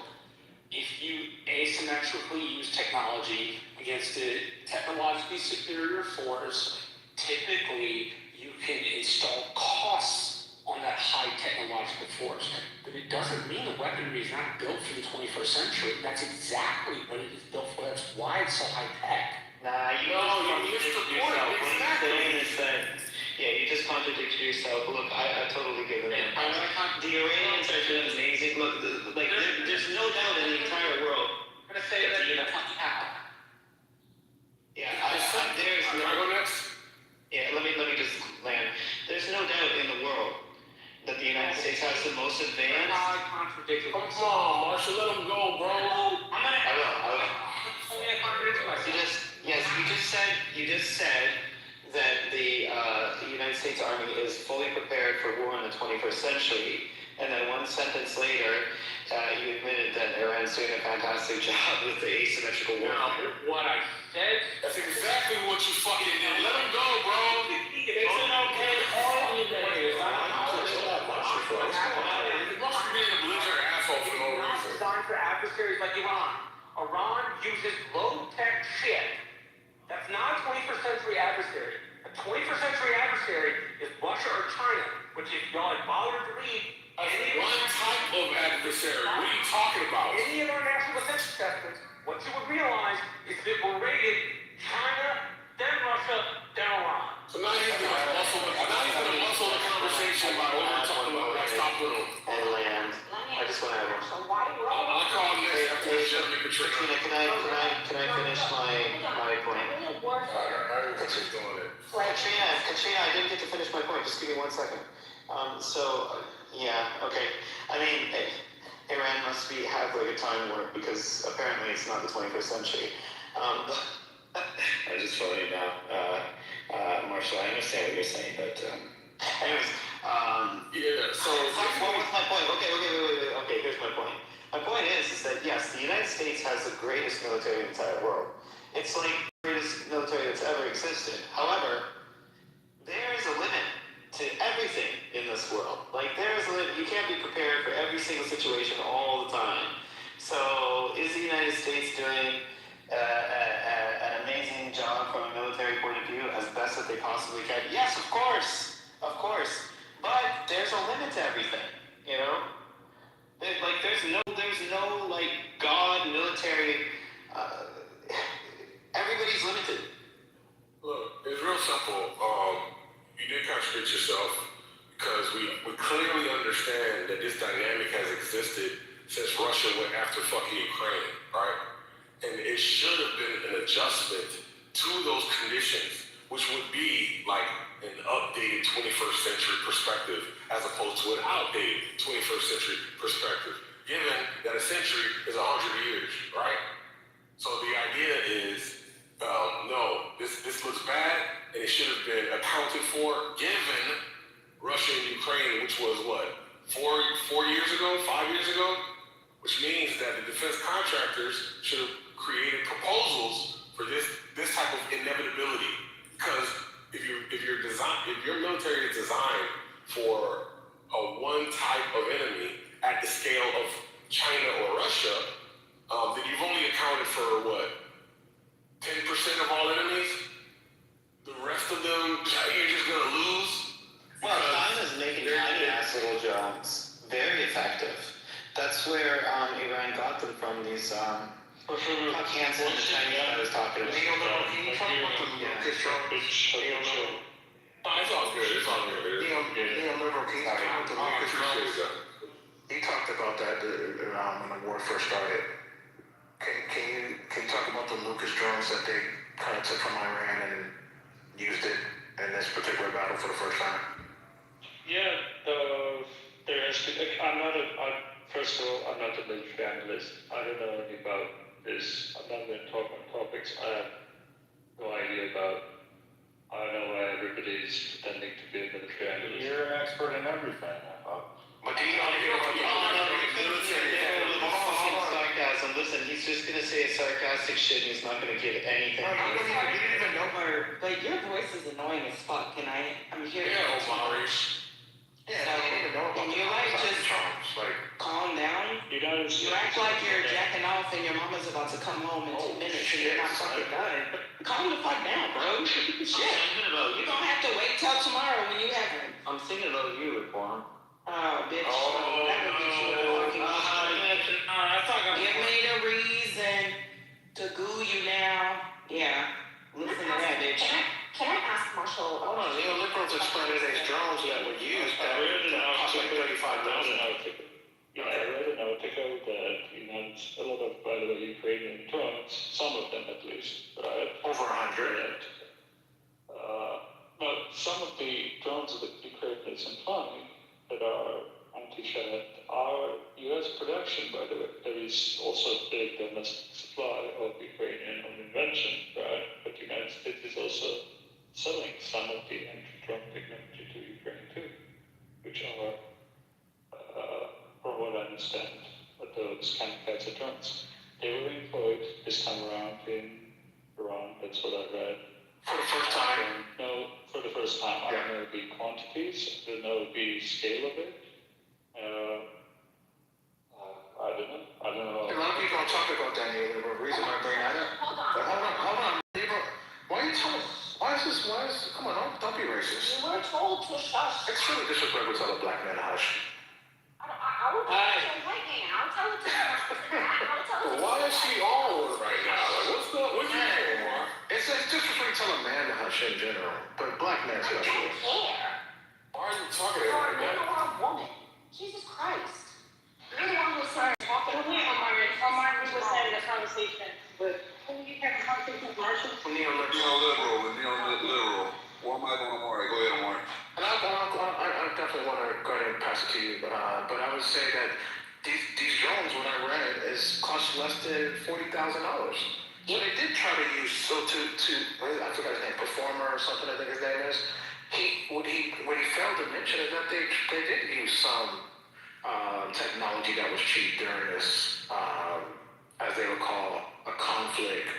And so they got to continue to build more. But they did start that at least. I mean, the problem is that I think perhaps the Trump administration, like if these, from what the reporting is, right, like on how haphazardly all of this done, the strategic petroleum reserve, the evacuations, the closure of embassies, and some of those issues possibly extended to military planning, right? And perhaps if they approach this issue a little bit more comprehensively, they could have went, I don't know if they knew they were going to this war, the build-up was happening for, I don't know, perhaps let's say they knew it for 6 months, right? In the 6 months, they could have built procurement, a triage on all of those things, right? Today there was a reporting, somebody just put it in the chat again on Axios, that Ukrainians approached them with PowerPoint presentations to sell their anti-Shah tech, right? And Trump administration rejected it. So yes, the United States has a very capable military with a very large budget. It has a lot of issues in procurement, etc. It's not perfect, right? And they will try to innovate and they roll out those technologies. But again, we're mistaking tactical superiority with strategic objectives and achieving those strategic objectives. Marshall, did you say that regime change is a military matter? Yes, he did. If I am not remiss in regime change, it's mainly a military matter for the United States at this point. It's not a diplomatic. So when has the United States successfully conducted a regime change to a military matter? An air war campaign? Not air war campaign, never. As I've said previously, the only way to guarantee that is troops on the ground, which I'm not in favor of. Okay. So no regime changes up. No, I'm not under the disconnecting impression that an air war and degrading Iranian capabilities will somehow make the Iranian regime go away. Okay. This is the other thing, right? Like when strategic objectives and tactical excellence are different things. You can, as Ben and me keep pointing out, you can be tactically excellent and never lose a single military campaign, battle, or whatever, and strategically lose a war. Vietnam.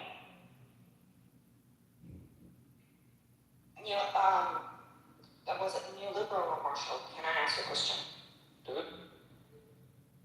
When I think it was Marshall who said that the United States is, and hey, neoliberal, I agree with you. The United States is very powerful, big budget, more people, and everything else. But I think there is a big, big difference when we talk about having the resources and how you use those resources. Because when you have a dumb manager, no matter how much resources and money and smart people you have, let's look at the Soviet Union, right? You're still gonna mismanage it, right? That's a possibility. And I think that's what's happening right now. The fact that the United States just now, 4 years later, is developing, and like you said, we don't know the amount, right? Obviously, it hasn't, done a big, it hasn't made a big impact on shooting down the Shahed drones because we're still struggling with that, right? We're still asking Ukraine for help for that. But the whole point is that you could be a big, gnarly army and still lose through guerrilla warfare, especially when you're the attacker and you're fighting on somebody else's turf. Aren't we learning this even from the Ukraine-Russia war? Russia was guaranteed to win. How much tanks and manpower and the fleet and everything, they were definitely just gonna sweep in. 4th year, and they have moved what? 10 miles, and they usually move about 10 miles in a year. It's ridiculous to think that just because you have all the resources, that you can win no matter what. And obviously, Marshall, we're not in the 21st century because we cannot deal with those Shahed drones as effectively as we should if we were the 21st century. The United States have been putting a lot of money in very expensive drones, but I don't think the United States ever thought of the sheer amount of cheap drones and just a large quantity of it and how you can just overwhelm the system. Yes, because it's not set up to deal with Iran. It is set up to deal with Russia and China, which are national defense establishments and estimates for the last 2 decades have said China, then Russia, then Iran. If you notice in the Middle East, despite our overwhelming power, we ended up getting defeated by asymmetric capabilities because we're not fighting state after war in that way. We weren't in that way. Those capabilities were designed to deal with the Chinese Navy, the Chinese Air Force, the Russian Navy, the Russian Air Force. Of course, it's overpowered by shaky drones because we decided 21st century technology was the preeminent way to deal with those threats, right? It's why our stuff is so technologically advanced, why it's so expensive, it's why we have the largest aircraft carrier in the world. But Right? Designed for those particular capabilities. Marshall, but wait, we are designed to, so basically you're saying we are designed to go against other superpowers, but we could be taken down by guerrilla warfare. Do you realize that? Can we fact check this? Before moving on with the conversation, it's a little bit strange to claim that the United States, when it has a long-standing doctrine going back to the Vietnam War on counterinsurgency and coins specifically, right? That it has developed, that it's only focused on Russia, China, and whatever, right? You can say that coin has failed as a doctrine, and then we can have that conversation, but pretending that coin doesn't exist is a different thing. That's the implicit thing in my statement, that coin has failed. You didn't say it failed, you said kind of it doesn't exist. Okay, fine. You're right. I will correct myself. The coin has failed. We have not adopted or kept those lessons. At least, in my understanding, it hasn't. We have prepared for the next state-to-state actor war, which leaves us unprepared or having a hard time with asymmetrical threats. Guerrilla warfare has, for thousands of years, been able to lay out an invading or an invading or Lord, an invading force or a force that is on the attack. There we go. Hey, Marshall, it sounds like you're trying to make sense of a mess.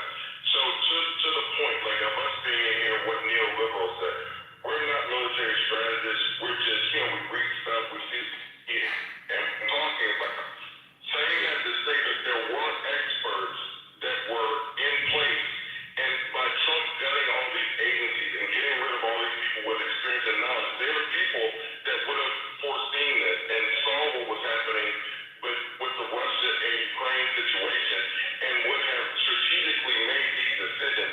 I'm just saying it's like the way that you're talking about this, what you're saying would have gotten caught by somebody. It just Trump put us in a situation by this whole setting of the bureaucratic system. It's because it's not the military that's running this war. It's fucking politicians. Like, I think most of this war has to do with Netanyahu wanting to stay in power, personally. I think the man's insane. He wants to stay in power. He needs perpetual war to stay in power. So he's like, fuck, I'll do it. But if the decision-making was actually handed off to capable military strategists, those fuckers, man, I'm 47. I can remember when I was like 13, people tell me about how many, rockets Iran has, like millions of rockets underground. I remember that shit. No, this is like a political blunder for dumb politicians wanting to stay in power. They started something now, and then they're like, oh shit, I just stepped in a pile of shit. Again, my whole antique store analogy, I think, is the right one to go with. But they didn't step in it because they're scared of Iran. It's because of the economy, oil prices. It has nothing to do with, Iran is overwhelming the United States. No. So Iran's kind of like a drowning dude, right? And if the IRGC genuinely feels like they're threatened, it's like you go out, but they're just going to pull you under as they fall, right? There's no way that Iran or any other country in the entire world can ever come, invade North America, and take over Washington. It's not going to happen unless it's us Canadians who did it twice, by the way. But nobody else is going to be able to do that. I'm just kidding. You can't get to it now. But yeah, it's that's the thing. But they sure can make it painful for the entire world for being friends with Netanyahu and for being friends with Trump. And Iran is definitely exploiting and putting a wedge between the United States and Israel and everybody else. Can I get in for a second? That's what she said. Can I get in for a second? If she says second, that's a problem. Go ahead. I'm gonna go back in history. history for a moment. When we were at war with Japan, they had an element called kamikaze. We weren't there for that. Because there were people that had made up in their mind that they were going to do things unconventional, and it caused us a problem. What did? We took the atomic bomb twice and dropped it and said, listen, we're not going to play this game with you. If you keep it, we're not going to play this game. And what First Lady said was true. What we're trying to do is we're trying to go by the rules. If we drop big bombs on Iran, it will bring them to their knees and it would be over with. But we're trying to be civilized. So all of this little drone, big drone, in between drone. The only reason we're still at this is because we're trying to be civilized. If we wanted to be ruthless, we would just go ahead and drop the biggest bombs we have, and this will be over with. And with that, I will drop on it. Yeah, but immediately, so that's part of the problem, because Iran and the IRGC and Israel, they don't trust each other worth a split. So they have to be perpetually at war against one another. Because, after all of this shit, I guarantee you Iran's going to try to make themselves an atomic bomb. And, if let's say, Israel dropped an atomic bomb on Iran, well, Iran's going to do the same thing the very first minute that they can. And then what? The whole world fucking explodes? And you have atomic war, and then none of us are fucking alive. It's not a solution, man. Japan was an adversary. Japan is no longer an adversary. So to say that. I'm sorry. I really interrupted you. I'm sorry. I'm listening, yeah. I support it. Girl, did you interrupt him just to tell him you were sorry for interrupting him? Yes, I'm sorry to change. Signing up for the nuke. Lord Jesus. You know what? We need to do like the old folks. The old folks used to give you a clothespin, and they used to tell you to put it on your lips. Anybody remember that? And they used to be like, I'm just saying, I'm sorry. Get that clothespin. I know my ADHD might stop. It's affecting. That ain't got nothing to do with no ADHD, child. I'm sorry. All right. Do better.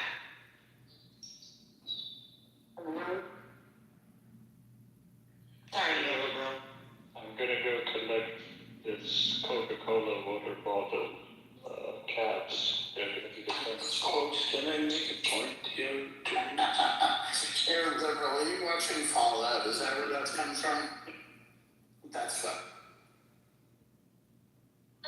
Neil reminds me of like he would be good on a Copenhagen, I think that's what's called, new show. I have no idea what that is, but I guess thank you. Miss Dominica, what I was gonna. Oh, No, go ahead. It's all right. Go ahead. What I was gonna say with Japan, I feel like a lot of times we do comparison, and I do that too a lot. But with Japan, still, again, that was very different overall. Yes, we nuked them, right? What now? If we stop with that. Okay, if we just not nuke them. Okay, if we just bombard them, right? We're just gonna commit genocide. We're just gonna bombard it, right? Like erase everything, like Russia is doing. So then, what's gonna happen is we are now responsible for those people. We're going to cause humanitarian crisis, there's going to be starvation, there's going to be disease, and everything else. The amount of money that the United States is going to have to put in there, right? Because we don't want the world to go to crap, is a lot of freaking money. We already did that experiment with Japan, it came out great. Did that with the Soviet Union, ended up, the Soviet Union biting us in the butt. We did that with the Soviet Union in Afghanistan. I think sometimes that cost of now we have to clean this mess up is a lot higher. And that's why the United States is not doing that. Not only because of international rules. That's all I wanted to say. It's not international rules, it's a reservation. Use of nuclear weapons, even tactical, hate those definitions, even tactical nuclear weapons against a non-nuclear state will unleash nuclear proliferation. Every state will try to get its hands on a nuclear weapon. Exponentially increases the odds of nuclear detonation, right? It exponentially increases that even a nuclear test will trigger a retaliatory strike. It exponentially increases the risk of everybody on the planet dying, right? It's not in anybody's self-interest.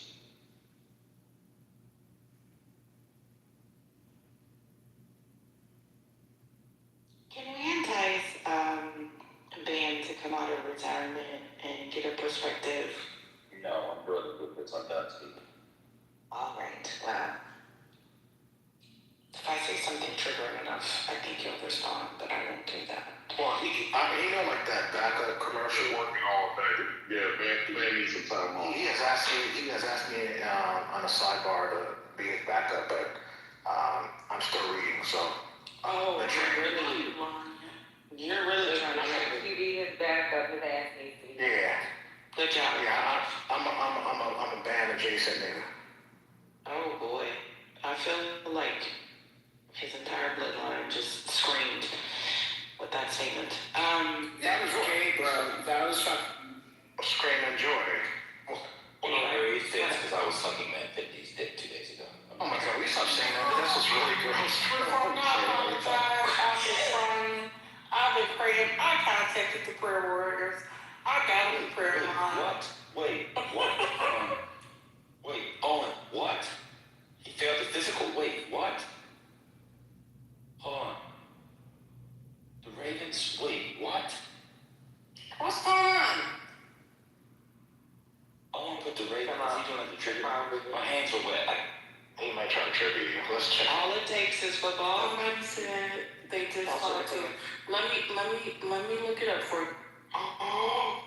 No, it's people are saying, who is, I don't even know who these people are. It's true. I just passed the headline and came back to the screen. What's going on? What happened? What's happening? The Ravens got the deal with Crosby. Crosby, she's sick. No, I'm laying down. Lay down. They gave 2 first-round draft picks for Crosby. Yeah, why they do it though? Even generational pass rusher, why they back out of the deal? Do you give the mic to people one after the other? Go ahead, bro. Mr. Go ahead. Speak your piece. My name is Mushtaba al-Muhammadini. I am an Iranian-American peace and democracy and Mother Earth activist. I am the founder of Peace-Seeking Iranian Veterans and also founder of National Peace and Democracy Coalition of Iran. And I am sick and tired of the fact that in this country, which sometimes is called the belly of the beast by some, militarism is destroying American democracy under Trump. So Iran has been attacked. I am no friend of the regime Iran, by the way. I am a democracy activist. And the US and Israel have attacked Iran supposedly in order to do whatever it is that they claim, that they aim at, but their purpose is to maintain a weakened regime, but keep it in place so that they can use it as a boogeyman. Why? Because the $1.5 trillion goes out of our pockets as taxpayers in this country every year to fund the military and intelligence. in order to justify this kind of expenditure every year, as George Orwell talked about in 1984, you need to have a perpetual enemy all the time and a war. Therefore, when the Soviet Union falls and there is the communism, which was a horrible system under the Soviet Union, I'm a social democrat. Communism was horrible, so it was used as a bogeyman for a long time, creating a mutually beneficial Cold War between the military-industrial complexes of the Soviet Union and of the United States.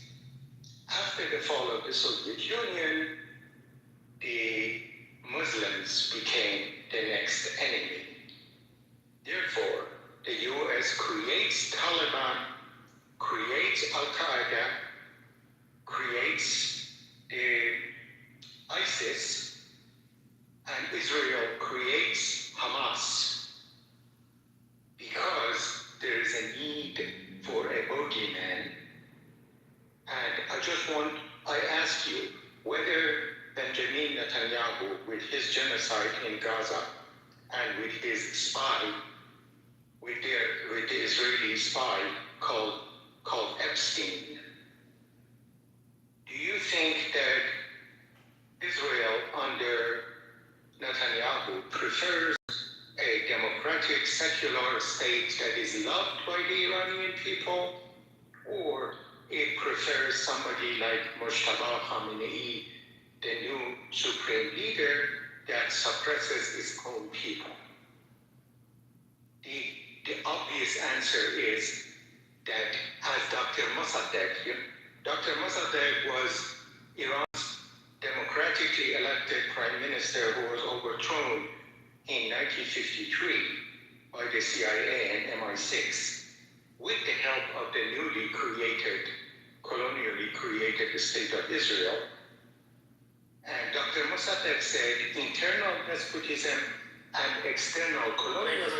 was created by the United Nations. Every nation but one. Also, the Kurds. Don't interrupt him. I'm sorry, First, I'll continue. Okay.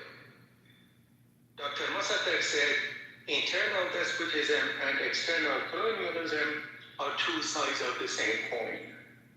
I get that they need one another as friends, like the Shah and Nixon, the dictatorial Shah of Iran, and Nixon, of course, as master and servant, or they need one another as enemy, like Ayatollah Khamenei, the late one, or his son, and Benjamin Netanyahu. They need one another as enemy. Therefore, they perpetuate conflict. They prevent peace.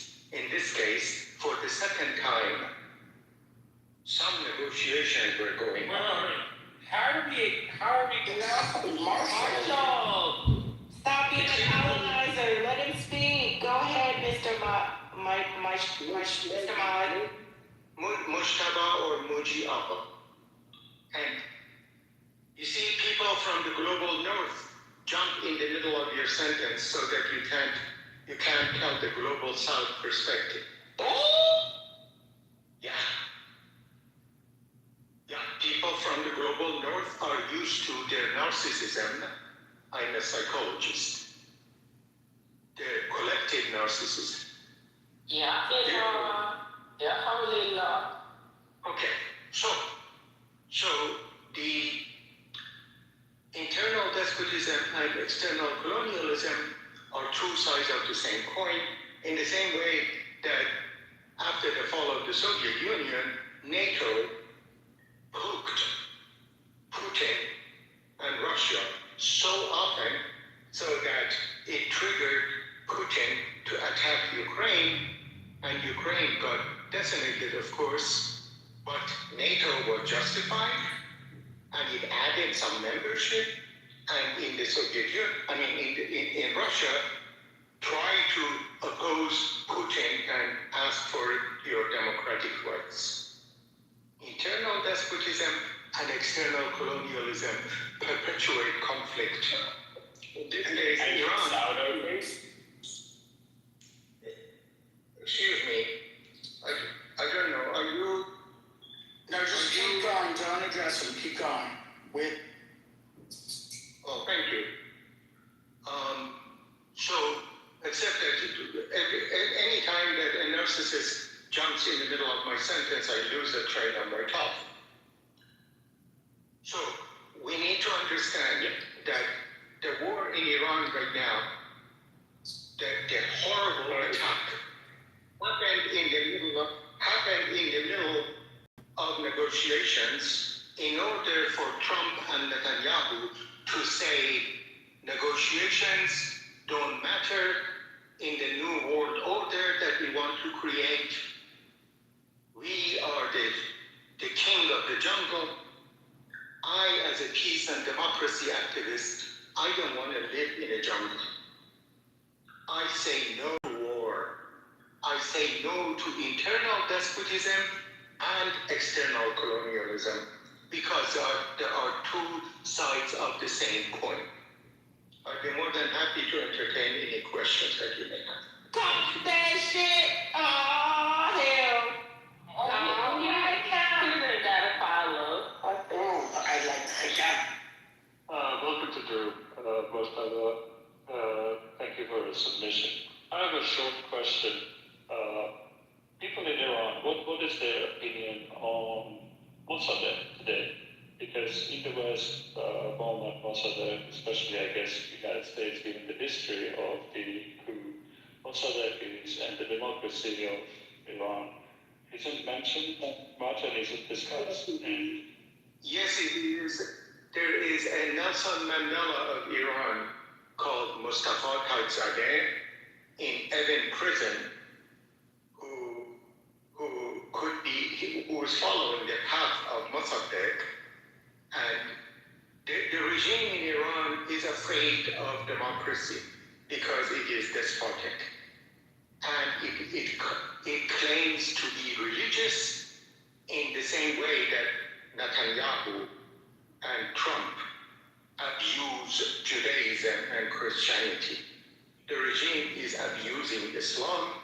Therefore, since Mossadegh was a secular Democrat, accused of being a communist, of course, to justify the coup, the regime, as well as the previous regime that overthrew Dr. Mossadegh, have after the legacy of Mossadegh. I am the founder of the Mossadegh Legacy Institute.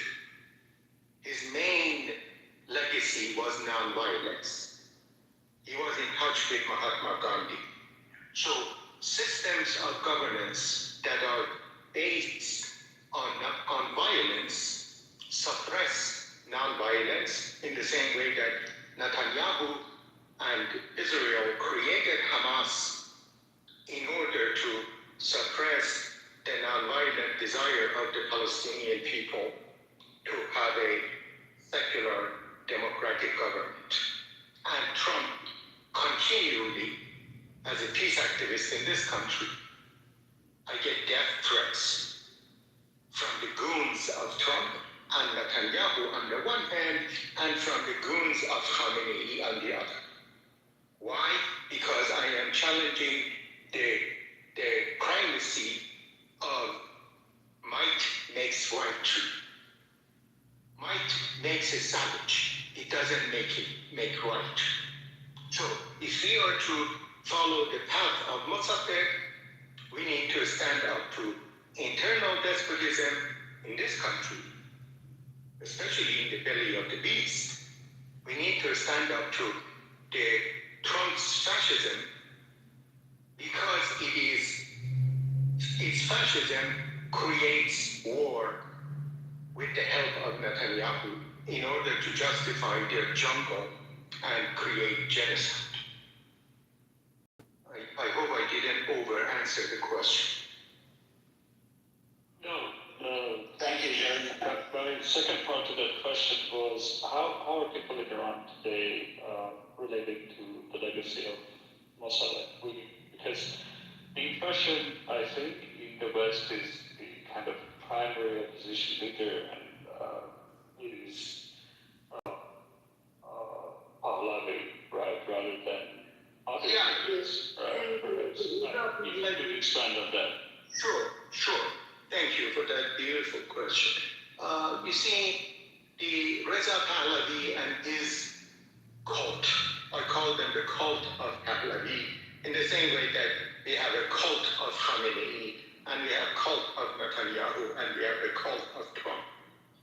People inside Iran they want democracy, they want especially a secular democracy. That's why I created the National Peace and Democracy Coalition of Iran.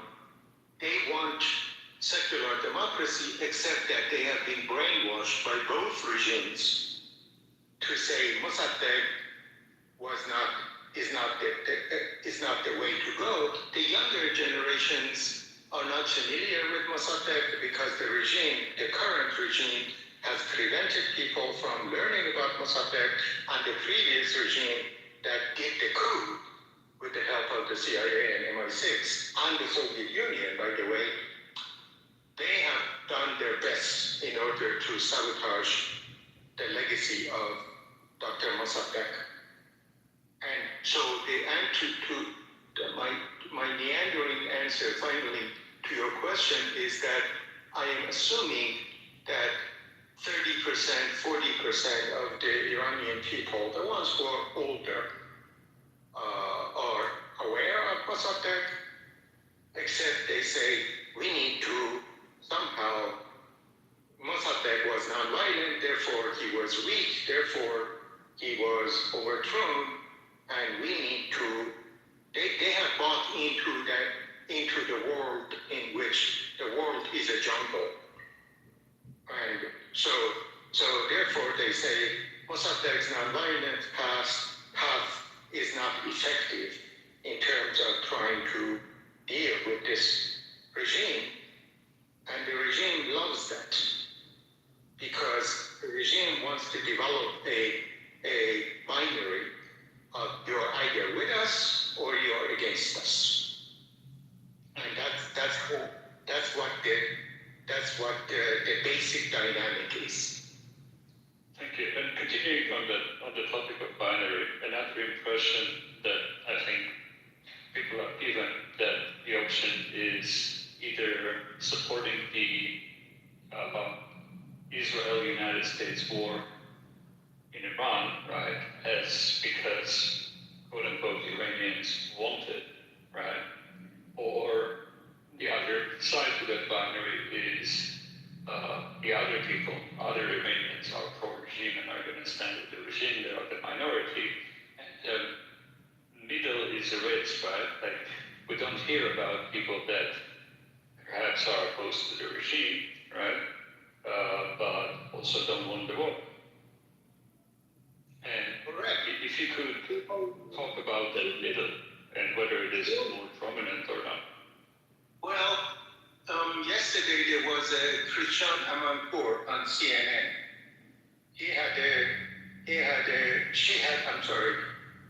There is no he or she. That's why I get confused between the he and she. And anyhow, Christian Amanpour was talking to a gentleman who just came out of Eden prison, Mehdi Mahmoudian.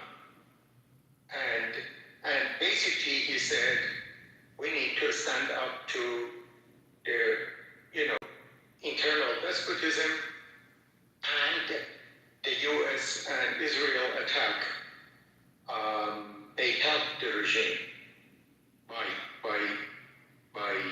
attacking Iran. And so the forces and then he emphasized nonviolence. He said, we the Iranian people want to stop the cycle of violence. And so people in the middle are always destroyed or undermined by the forces of violence on both sides. In this case, Reza Pahlavi, the son of the previous dictator who has invited this horrible attack on the country, not just the regime. His supporters, attack viciously people who are in the middle, because as soon as you don't agree with their cult, they say, oh, you're a supporter of the cult of Khamenei. And the people in the middle, in Iran especially, are in prison. Mustafa Taizadeh, the Nelson Mandela of Iran, is in jail, whereas he should be outside and trying to organize a peaceful, non-violent transition from this regime. And so the people in the middle forces get it from both sides, because the forces of war and savagery are interdependent. Internal despotism and external colonialism are two sides of the same coin. I'd be more than happy to send you the link to the National Peace and Democracy Coalition of Iran. If you could put it in the chat. Yes. Thank you. Okay. Please. Thank you.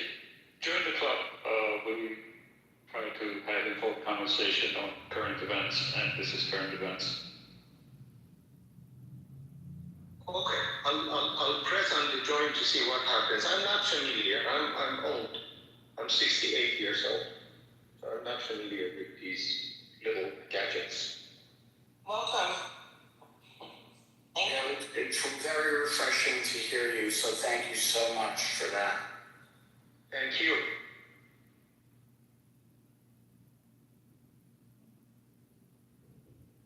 Actually, may I ask one of you, one of the bosses of this club, could you send me an email, and that way I can send you the link to the project that I'm talking about. My email is Amazon. Do you guys have a pen and piece of paper or something to write with? I think it's in your bio. We can see it. Good job. Yes. Please send me an email. Can I ask you a question, Maitala? Please. So in the chat, some people are saying that most of people in Iran are supporting Raza Pahlavi. Is that true? That's regime propaganda. You see, the regime needs to perpetuate that binary, as well as Netanyahu and Trump. So what they do, they trumpet, pun intended, they trumpet the binary. Part of that binary is the regime says, oh, whoever in this country or outside who is against us, the government of God on earth, as they call themselves, like their counterpart in Israel, the government of the chosen people, whoever is against us is a Reza Pahlavi and Zionist, like, or imperialist, whatever, like. And so they purposefully have aggrandized Reza Pahlavi because they want to suppress people like Taizadeh and Mehdi Mahmoudian and other people, Nasrin Sotoudeh, and other people, non-violent civil society resistors inside Iran that say basically that we are standing to both internal despotism and external colonialism. So the propaganda that Reza Pahlavi is loved by, like, whatever the majority of the people is just as much propaganda as is Netanyahu and his propaganda about the genocide in Gaza and the number of people that the regime killed. Just give you one example. The number of the people that the regime was provoked, by the way, in part by external colonialism, when the Shah's son said, come onto the street, and Trump said, we will have your back, the number of people that the regime brutally killed is somewhere 7,000.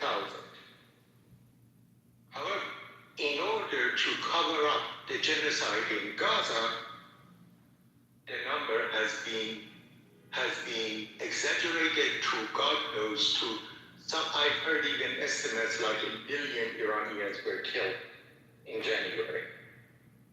Why? Because they want to normalize savagery. They want to normalize the genocide in Gaza. Therefore, they exaggerate the numbers. So, the so-called popularity, I'm not saying that inside Iran, the people are not so frustrated with internal despotism that they think external colonialism is going to rescue them. I'm not saying that. I'm saying that as one of the professors of political science at the University of Tehran who was fired and is almost in jail, he said when people express love for the Shah's son, they are not asking for a monarchist system of governance. They are just saying they're saying screw you to the regime. So as a political scientist, I am not a political scientist, I'm a psychologist, cultural psychologist.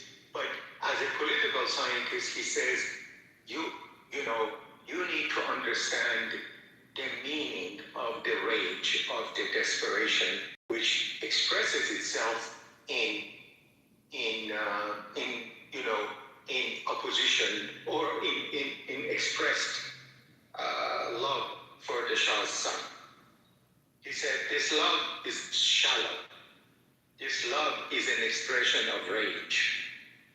Therefore, we should not confuse the two in a political science framework. So let me give my estimate of how many people inside Iran, my best guesstimate of how many people inside Iran are for Reza Pahlavi and how many people are for the regime. I believe about 15% of the Iranian population are for the regime, and 5% of this 50%, 1/3 of this 15%, they really believe the religious bullshit and are willing to give their life, and they have the guns, they have the money. So 15% on one extreme, and about 15 to 20 to 25% on the other extreme, which can be summarized as regime change at any price. The 15% that I just mentioned, they say preservation of the regime at any price. So, and then the rest of the people, the gray population, as it's called in Persian, they are, first of all, traumatized right now as a result of the savage attack on the country in the name of attacking on the regime. And they would be happy with anybody. It's like a person that is being tortured. When you torture a person, they say whatever you want them to say, or sign whatever confession you want them to sign in order to stop the torture. Therefore, the Iranian people who are happy, especially inside Iran, who express happiness about the savage US and Israeli sabotage of peace in the form of this attack, they are expressing, I am tired of internal despotism. And they fall into the trap of thinking that external colonialism is going to come to their rescue. Whereas I believe, and a lot of other people, including including Mustafa Tagzadeh and Mehdi Mahmoodian and other nonviolent democracy seekers and peace seekers, they realized that internal despotism and external colonialism are two sides of the same coin, as Dr. Mossadegh said. Sorry if I went too long. No, thank you.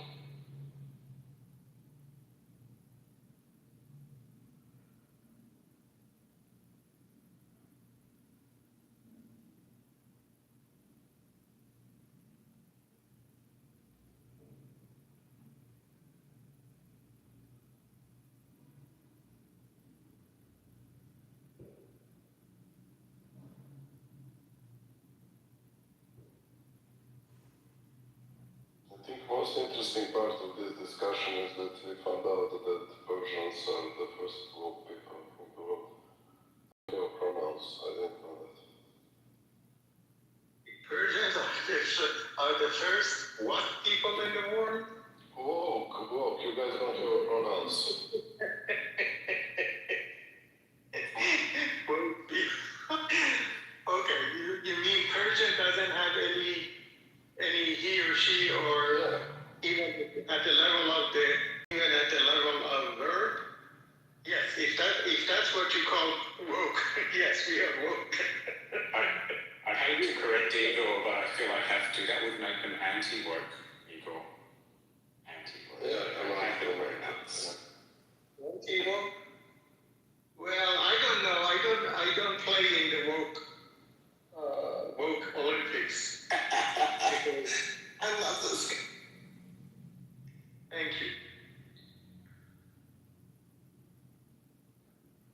Yeah, as Maya said in the comments, very, very clear, concise way of communicating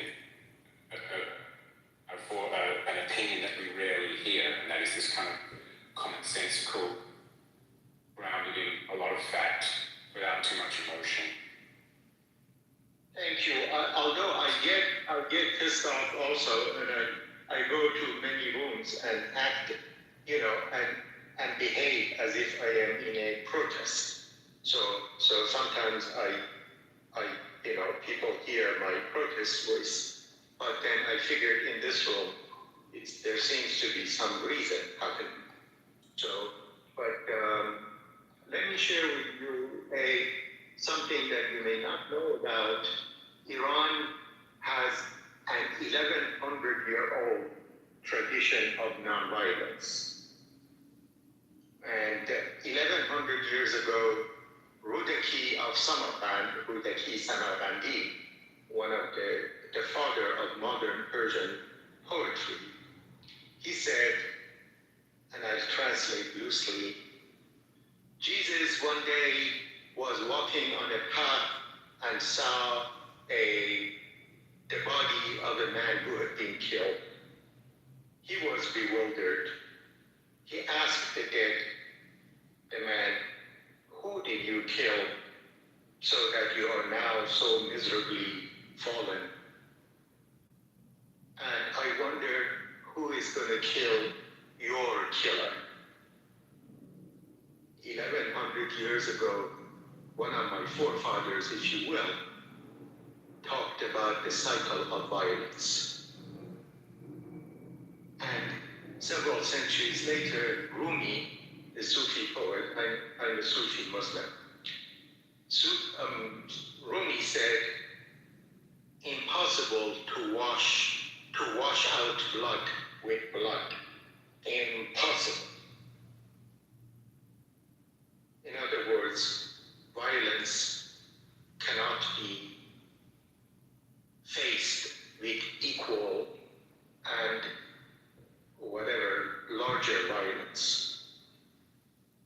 And so this is a tradition of Iranian nonviolence that you don't hear, because Iranians and Muslims are useful when they yell and when they cry for revenge, because then you can demonize them, because the military-industrial Zionist complex need Muslims to be scary people in order to justify $1.5 trillion of taxpayer money go to the military as opposed to going to, human needs in this country.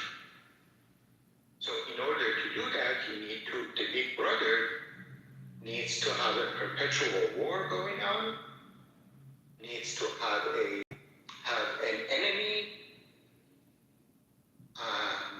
So anyhow, that's Iranian nonviolence is something that I try to talk about, and Dr. Mossadegh's main legacy.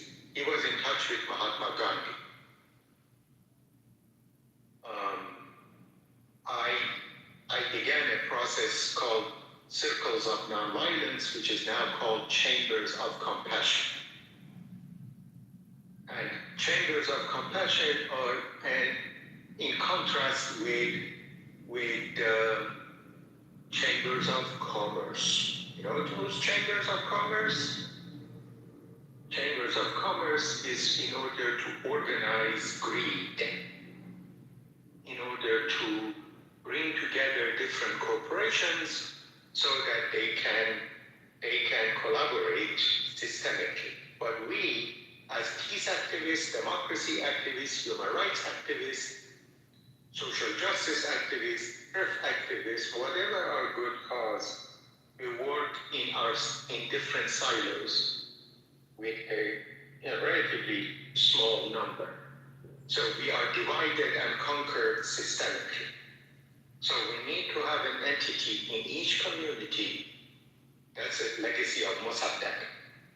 We need to have an entity in each community called the Chamber of Compassion, so that peace and justice and human rights and democracy and other earth activists and whatever activists and the people who are civilized can add to one's strength, so that we can build the kind of number we need in order to stand up to the military-industrial whatever complex.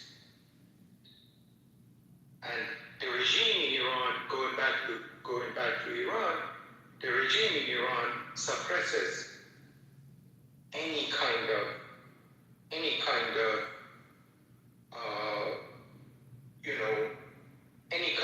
organized civil society, because it realizes that people united can never be defeated. It has come to power as a result of a nonviolent revolution that got sabotaged by religious zealots. Therefore, it brutally suppresses any expression of systemic collaboration of the civil society. This is what the Shah did after the coup in 1953. In 1953, the Shah built, I don't know how many thousands of mosques, because he wanted to, at the same time that he was suppressing any other form of civil society activity. Why the Shah helped build so many mosques? Because he did not believe that the mullahs, the religious folks, are capable of political power. Therefore, he was buying them. He was building mosques and he was giving them goodies and whatever. Some of those religious, so-called religious leaders, Ayatollah Khomeini, for example, the founder of the so-called Islamic Revolution, they said, wait a second, the Shah needs us. He's building us mosques. Why should we say long live the Shah?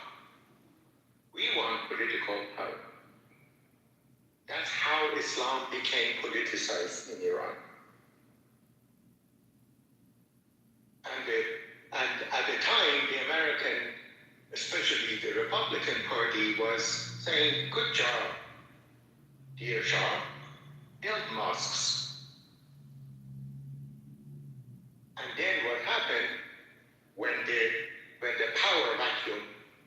was created, and I don't go into it, explanation of why, unless if people ask, when the vacuum of power happened, the only places in the only spaces for organizing were the mosques. Therefore, the nonviolent 1979 revolution, which was a response to a blowback, a reaction to the 1953 coup that killed Iran's secular democracy, that revolution got hijacked by the so-called religious folks because they were organized. So I meander, like Trump said, I am meandering, but I'm joking, by the way. But anyhow, the reason I say that is we in the United States in particular do not have in each community something called chambers of compassion, so that the civil society with different forms of compassion gets organized. I want to ask you a question if you allow. She's an Iranian too. Very good. Thank you. Thank you. Hello, everyone. I appreciate for this opportunity. I like the state that was so calm and cool, middle of the political debate. I have just two questions for you.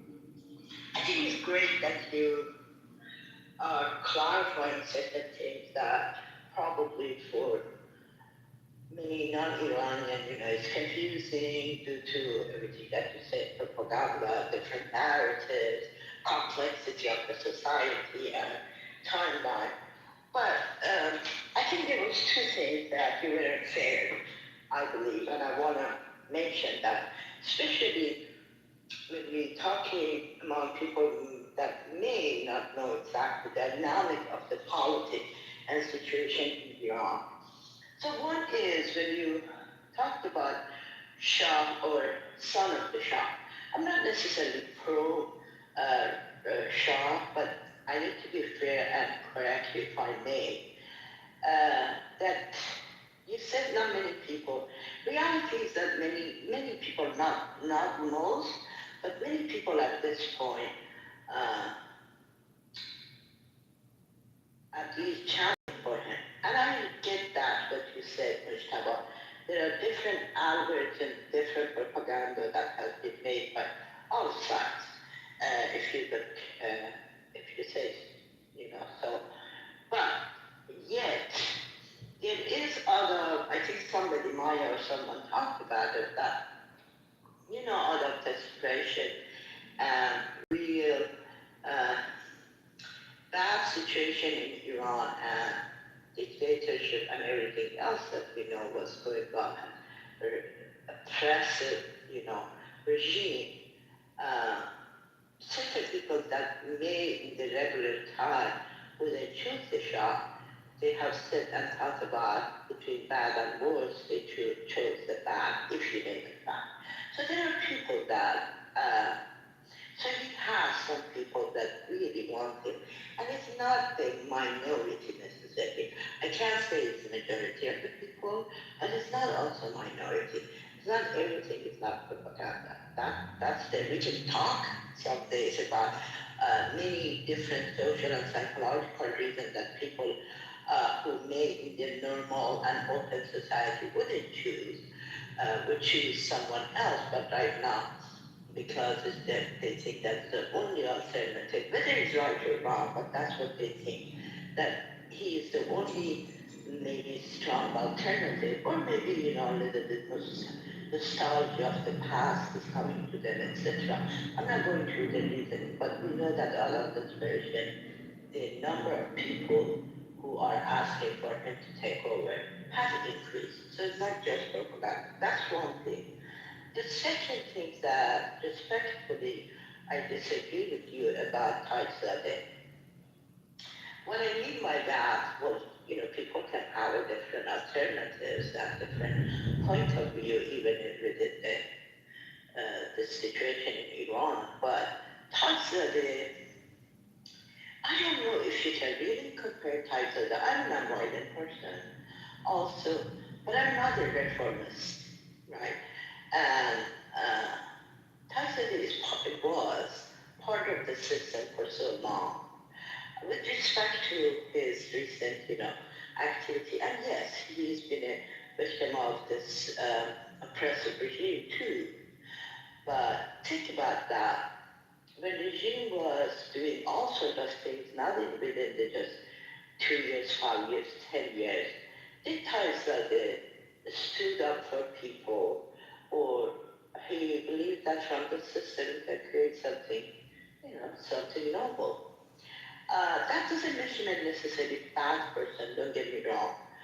But I'm not sure that everybody, in Iran, or most of the people want. At this point, after that 30,000 massacre, I don't think anybody really thinking about people from reformist side. So it's okay. Also, there are some people there thinking that somebody has to come from within the regime that has a progressive idea. I get it, but that's not right now also majority. Or not even, it has decreased number of those people who have any faith to anyone who has any connection with this regime after this recent massacre. But, I congratulate you for you speaking your mind, whatever it is and however you're thinking.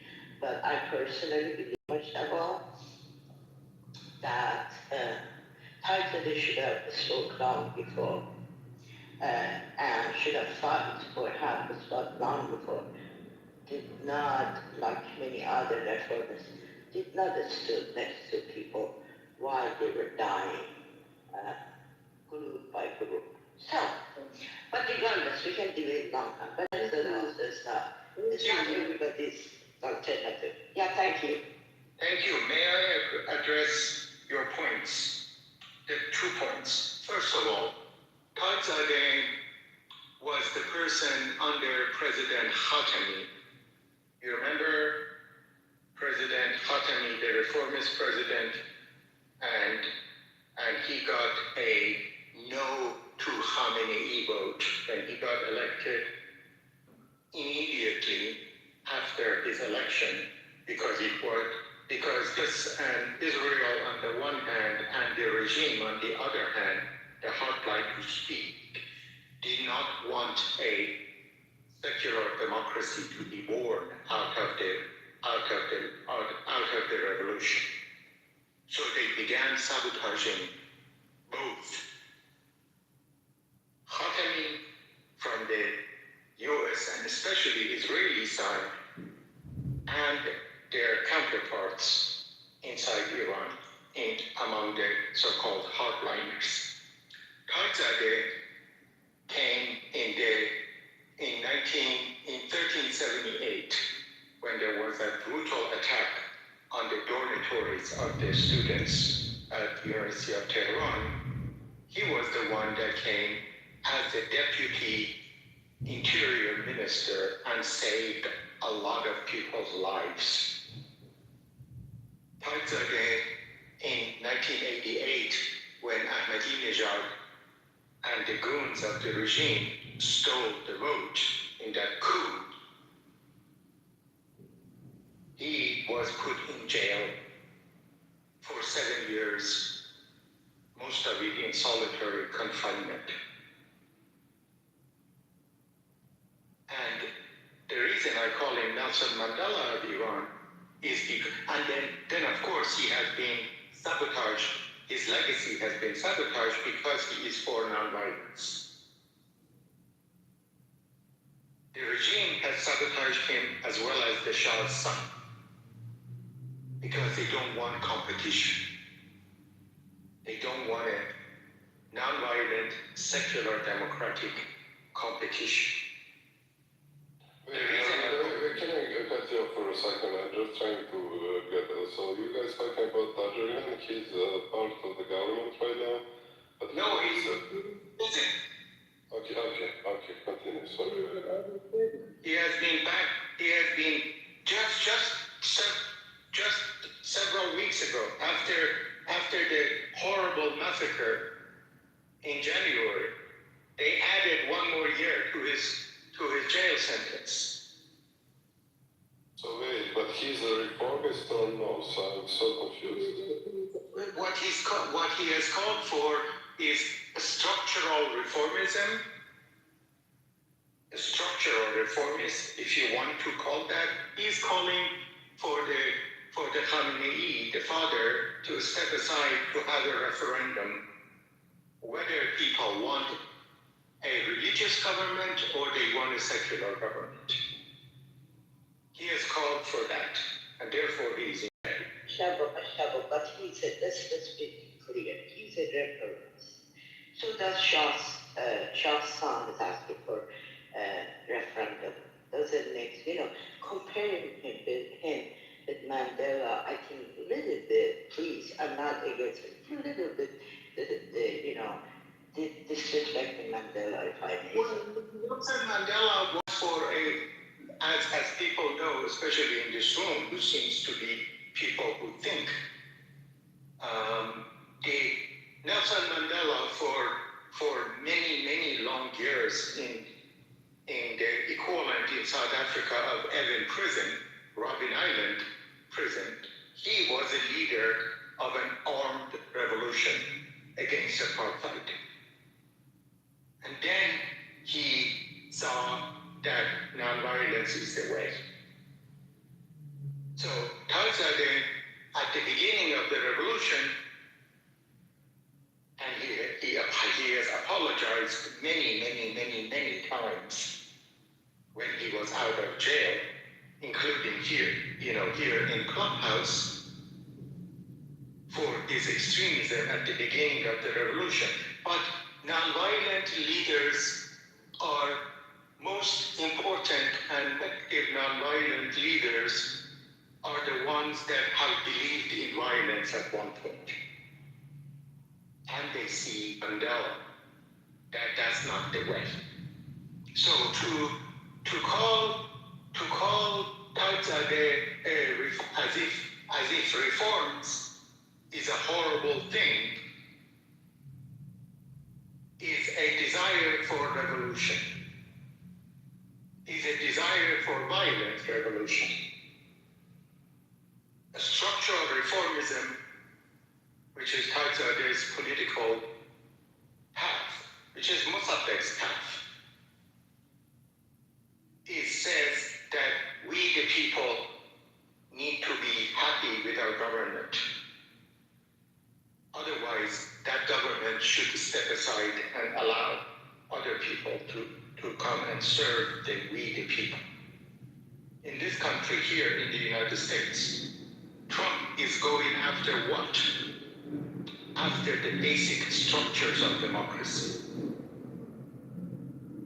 In this coming November, they are trying to reduce the number of voters as much as possible by creating all kinds of obstacles to voting. So when we put down somebody or, don't get behind somebody who is nonviolent, who is from inside Iran, who has a following, then the other option is what the regime likes. The alternative to us is that the Shah's son, who has begged Netanyahu and Trump to attack Iran, which they have. Therefore, the regime is now it's bloodied. Therefore, it's going to take revenge. I am worried about Tarzadeh's life and other political prisoners. Because the regime is bloodied now. Which is what Netanyahu wanted. Netanyahu wants to create a failed state out of Iran. A feuding failed state of a number of, small states separatism. So, as a peace activist and a democracy activist, I did, by the way, in the chat, put the link to the National Peace and Democracy Coalition of Iran. As a peace and democracy activist, peace and democracy are two sides of the same coin. I believe we should get behind a structural reformist, nonviolent leaders for a movement to transition peacefully away from this horrible despotic regime that pretends to be religious. But for example, since hijab on women, hijab on women is un-Islamic. La ikraha fi din is a Quranic verse. There is no compulsion in religion. So the regime pretends to be Islamic in the same way that a genocide maker called Benjamin Netanyahu pretends to be Jewish. I work with Jewish Voice for Peace. By working, I mean I go to I support, and I go to their every Monday through Friday. They have a power half hour every day. I support my Jewish brothers and sisters because I know that abusing religion is harming the essence of religion. And of course, abusing religion harms we the people and our human rights, which includes democratic rights. As far as whether what number, because Perry, you asked about the extent of the support of the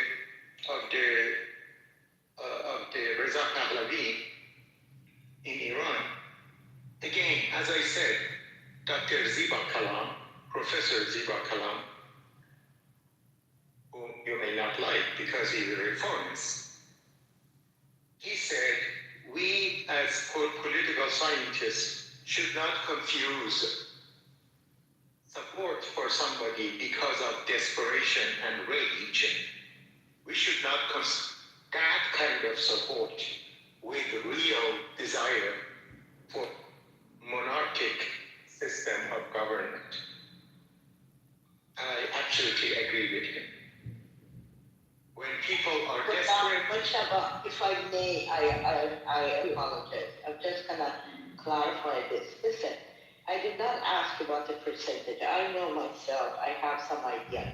When I asked and criticized you, Muchaba, I said, let's be fair.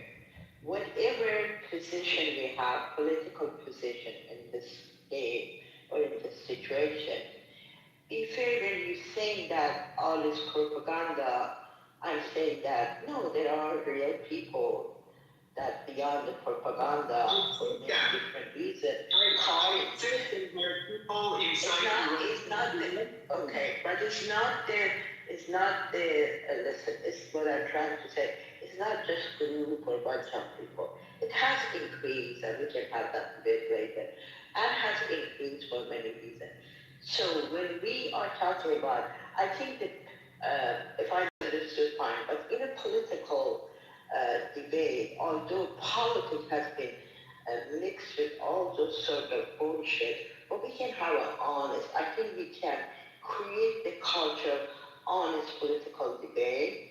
So what I was asking that, representing whatever even you don't believe or I don't believe, we need to be honest in it. That's all.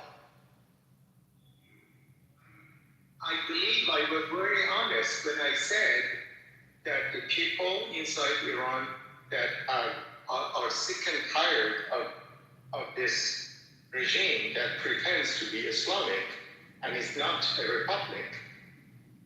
They are so sick and tired of the regime's many structural problems, and they are so under sanctions they don't see any future for themselves. That out of desperation they say, "Long live the Shah."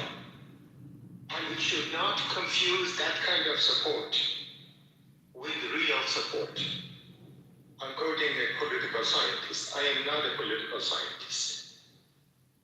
Okay, I realize that there are a lot of people, especially in the Iranian diaspora, who are cheering a son of a despot called the Shah, Iran's democracy in 1953, therefore caused the revolution, and the Shah built all those because he was suppressing any other form of political expression.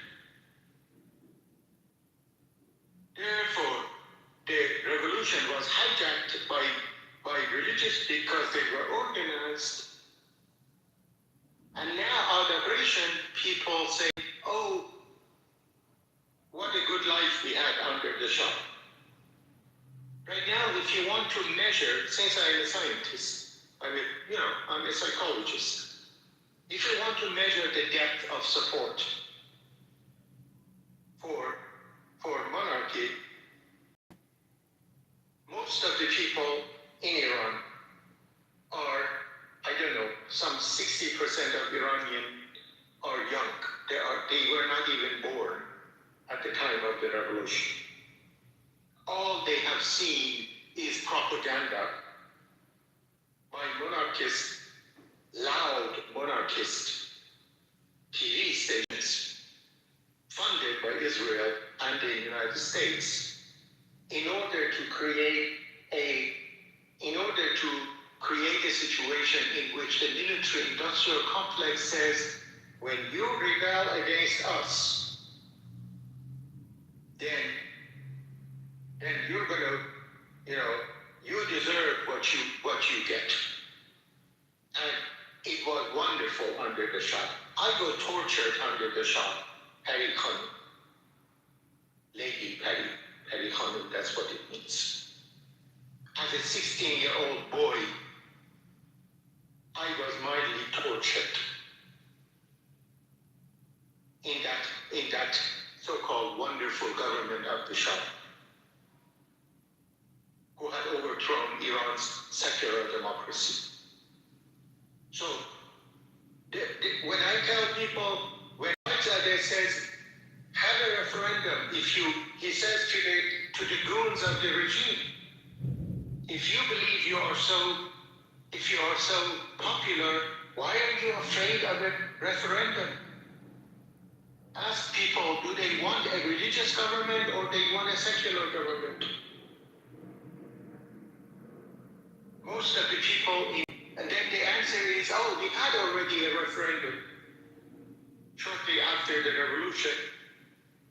And Hajjadeh says, most of the people in Iran were not born back then. So it's time for another referendum.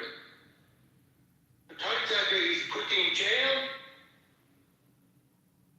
and you criticize him because the Shah's son doesn't want competition, internal indigenous competition from inside Iran. So the regime, internal despotism and external colonialism, the Shah's son, they need one another as enemy, but they work together, they suppress the middle. They suppress the non-violent secular democratic middle because they want to create a binary. You're either with us or you're against us.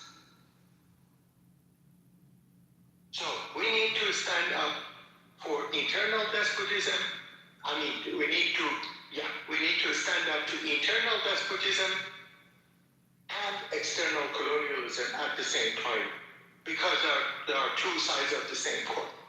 I'm going to be speaking at a rally nearby here in the state of Colorado on the No Kings protest on March 28th. No Kings. We are saying we don't want despotism.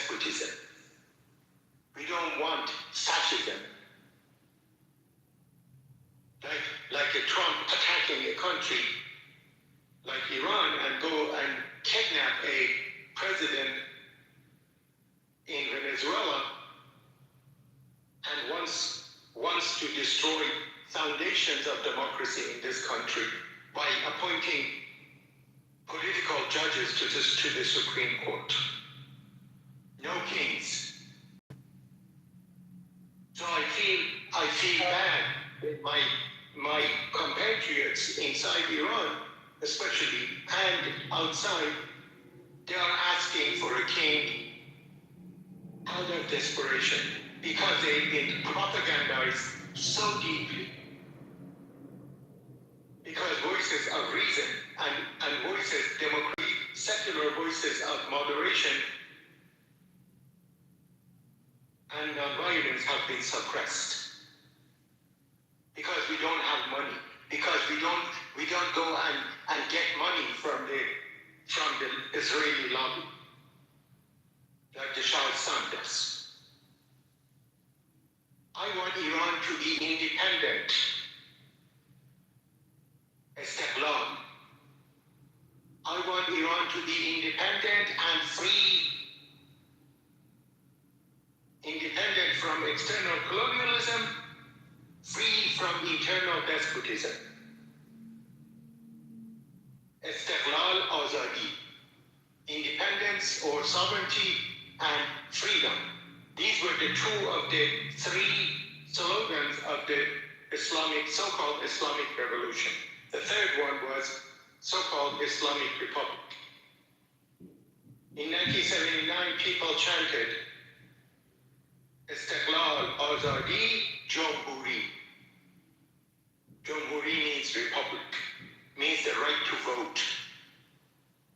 The Shah's Rastafi's party, his one-party state, was transformed into Hezbollah, the party of God.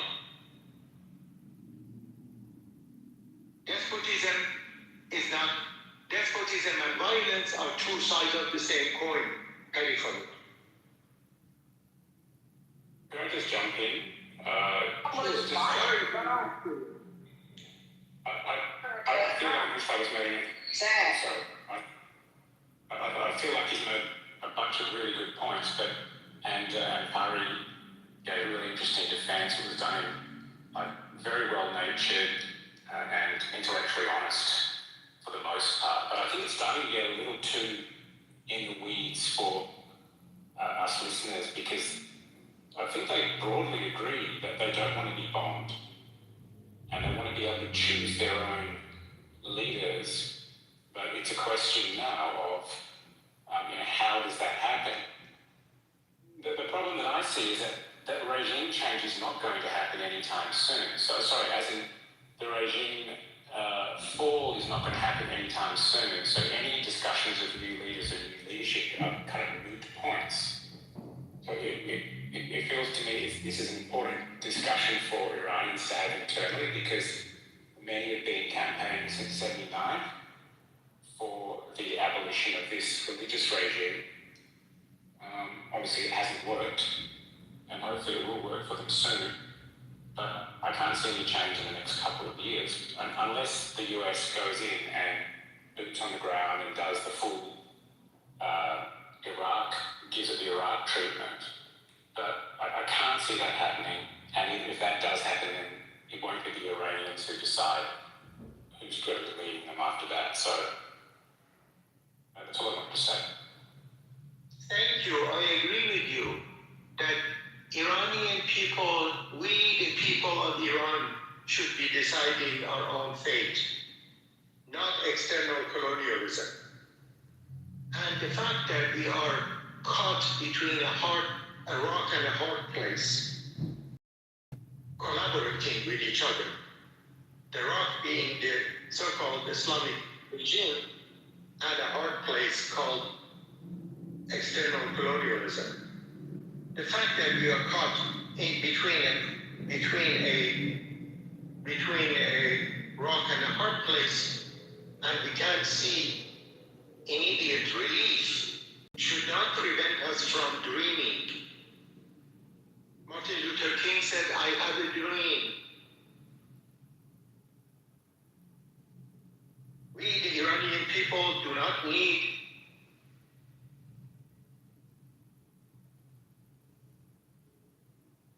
Sorry, repeat that again?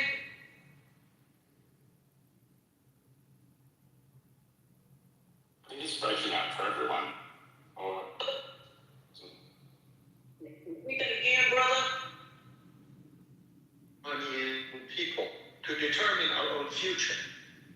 But the fact that we may not have relief of this horrible regime does not mean we should not dream, and it doesn't mean that we should not stand up to war, because war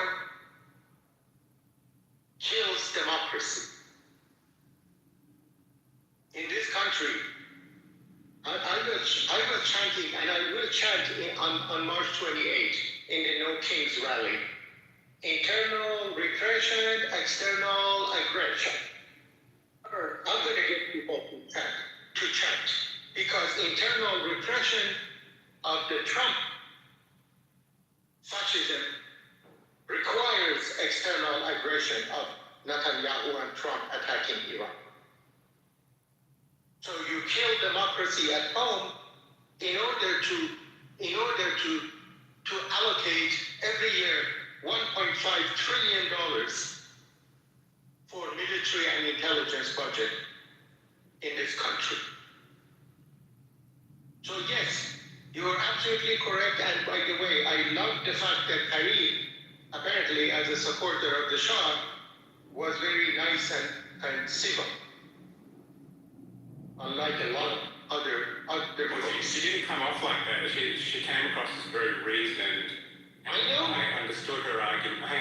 I understood her argument to be he's the best of a bad bunch at the moment. So as opposed to being, because there are lots of Shah loyalists that you see, or Pahlavi loyalists that you see waving the flags in the US and Canada and Australia and all this in their the diaspora.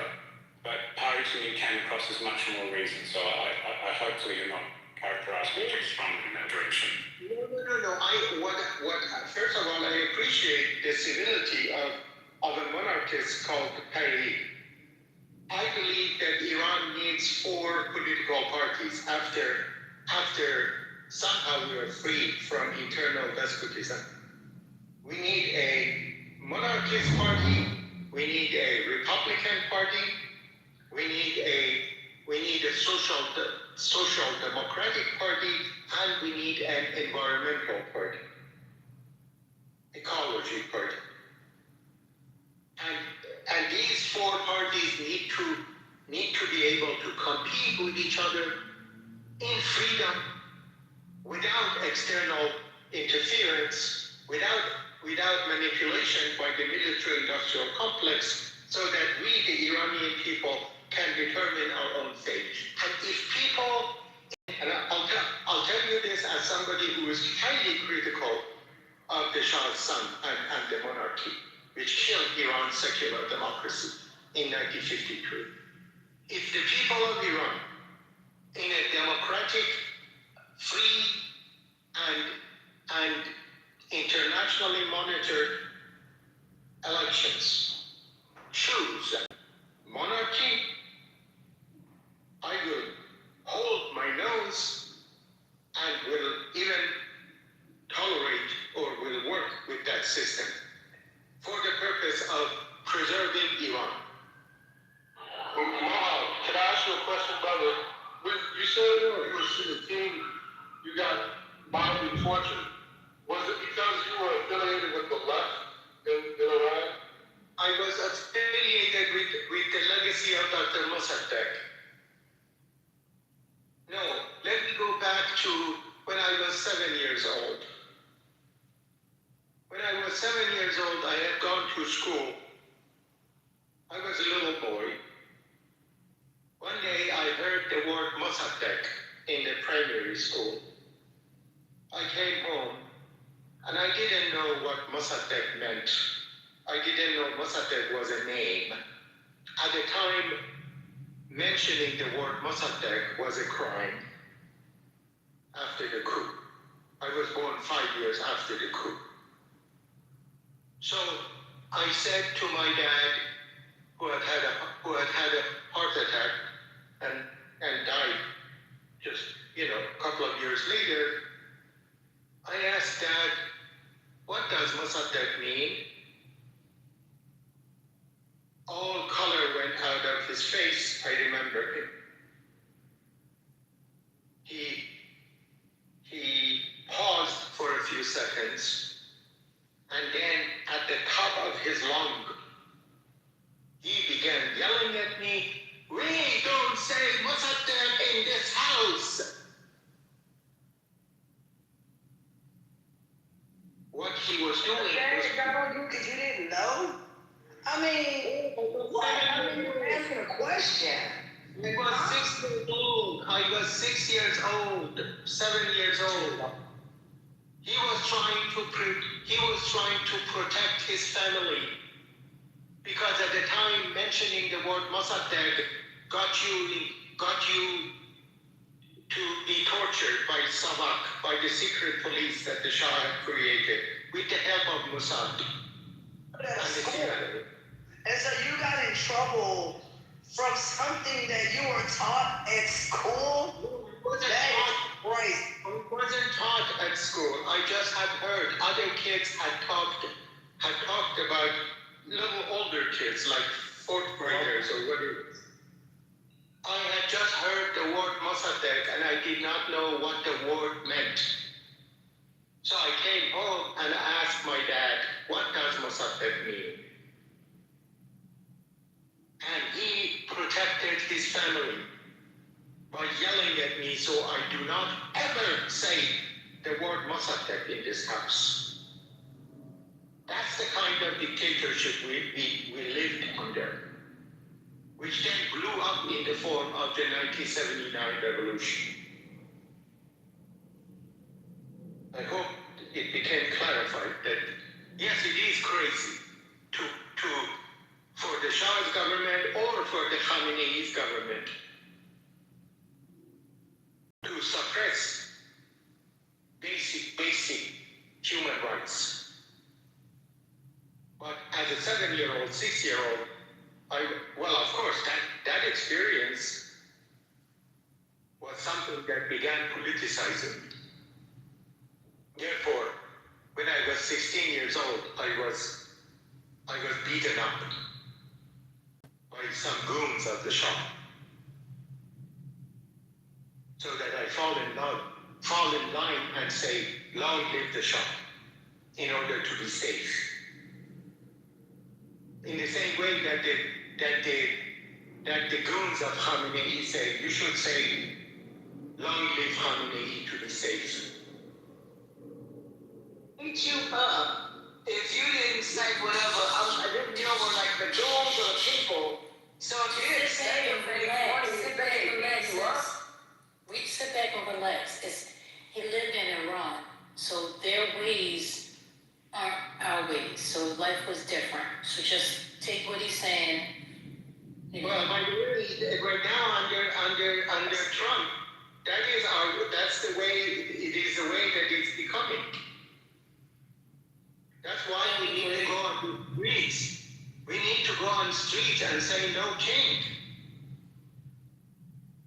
Right now, the political space in this country is shrinking under Trump's tyranny.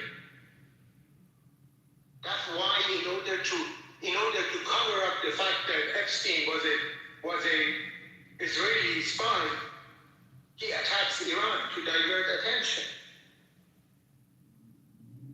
So I'm living like this is deja vu all over again.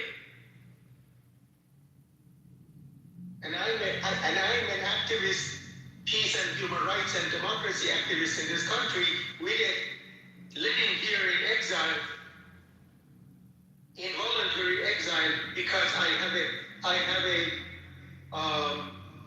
an involuntary, a in absentia execution order by the secret number 15 of the Revolutionary Court in Iran. You know what my crime is? Warring against God.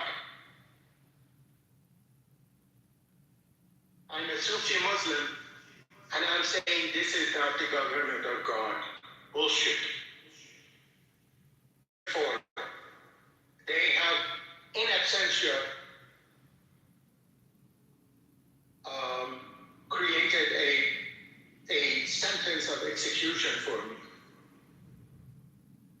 despotism is, either under the Shah or under the current regime. That's why we in this country need to stand up for democracy, because if we are able to preserve democracy in this country, then democracy will have a chance in other countries. The more democracy is killed in this country, then savagery will be normalized. And I'm referring to Hannah Arendt, the Jewish survivor of the Holocaust, philosopher. She warned about banality of evil, normalizing violence. So we need to stand up we need to resist fascism in this country right now in order to protect the possibility of democracy in Iran. Why are all these people in the chat going after Mujtaba? He seems to be saying, I mean, he's a little bit long-winded, I get that, but he's not saying if the guy, if he's under a death order from the current regime, you think he's supporting the current regime? What's going on with you people? Have you lost control of your faculties for a reason? They're siloed completely. You absolutely. And there's one guy that said, what's a Sufi Muslim? Well, just read about it, my friend. Sufism is a very spiritual, it's technically neither Shia nor Sunni. And it's a very, very interesting, it's kind of like a very artistic way of practicing Islam. It's very spiritual. It's just you and God.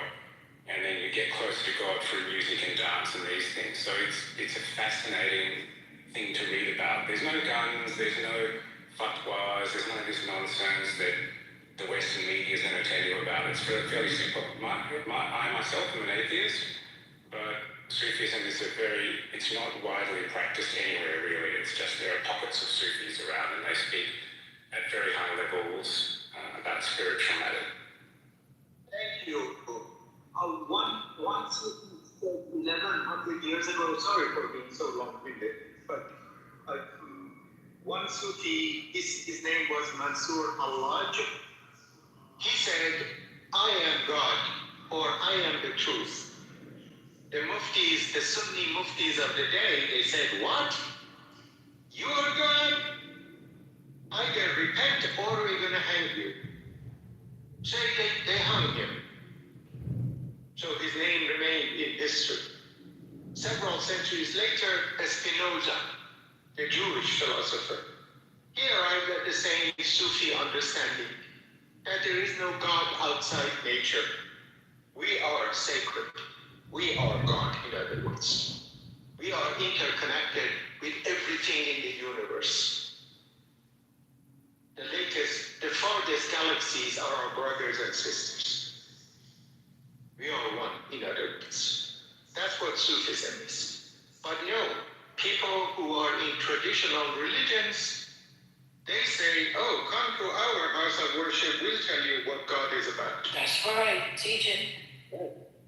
Right, and I say, I respect religious freedom, however, I realize that we are all one as a Sufi. But I don't, in my talks, I do not preach Sufism, because one language of the heart and connecting to the heart, i.e. God, is just as good as any. So no proselytizing. If you see a Sufi that is proselytizing, he is misguided. Let's call it that. So sorry for being so long-winded, and I better shut up so that I don't lose my voice. I sent it. Thank you so much, man. I really appreciate it. Personally, I appreciate it. Thank you. I sent the link to the National Peace and Democracy Coalition of Iran in the chat. And my email, I'll put my email in the chat. And I say to whoever who cares, give platform to voices like me because I am the voice of the voiceless. It's a horrendous responsibility. I am trying to be the voice of the voiceless. And this is not, as one of you noted, it's not the voice that is usually heard. But a lot of people inside Iran are in jail because because their voice is the voice of nonviolence and Mossadegh. And I'm trying to advocate for peace and democracy, whether in the United States or in Iran or elsewhere. Thank you for listening. Thank you. Thank you. And can I just say one thing to Klaas, I think is probably how you pronounce his name, K-L-A-A-S, maybe it's a he or she, I'm not sure, or maybe non-binary, again, I'm not sure, but what is so surprising about an atheist having an interest in religion? That seems very, very weird, or trying to give some basic information about a religion that that person may have no idea about, or even the aspects of that religion, that is, you and God, etc., etc. That's fascinating. People in Clubhouse are some of these people are either so stupid, sorry, look, I'm not going to even add that on, I'm sorry, that's not the spirit of the room. Thank you for using EQ, that was nice. My job, I'm sure I messed that up, but thank you for sharing your love and your heart today. Took us a while to get there, but when you're sharing the heart, sometimes it is the road that is less traveled, hence why we are where we are, because people don't know how to tap into that. And sometimes you have to listen to the story and go along with it to get the understanding. So thank you. Mohammed, you joined the stage. You have something to say? I just want to thank Mustafa for everything he said. We were from both sides. And I also want to tell you that everybody that has listened to on this platform that has actually advocated to the contrary is someone that suffers, and I borrow this from the British Journal, for some luxury of business.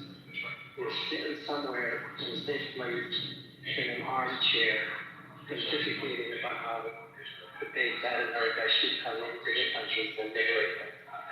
And Mustafa is the kind of guy that says, yeah, we want to be liberated, but we want to hold out ourselves and not bring liberation on the back of the American soldiers and American firefighters. That's all I have to say. Thank you.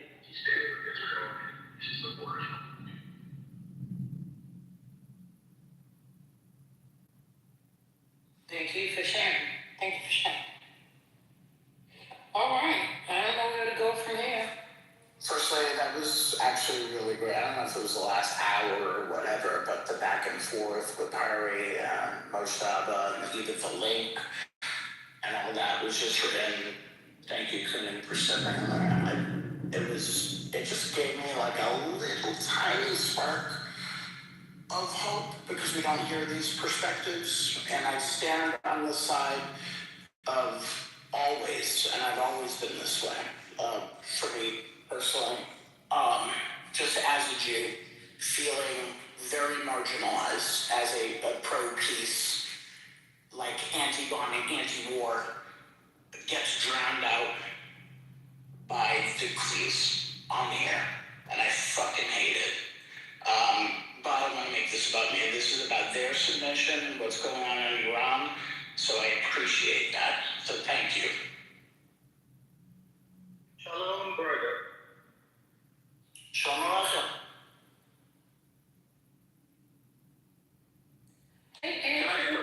Hi.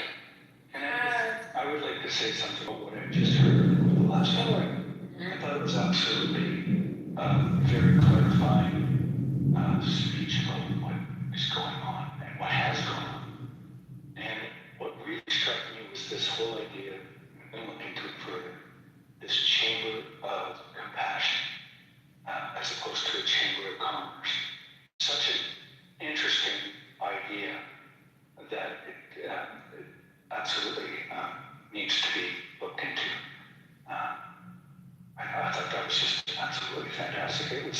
best hour on Clubhouse I've experienced in quite some time. Thank you so much. Send me an email, brother. Send me an email. I'll put my email in the chat again. It's so good to hear your voice, Andrew. Haven't heard you in a while. I friended you, sir, so you can friend me back. Absolutely fantastic.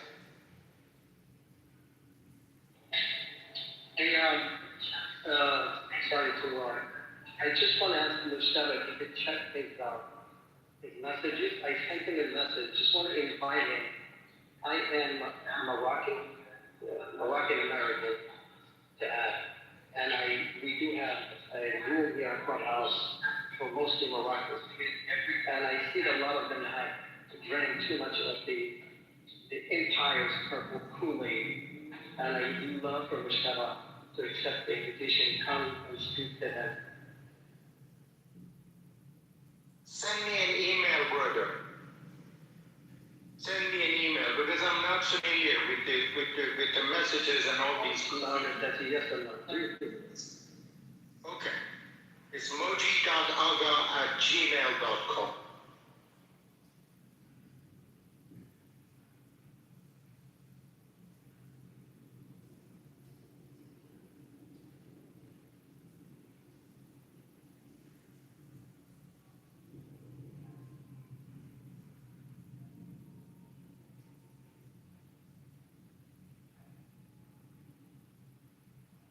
We are the world. I'm just kidding.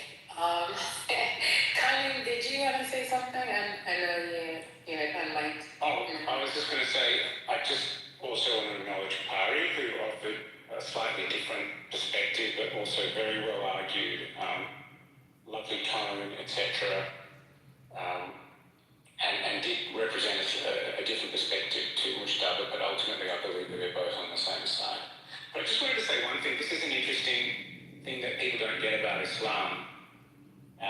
When they talk about clash of civilizations and gods and this, etc., etc., a lot of people, when you're speaking in language which is meant to inflame, let's say, Christians, you will talk about their God, Allah. And Allah is not, it's not simply an Islam, it isn't the Islamic God. It is God, right? It's one thing, it's God, it's everyone's God.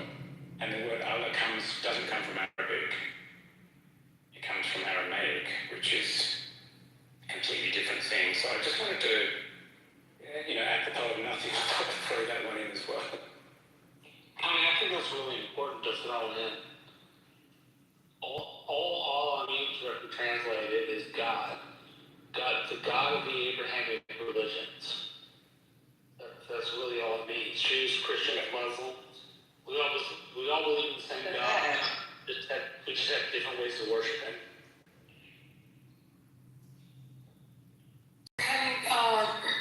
Were you always atheists? No, my family's Muslim. Okay. My sister's like a very intellectual Sufi, which is why I know so much about it. Even she's becoming a little bit agnostic, but she's still Sufi. Okay. Now, how did you go from being a Muslim to a complete atheist, not an agnostic? So I'm of South Asian origin, so northern Pakistan, Afghanistan, but my family's been in Australia for 120 years, so we were here almost since the beginning of Australia. So I'm very well socialised in both the Western ways and the Eastern ways. I know both very well. Right. I was never really, my family was very strongly religious. Okay. And then just as I got older, in my teens, I just thought, well, look, morally and spiritually, I think there's always the right thing and the wrong thing to do. I don't believe that what I've been taught is necessarily what happened, right? So I had a lot of issues with Islamic faith or Christianity or whatever. I mean, I believe the larger concept, that perhaps there are some divine forces controlling things. But my knowledge of politics... But wouldn't that automatically, make you agnostic? Because if you are recognizing that there's a higher force, no? I don't know. Yes. Actually, you are right. You are correct. Sometimes I use atheist incorrectly only because of Clubhouse and people don't know what it is. Oh, okay. Got it. Okay. But one thing I'll say is that we see what happens these days with truth and lies and with the recounting of things that happened, etc. So for me, the fact that these small tales, right, these small things that happened in 0 BC or 600 AD, which is the Muhammad's time was 600 AD, obviously Jesus' time around 0, and Moses a couple of thousand years before that. These are small communities of maybe thousands, tens of thousands, maybe hundreds of thousands of people, where in those times people were very political as well. People were still jockeying for position. So I still believe that part of my issue with organised religion is that it's not hard for things to get mischaracterised and for something that may not necessarily have happened to then be regarded as gospel truth. Like we're seeing that every day today. So that's why I have a problem with organised religion. But I am very interested in all religions. I find them fascinating. Yeah, and sorry, I misspoke. Yes, agnostic is different to atheist and blah blah. Yes, apologies.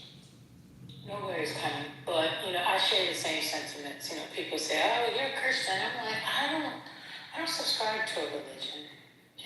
I never heard of what is it called, Sufi? Sufism, yeah.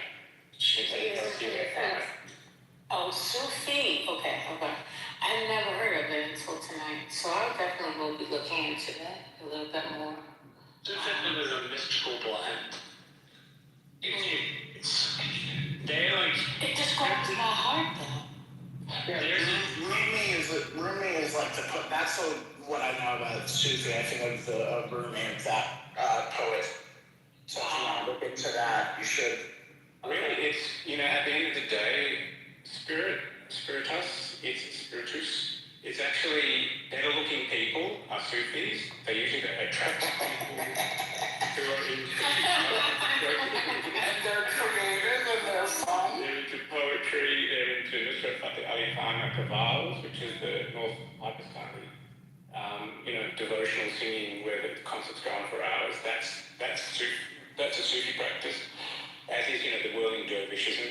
Essentially, you're putting yourself in a trance with some kind of distracting mechanism that you're enjoying that's not drugs. And then that connects you to the higher power. So it really is fascinating. And yes, if I were to join any sect, it would be them because the women are better looking than Sufis. Yeah, it all depends on what Sufi order you follow.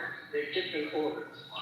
So it depends on what Sufi order you follow. So, for example, in Morocco and China, we have 3 major Sufi orders. So we have the Shishi Sufi order, we have the Shadli Sufi order. I believe the Shadli Sufi order is in Pakistan as well. And we have the Tijani Sufi order that's actually sub-Saharan African, headquartered in Senegal and in Morocco as well. So it all depends on what Sufi order you follow, and the definition comes with it. So it changes. There's no one definition for what Sufism is. Okay, let me, by the way, thank you so much. I've been laughing at the same time, going crazy, hearing some of the stuff that Brother Kuning said. And I believe organized spirituality or organized religiosity ends up corrupting because that ego comes in and tries to say, I know better than you. Yes. I am better than you. And I believe that when Hallaj and Rumi, by the way, who, the Sufi poet, and I am, by the way, I may be a grandchild of Hafiz, the other Persian Sufi poet, who was also advocate of nonviolence. Rumi said in a long poem about the unity of everything, for lack of any better term, he used the term impossible to wash out blood with blood. Impossible. Okay? And why? Because we are one. Why? Because we are interconnected. Therefore, if I harm you, I am harming myself. That's right. Therefore, the cardinal foundation of nonviolence, impossible to wash blood with blood, impossible.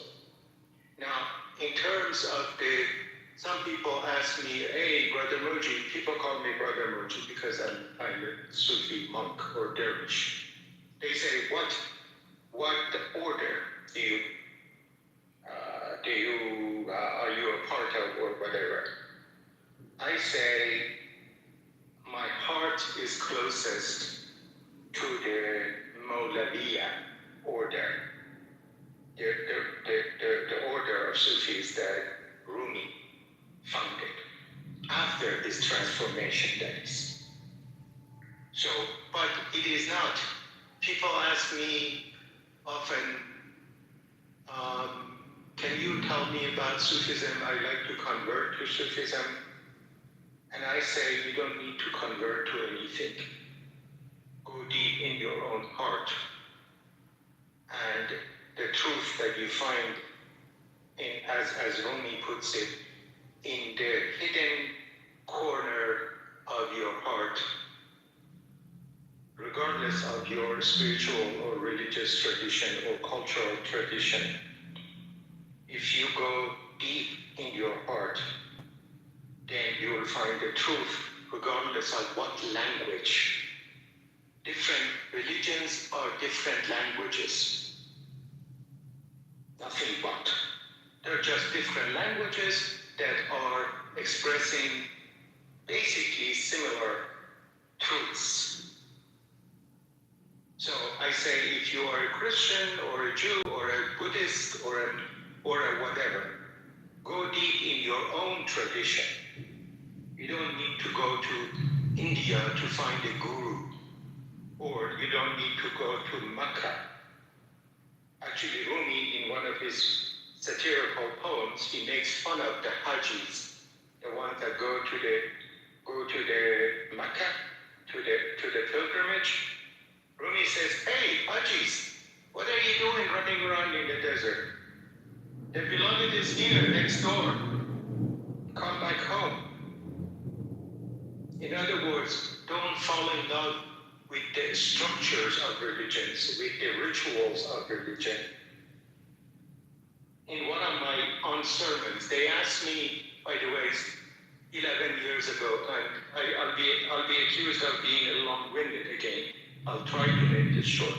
But I was in southern Arizona at the time. I'm now in Colorado.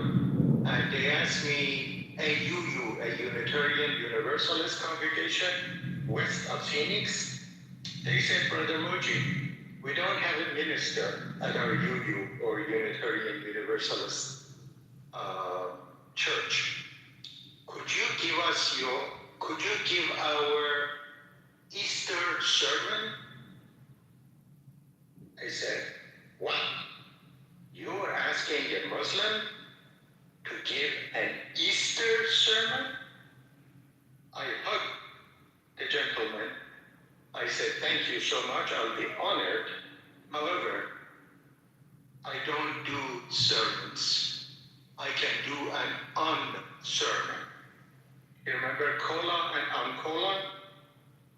So I did an un-sermon, and the title of my un-sermon, which I can send you the link on YouTube, is There Is No Other. There is no other. Other is something, otherism, i.e. us versus other. In reality, there is no other. That's a creation of human bullshit. So I then analogized. I said, you know what? You see these postal service vans that come and deliver letters and whatever's to you every day. I said, where do they go at the end of the day? They go to the central post office, all of them. So I said, but all we see of the post office is the postal van. Therefore, we fall in love with the postal van. We fall in love with the Christian church or the Jewish synagogue or the Hindu temple or whatever. We fall in love with the appearance in our daily life of that which is somehow associated with the divine. However, all the postal vans at the end of the day go to the post office, central post office. And then I made the joke about at the central post office garden is the group therapy session, the group therapy therapist, and his patients are all the prophets, all the messengers of God. And they complain about, you have no idea what our followers have done to my message. So anyway, that was my sermon called There Is No Other. Whatever spiritual or religious tradition you're familiar with, get rid of the bullshit, go deep, and you'll find the same thing. So, anyhow, thank you. Sorry if I talked too much. All is well, all is well. Any news, guys? Any updates? This was great. I was so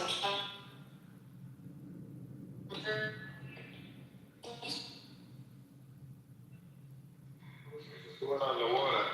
You there? Oh, am I underwater? Okay, you're back.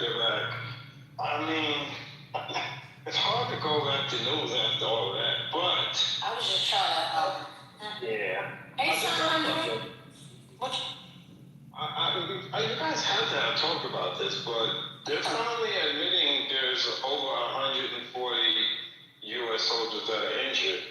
I don't know if you guys spoke about it. I've been in and out all day, and we know how It was things be done. briefly, we talked about it, somebody mentioned it, but we didn't go into depth. But yeah, I heard that, how many, 140? I think it's 140. And it's like I feel like we kept trying to do a little conspiracy theory around it, like the hospital in Germany and this and that, we know that things are being hidden from us. 140 means way more, right? Because no, we're fine, and boom, okay, yes, 140. Like, give us the real number. That's all I got, though. Okay.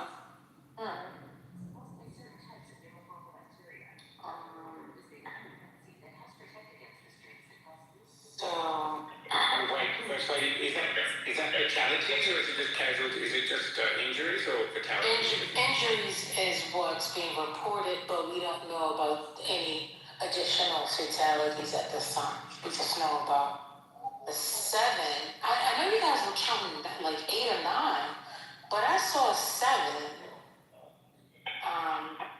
today. I don't know. The latest confirmed number was 8. Okay. And Trump already threatened some horrible retribution for these 100 and whatever that are injured. So I'm afraid for So the thing is that Trump doesn't give a damn about the people, as we all know. So out of all the American presidents that we've had, 47, no one has ever missed a dignified transfer except for Trump. So Trump was at that Republican sort of fundraiser deal he did yesterday. One even at his press conference for the war. So he missed the 7th soldier or the 8th, but whichever one got transferred, he literally missed it. Last night they said it was 7. That was the 7th one last night. When I watched it. So he Vance was there though. Yeah, right, but the president of the United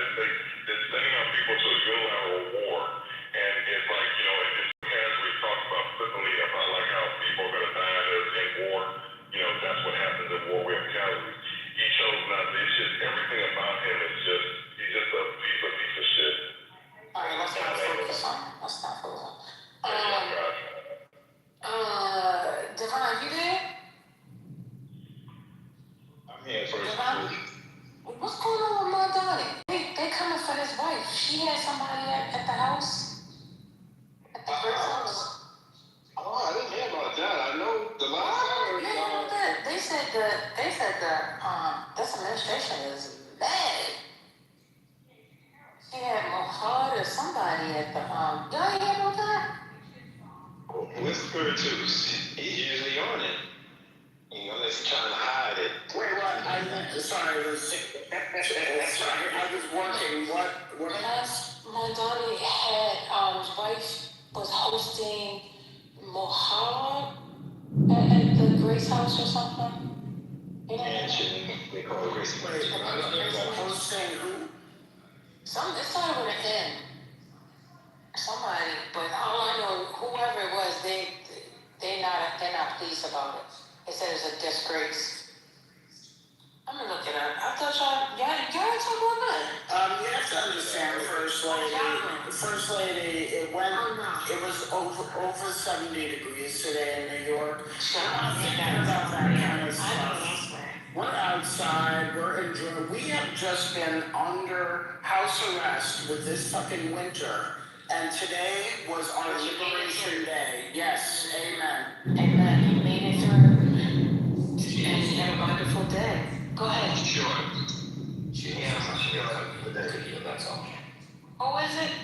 You remember him, he was the boy from Colombia, they tried to deport. That's all. Oh my goodness, why do you know about that? Because he criticized the war, Trump tried to get him out, Trump lost. And he that big a deal, like, let's move on to stuff. We got a war going on, who cares who these people host? Donald Trump hosted it, anyone this. Let's keep it moving. Oh, wow. Wait, so they're upset about that? Jesus Christ. I agree. I can't even believe that was a thing. Okay. Yeah, like, I thought it was somebody from like crazy. Why are y'all looking at these points? What's going on? Because Bam Adebayo has 79 points with 2 minutes left in the game. Oh, y'all looking at a game. Okay. Now, what happened to the Ravens? You said something about the Ravens earlier. I couldn't get into it. They lost somebody? Oh, the picks. That's what y'all said. Okay. No, they tried to get somebody, and they said he failed his physical, although nobody believes that. I think they just backed up.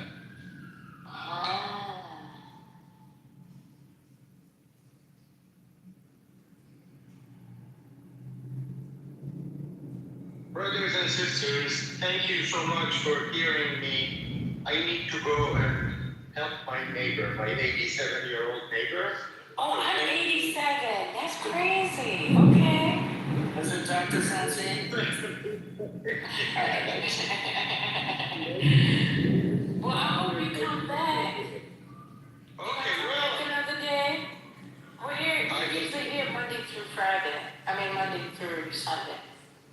Okay, well, thank you, and try to, if you are able to, refer people to whatever church or synagogue or whatever civil society formation to say, hey, we found this crazy Sufi Iranian peace activist. You need to hear him.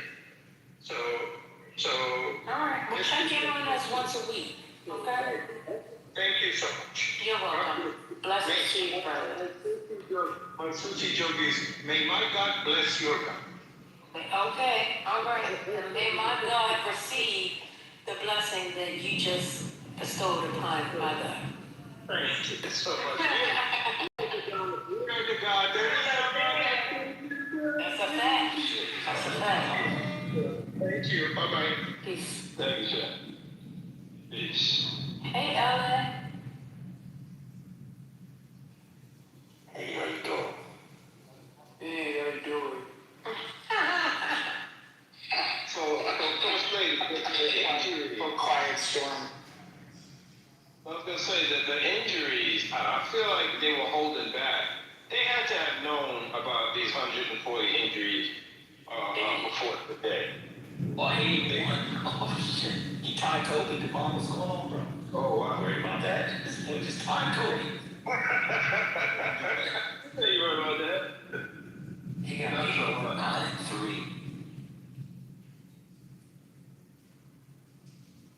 I'm gonna sleep so good that night. I can't wait. It's warm outside, y'all. All the windows are open. gonna be nice today. It's real warm out Okay, here. it's always nice in Texas. Okay. Come on down.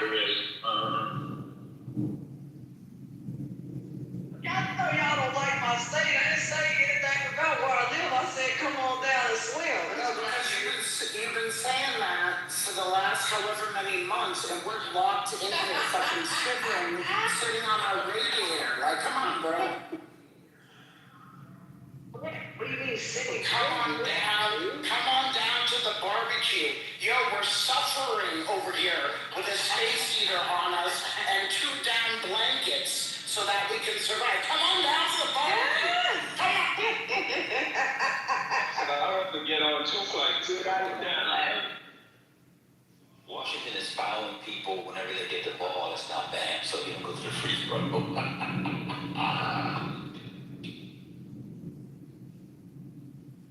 Sports, yes sir. You men like sports, my kind of people. That's what's up.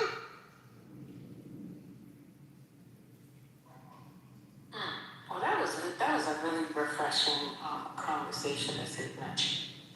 Wasn't too heavy. I'm sure people wanted to jump in, but I'm glad y'all respected the stage. It was good. You know, we always talk about Sunni and Shia. I forgot about the debates. Totally forgot. I mean, it's not the same. It's not the same thing, but like in Judaism, there's a Kabbalah, not mysticism part of it, but that's it's different. I mean, it's just like out there, Not out there. I mean, it's not the same thing, but it's the closest parallel that I can see in my existence, right? Oh, okay. Well, it's scripture towards spirituality, so Yeah, that's not be a bad thing. yeah, and that's like internal, you know what I mean? Like that's the only, Although it looks like it's a bit bad thing, Kabbalah. I'm not sure. Talking about Christianity, it's kind of, it's like, man, not all Christians are out here to, whatever. If you were listening, he never talked down on any one religion at all. Oh shit, they fouled him. Oh, they fouled him. They get 2 free throws. This is sad for Kobe fans. This is really sad. And bam, it's like, that's Kobe. What channel you watching, brother? I'll get that. Where you went? As long as it's on NBA, it's on NBA. I have league passes. Oh, leave. Gotcha. I'll make sure I get that too. Let's go. You got it on your lead pad? Man, we got everything, we got all the sports stations over here. Oh, that sucks for Kobe fans. Oh my God, Bam out of line. That's Kobe's 81. That's insane.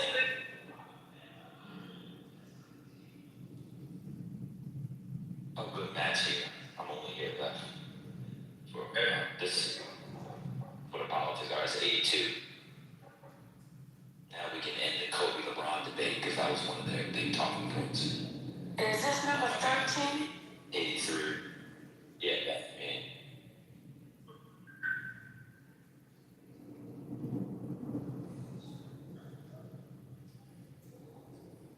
One minute and 9 seconds.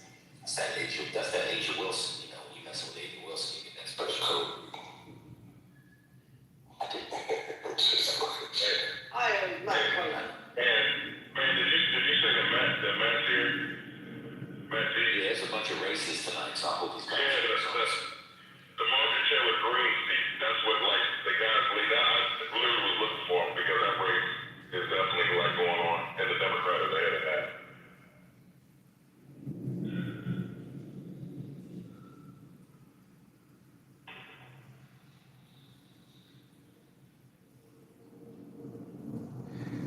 Just as a side note, it was very fun to watch all the people suffer in the chat and how upset they were that there was a decent, reasonable human being speaking on pro-peace, pro-humanity position that we don't usually.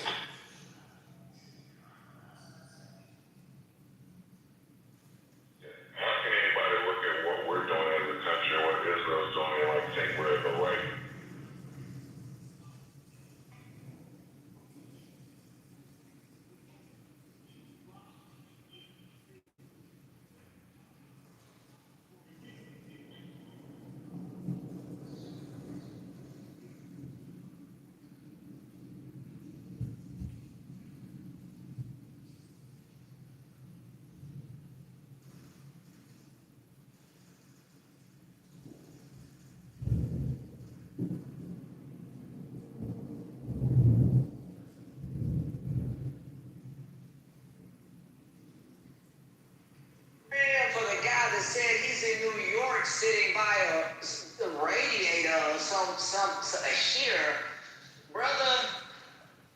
Yeah, I'd ready to get my butt on a plane and come somewhere, cause ain't no way. No way. No, ma'am. I live in the free state of New York, and I'm not going to a fucking fascist red state. So I'll pass and I'll suffer through the cold. Hey, look, hold on now, look, brother, I don't like my politics either. I don't like the way things are ran here, but I sure like the climate, and I sure like what Dixie House cooked me the day that lady came down them stairs with a bunch of food. I said, hey, now, is that facility? I didn't even down what was going on. I don't care what some kind of music was playing in the corner. I didn't care any of that. I said, y'all got food for sale? They said, yes, ma'am. Shoot, they brought so much food down there from that place. Y'all gotta come eat with me, man. Y'all stomachs will be so. Look at it, y'all will be waddling out of that kitchen, man. That lady had the center rolls as big as my face. I told her, could you make me 2 of them on the double? And she did, man. Them folks up there serve me good, man. Come on.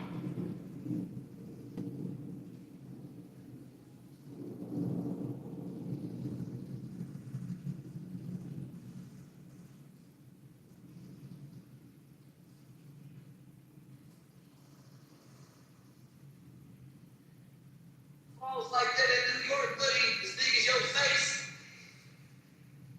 Because I was up there, y'all had some good food too. I ain't knocking New York. Thank you, New York, man. Y'all cooked for me as well when I was up there 24 hours a day. They don't ever sleep, and I can walk around and eat a bunch of stuff. Shout out to you folks up there. Thanks for cooking for me. And shout out to you. Something about the name.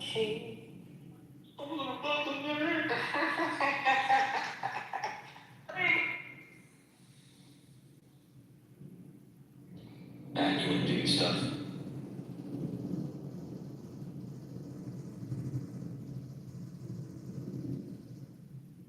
Because, man, there was a big challenge to an old black Democrat today that they wanted to unseat. The Democrat that they tried to unseat. Wait, so like leftists or the David Hogg type?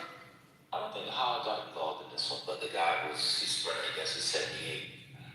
Very talented. And the guy running against him is 34.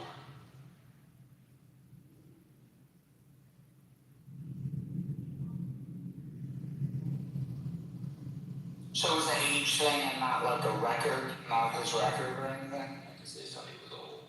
He was the guy who was the chair of the January 6th Commission. You know, everybody remembers him many times. Oh, yeah. Yeah, Ben Thompson. And he won the primary, so he's gonna stay. I mean, to me, there were really no major surprises tonight. Though I thought that Thompson was gonna hang on. I knew that Sean Harris was gonna advance to the runoff, and I do need to look at that main race. I think it's a House. Is it a House seat or a state House seat or a state Senate seat? It's one that was Trump +8 or Trump +7 or something, and Democrats were looking like they could flip it because it's a seat that or New Hampshire. No, it's New Hampshire. I think it's New Hampshire. Yeah, it's New Hampshire. I'm gonna look it up actually. Let's see. Oh, okay. So unofficial results right now, the Democrats leading 51% to 48%. It's a Trump +9 Democrat. So this is a 13-point performance for Democrats, and it is an actual pretty, a rather reddish area in New Hampshire. Let's see. Oh, they actually did flip it. So people are calling the race. Vote like this. Okay. That's amazing. Bobby Bowman. This is the second consecutive week the Democrats have flipped a state leg seat that Trump won in 24. So, they're good tonight. We'll see what happens with the runoff. I don't think that Sean Harris has a shot against the Republicans facing, but isn't it Clay Crowley who got the bus for the Republicans? We'll see what happens. I'm excited about next week. And of course, officially, Scott Close is the Democrat nominee for Mississippi, so that is a quote-unquote big deal. Because they have the races like we are and not safe are, which normally they would have, Mississippi as safe are. So we'll see what he can do. I don't know that he'll raise that much money, but I would love to see him get his revenge and, beat Cindy for blocking his nomination. Lifetime win.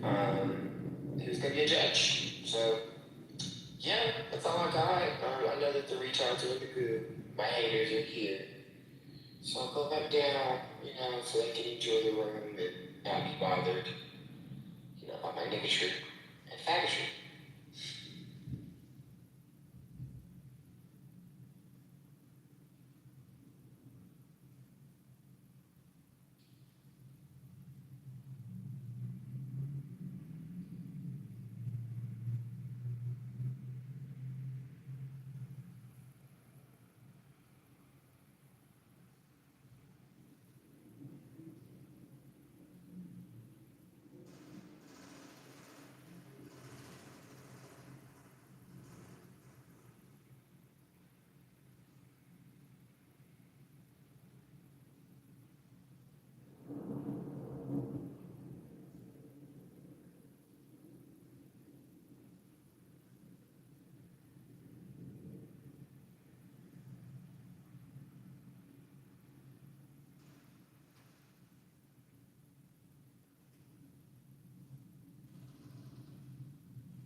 Did I get put out the room? What's going on?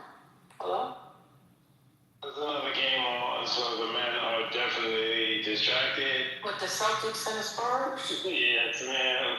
Wait, is that game? Is it consequential? Are we in the playoffs? What's the deal?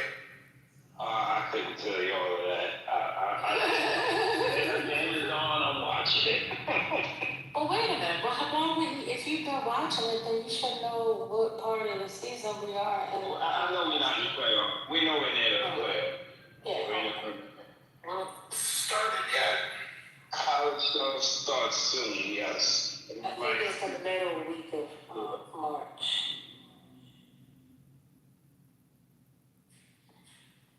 We taking over Madison Square Garden, so Roger City Bike Spirits get I can't have my car vandalized again. That's already? That's been a year already? No. Well, actually, what was it? The next playoffs. That was when? Last May? What was it? No, that wasn't them. Was it? Yes, they bashed my mirror. I remember, but I'm saying, was it them? It must have been May. It's not in NBA or April. NBA. Yeah. It's been a year already then. These motherfuckers, I couldn't find a replacement for my side view mirror, so I had to get one that doesn't match the color of my car. Technically, I used to go with it. The playoffs start in April, so that sounds about right. Remember we were yelling Knicks in 6, but it didn't happen? Yeah. Oh my goodness, it's been a year. Oh wow. They're out of control. Just give them the championship so they can fucking settle down. That's really rough. No.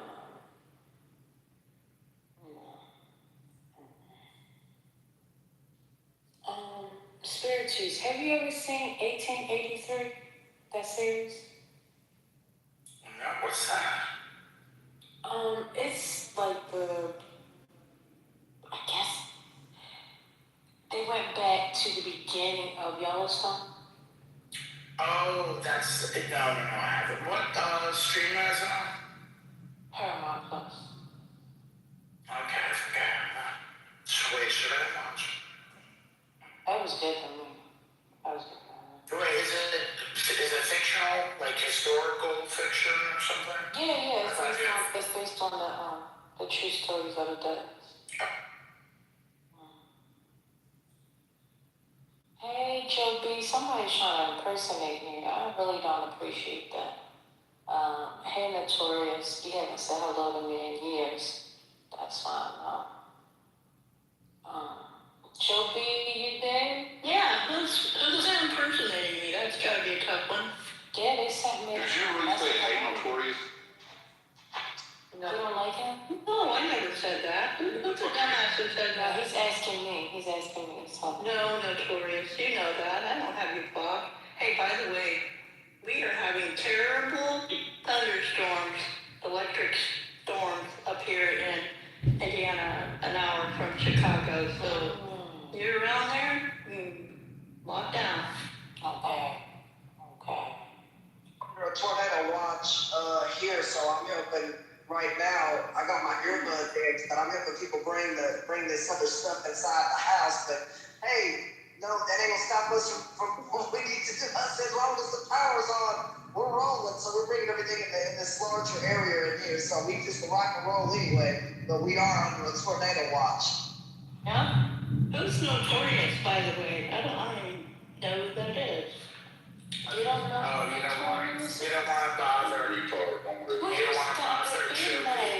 Man, you ain't have Mr. Majata with the bull come in here and,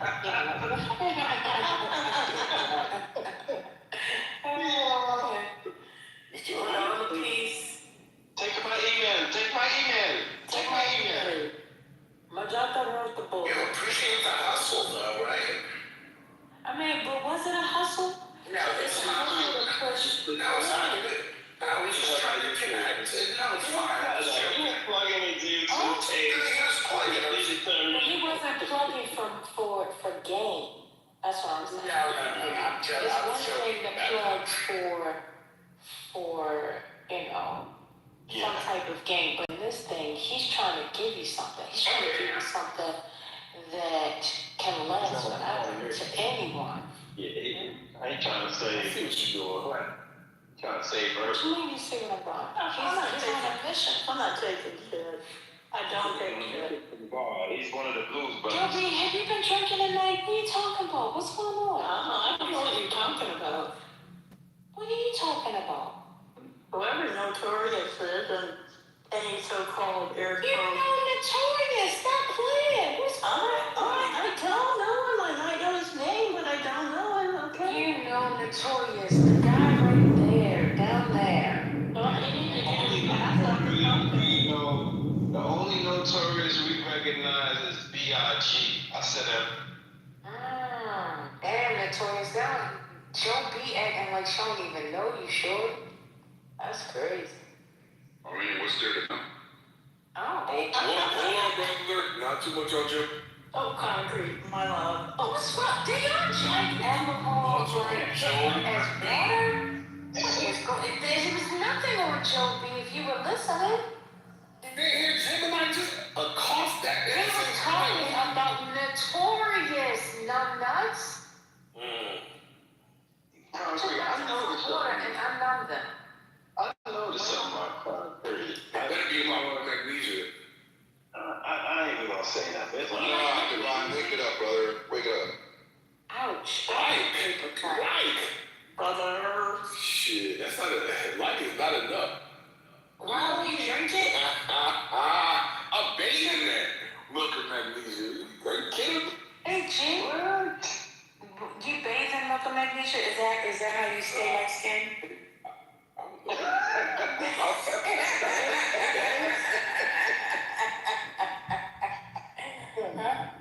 If you're drinking that much milk and magnesia, you need to go to the doctor. But my brother said, wake it up. Frankie, you always jump in to protect the white women. There you go. You better recognize it there. Brother Divine, if you really pay attention to concrete, he does it for anybody that's losing the battle. Like he just jumps in to insert himself and be a contributor. It's like that's all he is. Like that's what he does. It doesn't matter if it's a milk magnesia or if it's a chocolate. It doesn't matter. I truly enjoy it when it's a milk of magnesia. It sounds just a sense of beauty. Milk of magnesia is a trouble. Well, Michael, you shoot your shot if that's what you're trying to do. Just go ahead and beat it back. No, it's purely for the love. It's purely for the love. Slide into them DMs. Oh, concrete light talk. More than the DMs, that's what he We said. talk on the norms. Come on,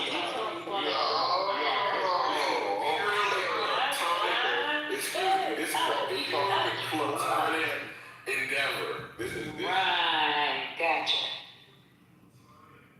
Jesus, now I understand why he's declaring his love for the milk and magnesia on the stage. where's the milk and magnesia?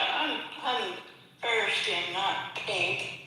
Damn, no, that's Pepto, sis. I don't call them Pepto, I call them things that. You got your medicines confused, Joe B. Pepto-Bismol is pink. Pink, and magnesia is white. Yeah, Brooklyn about the drop kick concrete for sure. What? Just that. No drop kicking. We keeping the peace. The brother Majato is bless the stage tonight. That wasn't brother. Hey, wait a minute. I'd like to drop kick Roger. Can I drop Roger? By all means. Thank you. First lady. Roger in the chat. You know Roger in the chat. Oh, Roger. Okay. How do you say the man's name? Majato? I'm trying to say his name. I know you all. So how you know I'm making a mess of it? I know who you mean, but I know that ain't his name. I know what you're trying to say. Him said it was fine. So let me ask you this first, lady, because I definitely enjoyed his submission. Like it was good listening. Got me through what I was working on. But at the end of the day, do you think the comparisons with Trump and what he experienced, as he said he was tortured and things of that nature, unfortunately, do you think that is a good analogy? You think that's a one-to-one, that what we're experiencing is going to be even remotely similar to the drastic things that he encountered and went through? No, I said his message was good. I didn't say nothing about the details. I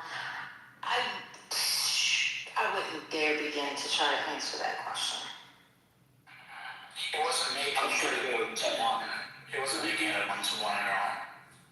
I'll say that. It's a broad statement of fascism. Go ahead, Divine. Yeah. Actually, I did not know the little piece of history that he gave that all of the mosques being built and that they realized that the religious leaders realized that the Shah needed them and it wasn't vice versa. And then he was like, how America was like, yes, build them mosques, like keep them prayed up and out of the political realm. I didn't know that it was, sounded like it was a play. It did sound like a play. Yeah, it sounded like a diversion.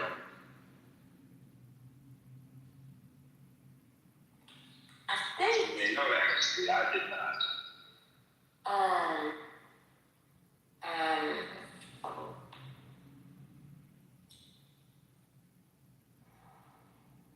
If I can just say this, Jim, to your question, for me anyway, I think he was speaking more broadly, not one-to-one, regarding elections, regarding belligerent government, regarding authoritarian tactics, So I think it was more broadly about that and what he sees that people like Trump and Netanyahu do to their own countries is not too dissimilar to what others have done in Iran. I get that, but I guess when he started really going heavy on that's why I'm attending and speaking at the No Kings protest to stop it, he's stopping us from sliding down that slippery slope that will land in that same pool. Oh.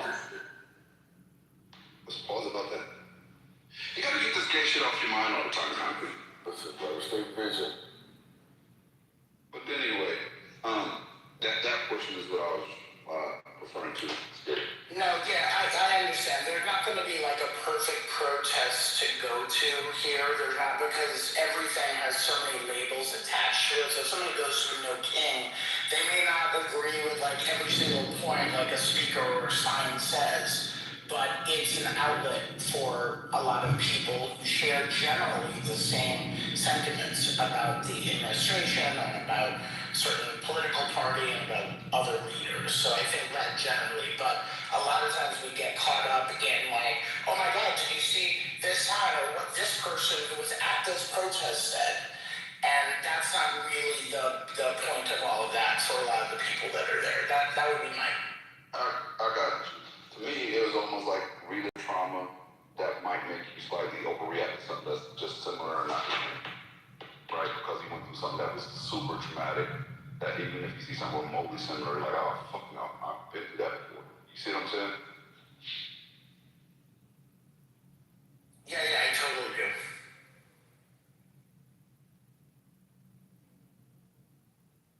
I hear what you're saying, but for me, it's more like cautionary and trying to bring awareness, like, hey, listen, because anything that you allow to continuously get power can be dangerous.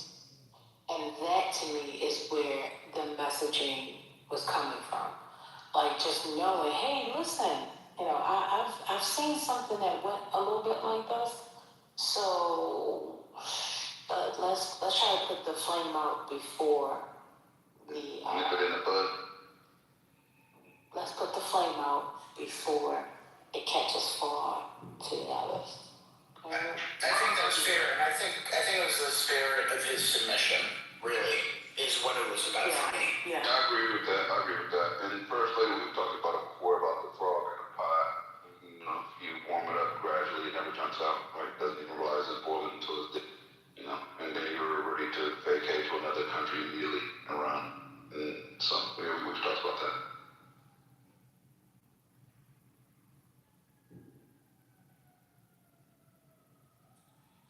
Did you say you want to move to another country? That's what you said. That was you. Y'all on the last point, bro. What they going fast for, bro? I wouldn't say that. I'm definitely going to go ahead and get my dual citizenship. Because I go right to it. But I'm not. Yeah, but you're not. You know what I'm saying? Yeah, I'm not a runner, brother. It's not in my name. I'm not a runner, brother. All these beautiful women here in the U.S. in this great country of ours. Oh, Rambo was outside in New York today. That was just like, we over here talking about sundresses. Like, what the hell? I'm chilling with friends where I can't talk. I mean, one of my coworkers, she was like, "Oh, it's almost sundress weather." I was like, sundress weather. I'm like, lady, you don't look at sundresses differently. Like, why would you say that in front of me? Like, why? You know why men prefer sundresses? We all know why men prefer sundresses. So, Gemini, while you guys are always in your cars, not being able to see anyone, we were outside, and I was in Soho today. So many people. Hey. I was in Soho today, and so many people were eating outside for lunch, which was amazing. Just like sitting on, like a stoop or like wherever, just fucking hanging out on tables that they threw outside on the sidewalk. And it was just great to get to see all the people.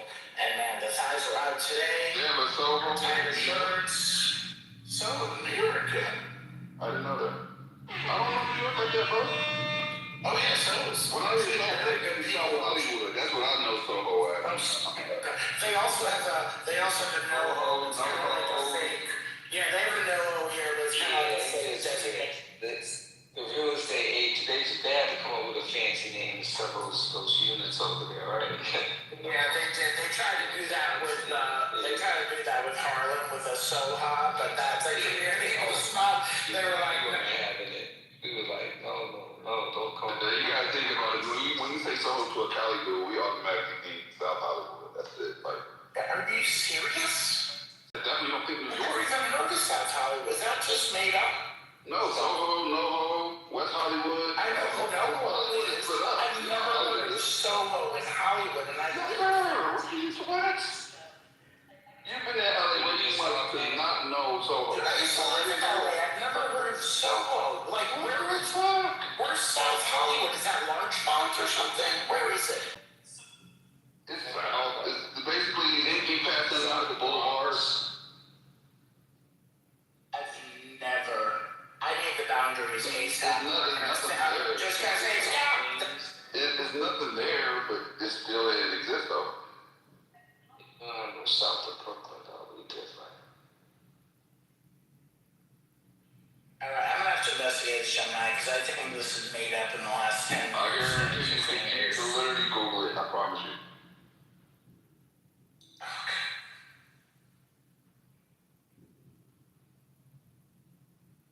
Yeah, but Rambo, you didn't hear that Carl Weber stuff again tonight? what Carl Weber, what are you talking about? What's that thing you be taking on? You talking about Carmelo Anthony? I would say this, somebody. I even know, man. We talking about Mello and Mello Primo. You wanna have Primo tonight? Nah, I'm sitting here. I got about 1, 2, 3. I got about four notebooks open right now. I gotta finish something, so I'm trying to lock into a zone. I think I got it. So I came in, but sometimes you guys spark my brain and get the engine rolling. I hope when that happens. But I'm good. Why is the mouse? Is that you feel? Yeah. I'm seeing that. That's it. It's all gone.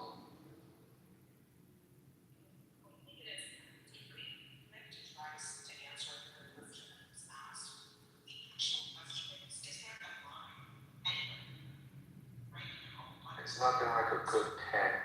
I told my writers out there who enjoy a great pen. So it's really nice. I don't think most people write anymore. They type. Bro, that's it. Listen, bro. Writing is just so stimulating to the brain. It really is. It really is. I mean, I'm on the computer. That's a fact. That's a fact. But writing, I'm telling you, bro. One day I'm gonna share. I never agree with Rambo, and I hope that I never have to ever again.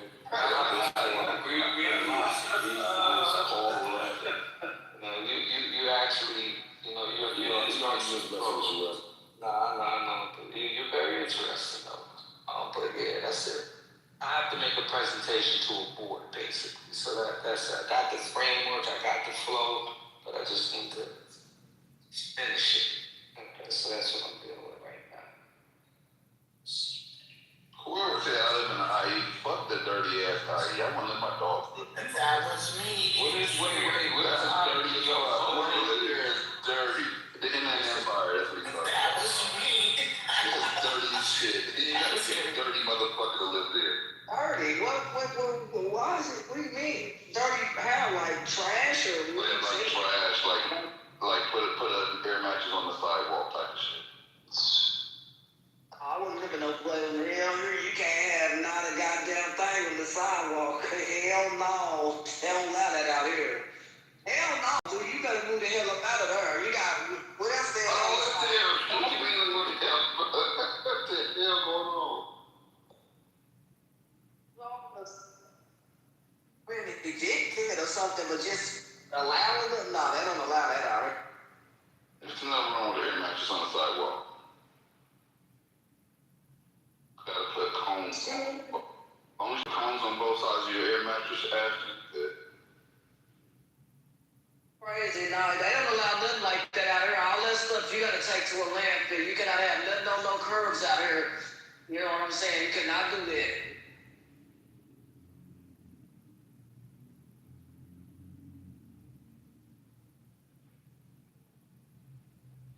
Is technically San Bernardino, is that IE too? Riverside, is that all? Oh, wait, Gemini. There's Riverside. I don't know if it is. It might as well be Riverside. Yeah. Okay. No, I mean, it's huge. Just massive. I realize It is. They actually got nice houses on both sides. It's nice houses.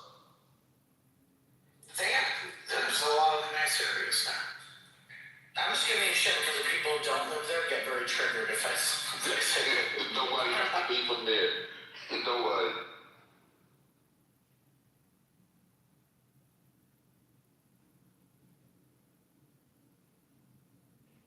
And why is that? Just dirty. It's not actually the case, but it's more like it's so far. So you say you're from LA, right? And people think there's certain connotations with that. And if you suggest that somebody lives in Empire, it's not LA. It's just not LA. It's just dirty. In our minds, it's dirty. It's not necessarily dirty, but it might as well be dirty because we think of it as dirty. So it's dirty.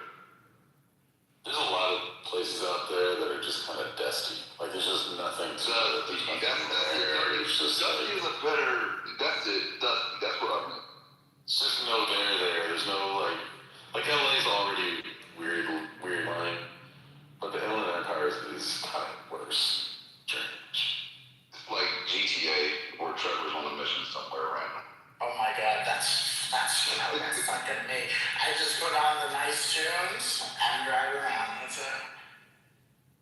I mean, it's like, not Bakersfield. That's true. And I was in Bakersfield like maybe 3 or 4 months ago for the first time in a while. Nothing got better. Nothing good about it. Nothing good about Bakersfield. Was that Kevin McCarthy's district? Oh yeah. Yeah. I forget if it's the least educated and third most polluted or most polluted and third least educated, but it's one of them. Is it really both of those? Or one of those?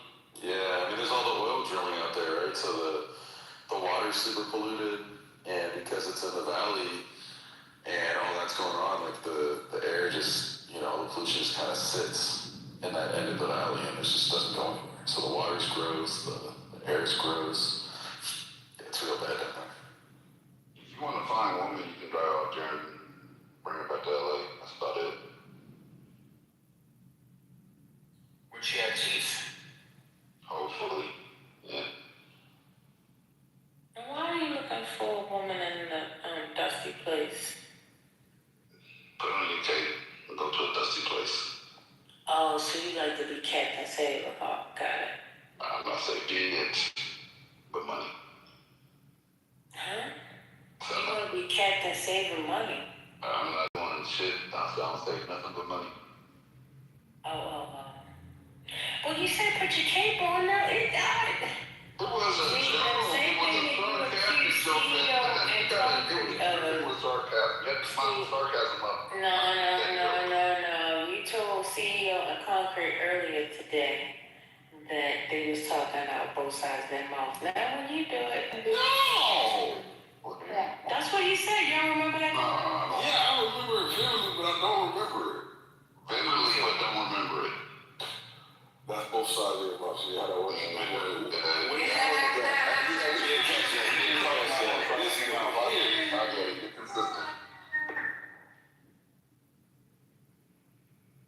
But I don't remember. What the hell? Good afternoon, Ashley. How you doing? Gemini, Sweet somehow was captain of the ship today. God, LA looking crazy. You gotta pull out brother in front. Much. Y'all good. We've already removed his California card. Like, he doesn't even belong anymore. Like, that's no longer a thing. So you don't have to associate him with California. There was slander. Apparently, Matt Cool doesn't live in Bakersfield. He lives near Bakersfield. Matt Cool is not from California, is he? Apparently, but I didn't know that. That's no. Y'all fucking with me now. Man, people forget just how shitty parts of California are. Like, there are some shitty places in California, and people just do not even know. The crazy fun fact is that California has roughly, I think it's 85 maybe cities with 100,000 people or more.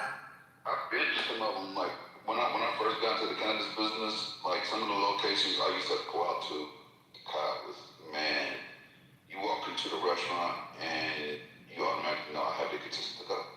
You just know. Like they have some really shitty sundown towns that still exist that you would not think are located in California. Like really shitty. You been to Reading? You must have. I've been to Reading. It's right there, you know? Well, it's not right by it. Not right by it, but it's NorCal. Yeah, exactly. They're like another 2 or 3 hours north. Yeah. And that is shithole. Shithole. Reading and Bakersfield are like just north of each other. Go to opposite sides of the valley, but shit. Go to Stockton, which is a nine Stockton.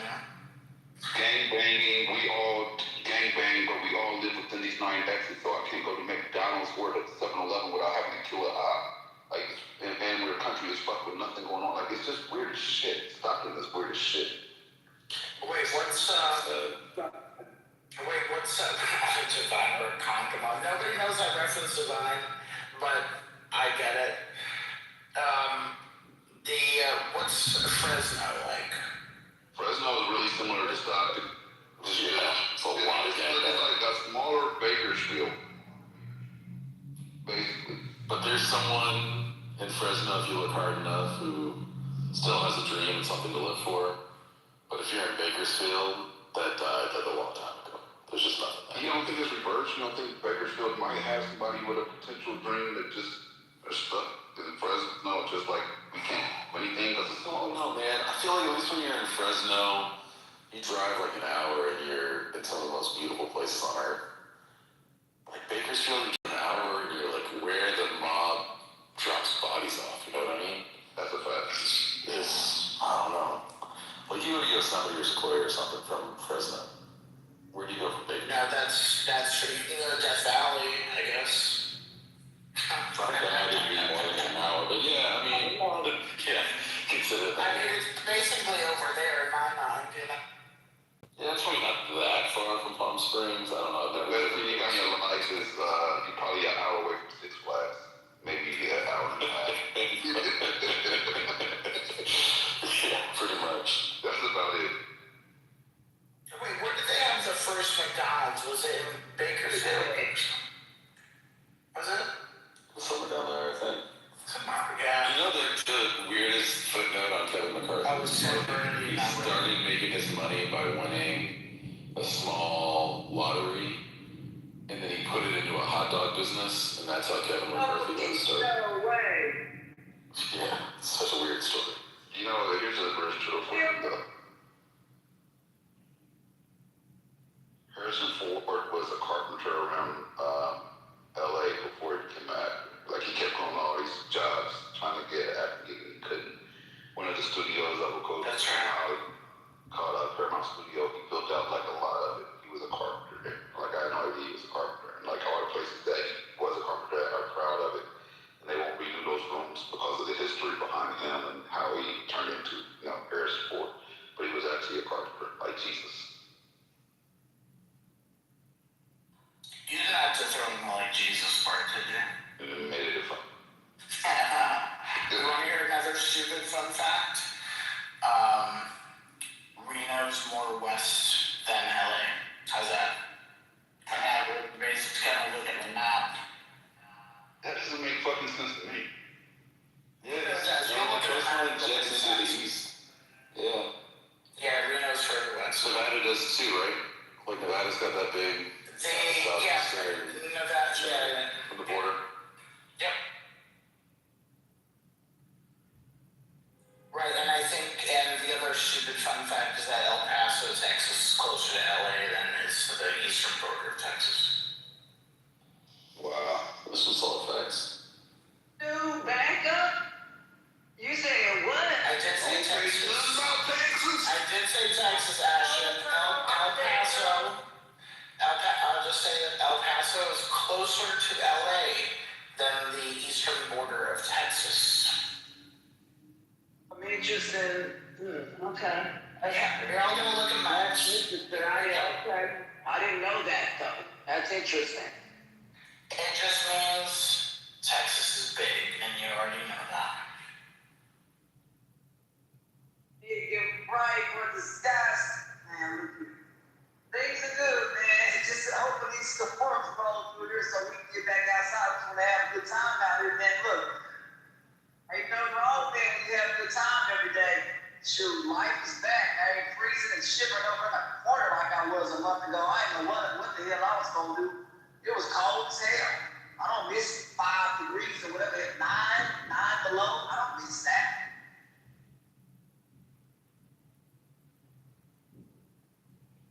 Folks in the cold. I can't do that.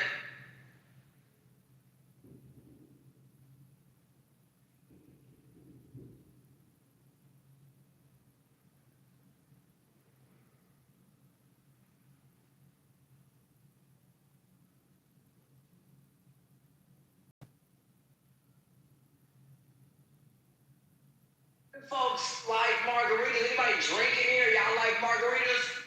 Hey, Taco Cabana, they got, grab a bag of food, get you 4 margaritas, and you, man, look here. They got some good margaritas up over there. Let me tell you. I'll tell you what, if I had 4 margaritas, I'd be dumb as a buck in a truck. Boy, she said that you got on a Tuesday night. Ooh, I don't know.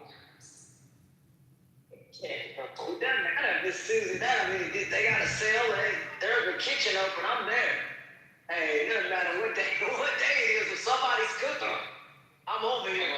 I was talking about the 4 margaritas. What? I'm sorry? I said the 4 margaritas. Take the 4 margaritas. Yeah, You're gonna be lit.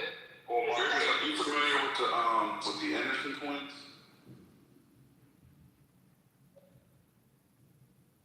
Who's that for?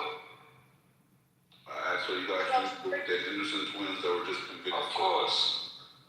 Did you hear that they were just convicted of sex trafficking? Wait. Which Anderson? The Alexander.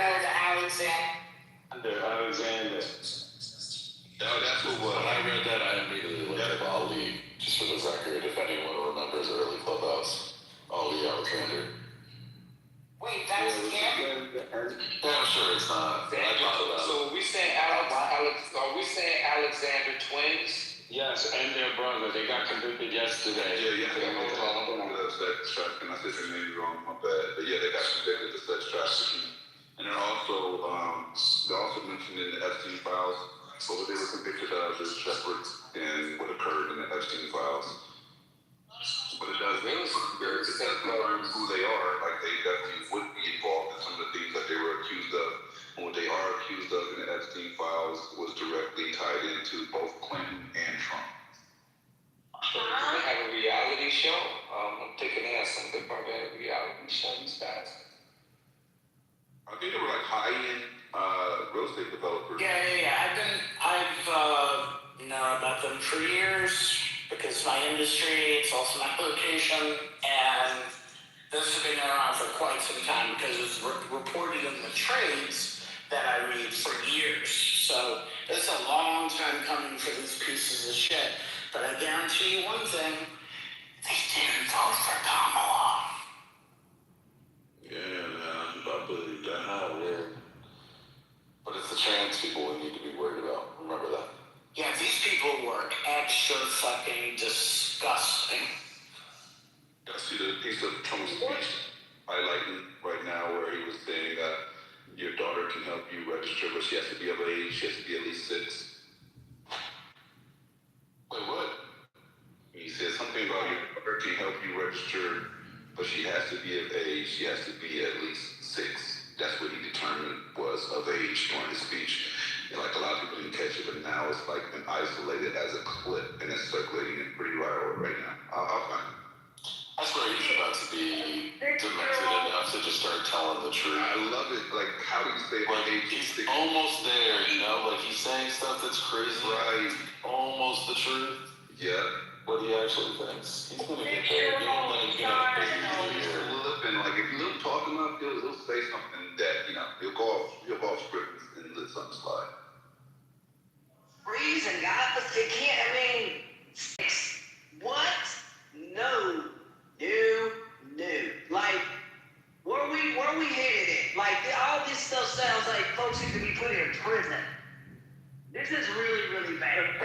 I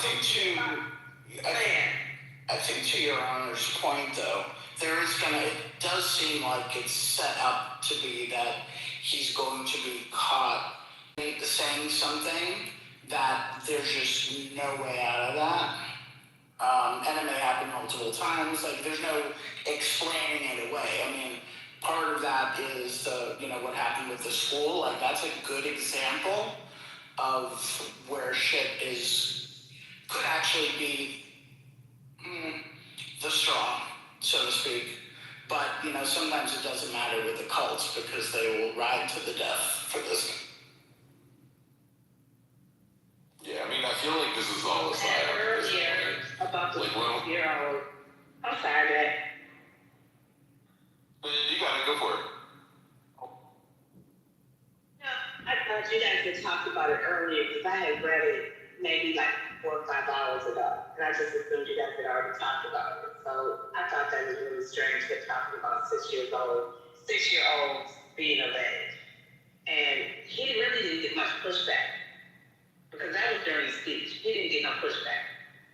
So I think they're just trying to make our brains think that it's okay, that all this shit is okay.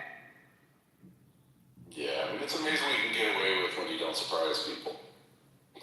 I mean, we expect him to do stuff like that. And if you were being charitable, you're like, oh, he probably meant 16, which is still gross. But, that's kind of his vibe, right? I mean, like, this has to be a psyop. Like, the absurdity that people are willing to accept today. I mean, Christy Nome shot a puppy. And that side didn't react. Hank says it's just a straight up drunk. They didn't react. It's just like, these stories are so absurd. They're not even remotely close. Like, if there was like music that played and they're like, and we're done, and like the Truman Show turned out to be over, and they're like, gave us all grades on how we reacted in the moment, it would make more sense than how people are willing to put up with a level of absurdity, which is just apparently normal now. This shit is just completely off the rails.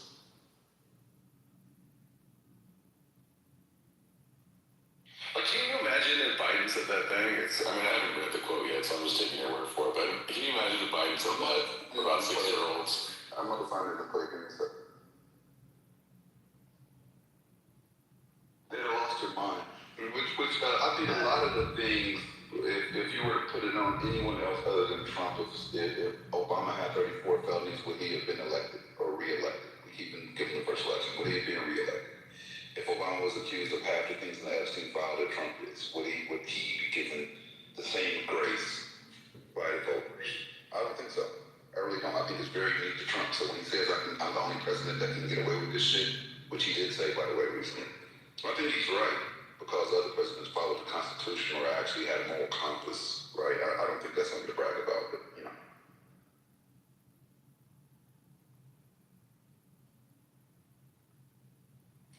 And since we were kind of tangentially talking about real estate people, did you see that Mark Zuckerberg dropped $170 million on a home in Miami? Oh, on the island where everybody's building bunkers? That's 170. You're not gonna. I mean, the irony of building a bunker on an island in Miami. Is, well, I mean, it's kind of hilarious. That's what I read anyway. As a middle class clubhouser, that would take me 170 years to earn that much money. That's crazy. Right, and you're better off sharpening your pitchfork. That's what I think. I'd really guillotine, but sure, fun. Okay. Well, then we could start a Jacobin party here. Automatic shotgun, 20 rounds. I'll say that's a little better.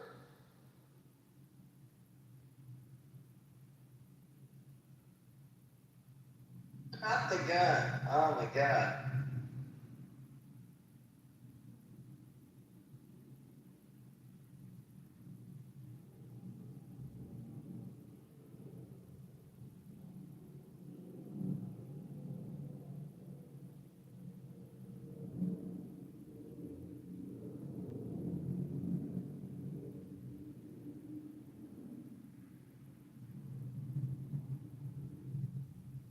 So is the war over? I've been really busy today. I'm at a conference. And I'm pretty sure yesterday Trump said the war was pretty much done or something like that. I got a text, I run text him. Yeah. We're good, right? Is it done? They said we're good. That's literally what the text said, we're good. Oh, okay. Yep. All right, well. Yeah, they opened up a gift shop at the Strait of Hormuz. So. Yep. Yep. Here, let me play this for you real quick. Unlike voter ID, but, it can be given to you by your daughter. Your daughter, she has to be of age, like above 6 years old, she's allowed to say. You have to see some of this stuff is so bad. There you go. What's it? You definitely are being charitable. Like, what was the? What could you say to that? That man should have mentioned nothing, no words whatsoever, shape, form, or fashion, with no words like 6-year-old daughter, he should never utter those words, ever.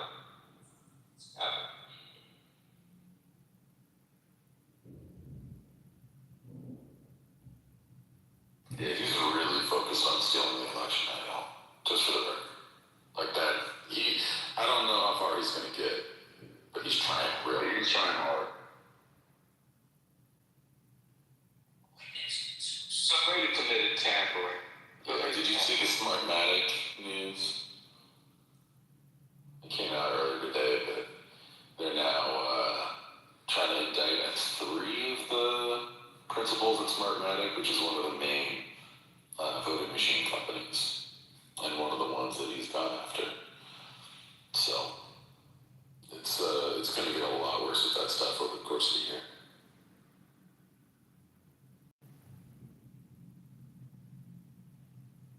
Be careful not to say anything like before, Fox said stuff about Dominion, and that's paying a lot of money, so.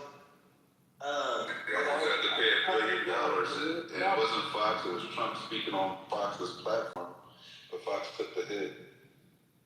Yeah. Yes, so the technology company that is suing Fox News and supporters of President Trump for defamation asserted in court papers on Tuesday that the federal indictment the administration had leveled against it amounted to a politically motivated counterattack. They said it was part of Mr. Trump's, quote, campaign of retribution against his perceived enemies. Chief among them, those who undermined his mantra that the 2020 election was rigged. And they filed money laundering and bribery charges against Smartmatic, something to do with business in the Philippines. Anyway, so just trying real hard. This company, by the way, got $40 million out of Newsmax for defamation and a settlement, and got another one out of OAN. And I don't think that they've settled News yet. But Fox News paid Dominion, which is one of the other big companies in that space, $787 million. That is a big settlement. Yeah, right. Can I just have one 787, please? It's so much money.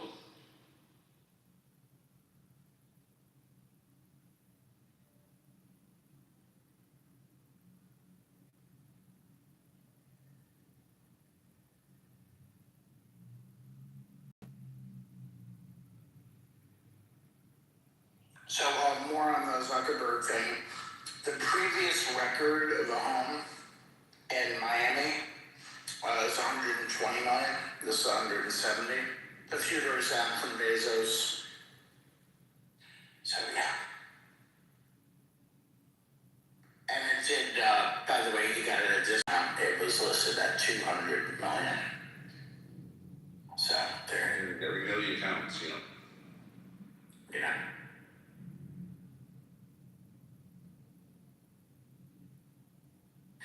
I'm trying to calculate the commission on that sucker. I wonder what that was. Man, that's gotta be good. What percentage would it be? Well, at that level, knows, maybe it's like 1 or 2%, but even so, you do the math on that, it's a good year.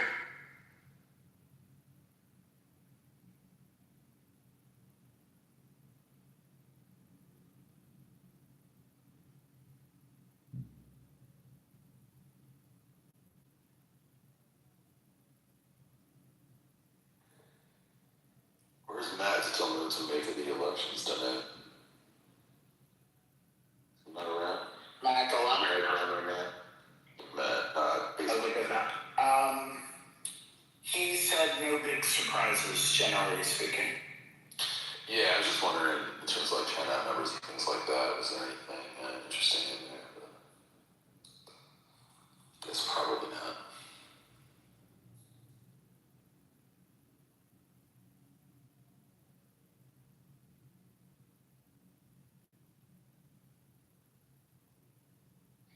I mean, the thing is, in Florida, they're trying to get, back to the Miami thing. They have legislation out there to eliminate property taxes. So, and when you think about 170 million, what that property tax is going to be, it may be nothing. Imagine that. That's a big deal. Yep. Tell you our property tax is ridiculous. But I believe it has to be in your residence, so if he, which I think it is for him, even though he still has a home in California and also a compound in Hawaii.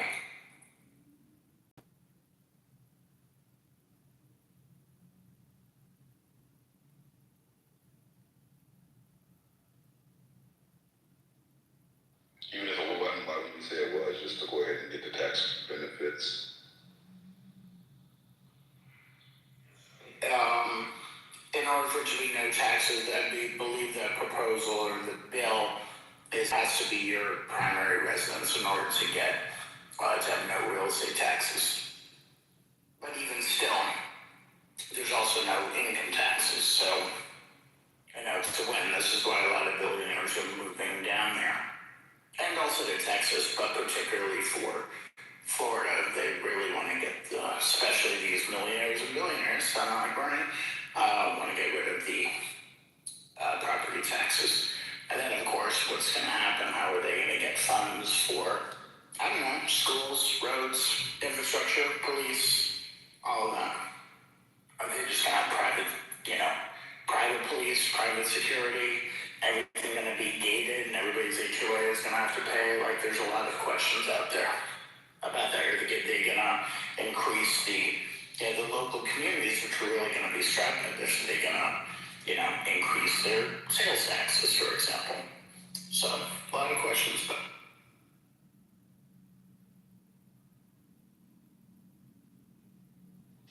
Yeah, we talked about it, I'm sure we did, so this is where we can move forward if we already have. But it says U.S. says it destroyed Iranian naval ships and miners and they're straight up from news. Yeah, I saw that. That's already been discussed. I don't know, man. I just got here, so I'll judge it. I just saw it as a live update, so I figured I'd mention it. Thanks, Gemini. Appreciate that. Yeah, the Iranians a very good conversation. It was on the go.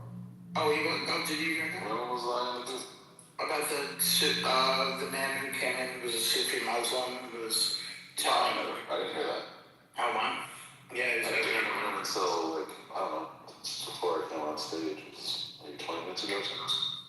Yeah, I'll bring another time if you want, but the basic thing was that he was just giving a different perspective as an Iranian than the perspectives being offered typically on Clubhouse and also just on social media.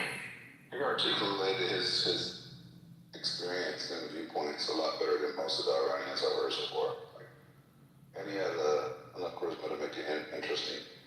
I like this mission a lot. Sorry, I missed it then. It was good, in my opinion, anyway. I like it.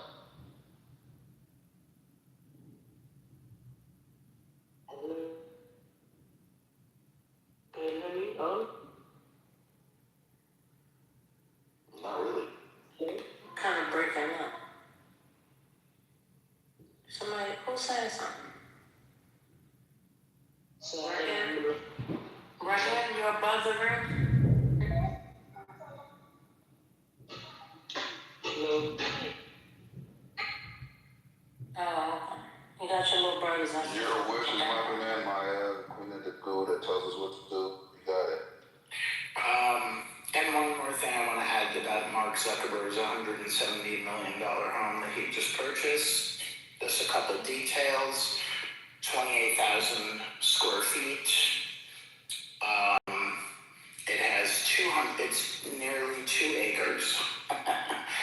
And it has 200 feet of Biscayne Bay frontage, which is pretty amazing. That's similar, I think, to what Jeff Bezos has. And that's if you're taking like a boat around like, Miami proper, between like Miami and South Beach and, over in that area, you'll come across all of these islands that have this frontage so that they can, in this case, he can fit, I think, a 130-foot yacht dock that he could dock there. He also has a 60-foot pool. He has a 1,500-gallon aquarium. And a Himalayan salt well sauna and steamer. Right. Your pitchforks tax the rich. He's still a piece of shit. He's still a piece of shit, right? And he's still a piece of shit. So, yeah. And we should lower the taxes for the rich because of this, so that they can afford stuff like this. I wish you would have said all that in the Robin Lee choice. Oh man, I wish I could. I can only do voices of Clubhouse people, unfortunately. You could have done a point voice. Did you do Beaver's voice? I wouldn't know what that is. I could, that's right. I was thinking, I think, maybe Domingo or something if I wasn't gonna have to be really loud, so it's better when I'm on the street. Oh, that would have been good. Domingo would have been good. Snoopy, that would have been good too, but yeah.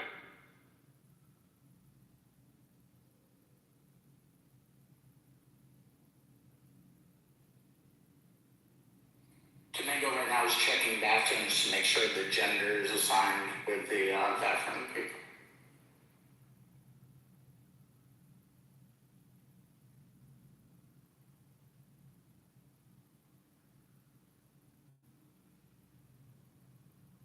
I'm so glad he hasn't been around when I've been around. It's so boring. Just over and over and over again. The same thing with 5 years. Thing around me for literally 5 years. Just, can you find a new note? Anything? Maybe.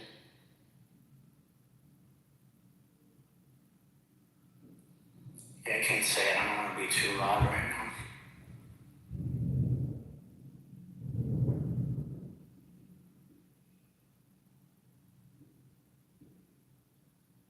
I see Bam out of bio got 83 tonight?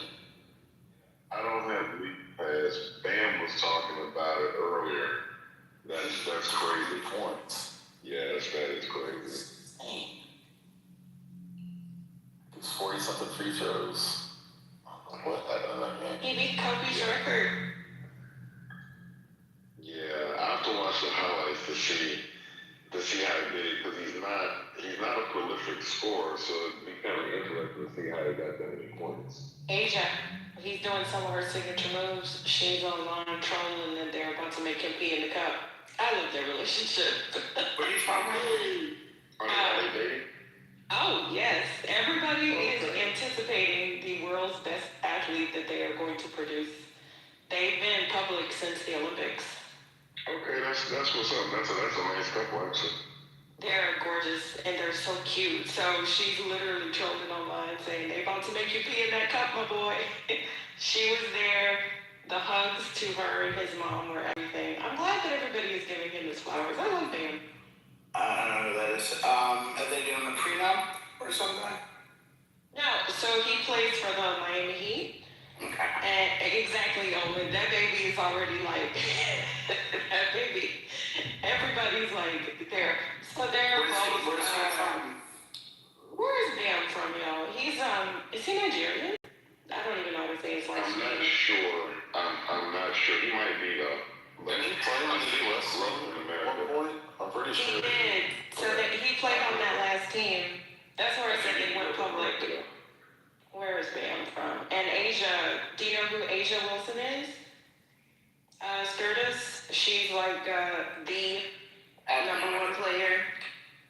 for the WNBA. Did she not win the She did the Vegas.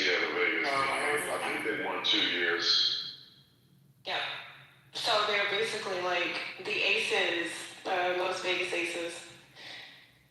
I like my favorites in sports, not sports in general, but yeah. So he just beat Kobe's record. And the memes are already out with Kobe smiling down. And yeah, so he's dating the so they're both now the leading scorers. Yeah, she played for the Dawn Staley of South Carolina. They're such a cute couple, but yeah, it's her saying, you better get ready to pee in that cup, my boy. It's funny as hell. Okay, I just want to add, sorry, it's a little bit of a pivot. I had a question. You remember her Herbalife, right? Was not like a scam or a multi-level marketing scam or something? Gemini, you would know that about your Herbalife. I never dealt with it. I know what you're referencing. I thought it was like some MLM bullshit though. Like, okay. Well, this goes along the lines of things that people don't get punished for, because I thought that was a huge scam. Well, it turns out the Herbalife co-founder just bought a $25 million Southern California ranch that comes with a wildlife sanctuary. So, which has zebras and African antelopes and things like that, outside of San Juan Capistrano. So, there you go. No rest for the super rich. I'll put a link in the chat for people who are talking about. Yeah, so it's the second most points in NBA history. He beat Kobe's record, which did Kobe have in the game, which is a pretty big deal because Kobe's record stood for a long time. So shout out to Kobe. He had 81 points. Yeah, Kobe had 81, and he did it. Is it tonight, Aaron? Was the game tonight? It was tonight. Yeah. With Bam Adebayo? Yeah, it was tonight. Yeah. Yeah. So. Wait, so are people just not counting the Will Chamberlain because that's the old? Well, that's the record. No, that's the record. Yeah, Reform was saying it's the second most ever. Yeah, it's the second, because Kobe used to be number 2, and then I can't remember who was number 3. But yeah, Wilt's record would probably. Yeah, well, right. People are just gonna say that was a different era, like in the same way they're like, well, Bill Russell played in a different era, even though he won fucking 9 championships or whatever the fuck it was. Yeah, no, they don't. He gets Wilt still. They don't really do that. Like there's a pre-Super Bowl in football, but for basketball, he's still in there. Because he really played like, in the 70s, like Jerry West, those guys, like they don't break it up like that. They probably and they even would have like somebody like Jordan Michael or whatever. It's still, the NBA doesn't really separate like the NFL does. I mean, we do. I mean, it was different, but that doesn't take away from what he did. But that was made, Wilt Chamberlain holds the all-time NBA record for highest individual score in a single game, 100 points, set on March 2nd, 1962, Philadelphia Warriors against the New York Knicks. I mean, that's probably never going to get beat. So now Kobe's number 3 with 81. Wilt Chamberlain holds number 4, 78 points, 1961. Luka is number 5? What? I did not know that. 73 points, January 2024. Go ahead, Luka. David Thompson, 1978, and then Wilt Chamberlain twice in 1962. So Wilt dominates the top 5. I did not know Luka was tied for the number 5 spot. Go ahead, Luka. Super cool. Wait, Damian Lillard had 71. Donovan Mitchell, another hottie with the cutie. Him and Coco Jones, adorable. David Robinson again. Elgin Baylor, 71. So there's not actually that many players in the 70-plus club. That is pretty impressive. It's a lot of shots, and it's not necessarily something that, it's not. It's good though. It's a great accomplishment. But yeah, it'll be interesting to watch what he did though, because a lot of those people you mentioned were prolific scorers. Man, Adebayo is not really that kind of player, so it'd just be interesting to see how he got the points. And What combination Luka's, of stuff he did. yes, Luka's still young too. So, how old is Luka? He's only 27. So, it's pretty cool. Yeah, he's been playing pros when he was like 14, though. That's the one thing about Luka. He's a polished kid. It's easier to score a lot when you only play one side of the ball, though, to be fair. Yeah, that is true. But for most of those guys, don't get that kind of point output. You're not really putting a lot of work on the defense. You can't. Unless it will. Wait, so you're saying Luka doesn't play D? Is that what you're saying? He's gotten better. Yeah, he's gotten in shape. He's trying to get better. Yeah. It used to be just a joke on the internet, but they just post him like half-assing it on defense over and over and over again. He did work at it and get better, but he's still not a good defender. No, yeah, he probably never will be. But at least he, at least he's out there doing something with his size or whatever. That's the thing. At least he can make himself where he's not such a liability, which is good. You want to hear this crazy stat? Because now I'm doing the deep end. Because I misspoke. I guess Bill Russell had 11 titles in 13 seasons, won 8 in a row, and averaged. He got his highest in rebounds. He got 51. That's crazy. 51 rebounds. Bill Russell gets lost in history. He's definitely the greatest winner of all time, but he gets lost in a lot of people's minds because he went flashy, and the Celtics were so good and had so many Hall of Famers. He does tend to get lost in the shuffle. Yeah, and he and also winning 2 championships as player coach. His daughter Karen was on the app for quite some time. She's really cool, really good person. Okay. Igor, is that your people? Sorry. Peel said y'all don't know that much sports. Wait, what? No, I'm asking Igor. You are Slovenian? Like Luka? Oh, cool. No, I didn't know that. No, he's not. He's from Siberia. He's lying. He said, yep. Well, even being from Serbia is pretty cool. It's not boring American. No, Igor's a good person. Yeah, well, even though he's Serbian. Well, whatever favorite. We brought him up. Yeah. I'm Serbian where I'm from, but we're taking Doncic like he's Serbian because his father is Serbian, so he's ours. Oh, stake your claim. I like Luka. I'm mad at Dallas that they trained him. I mean, trained him. Oh Lord, traded him because that was stupid. Even though I'm in Houston, I don't like it.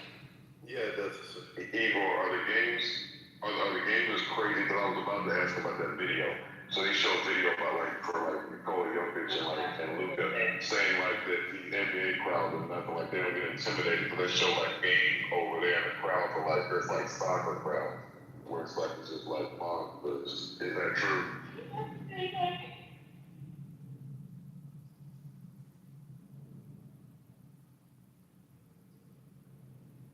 Yeah, it looks amazing. Watching the videos I've seen, it looks like an amazing crowd.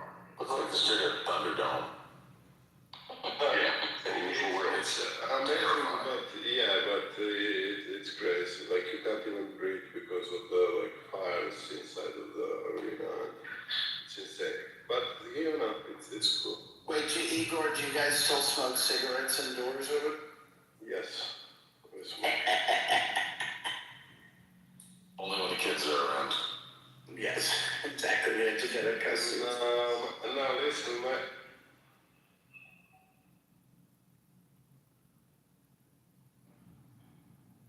Reform Igor. Igor the legend on this app, by the way, but he's usually on, comes around during the day. So this is very different. I love Igor.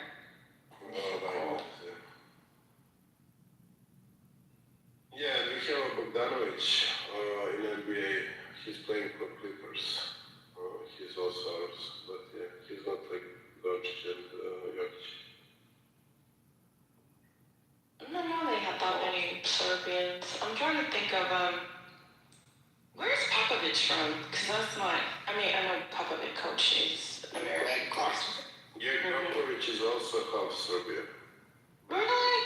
Yeah. But because the national sport of Serbia is actually basketball, so a lot of like coaches and all that, and yeah, we like, yeah, it's like best.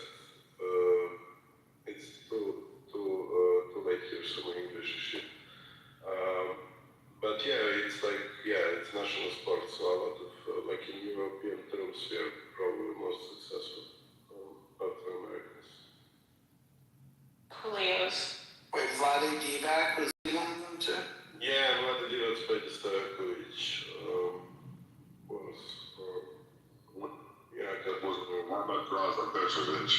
He's a Croat, so. Oh, okay. So we hate him.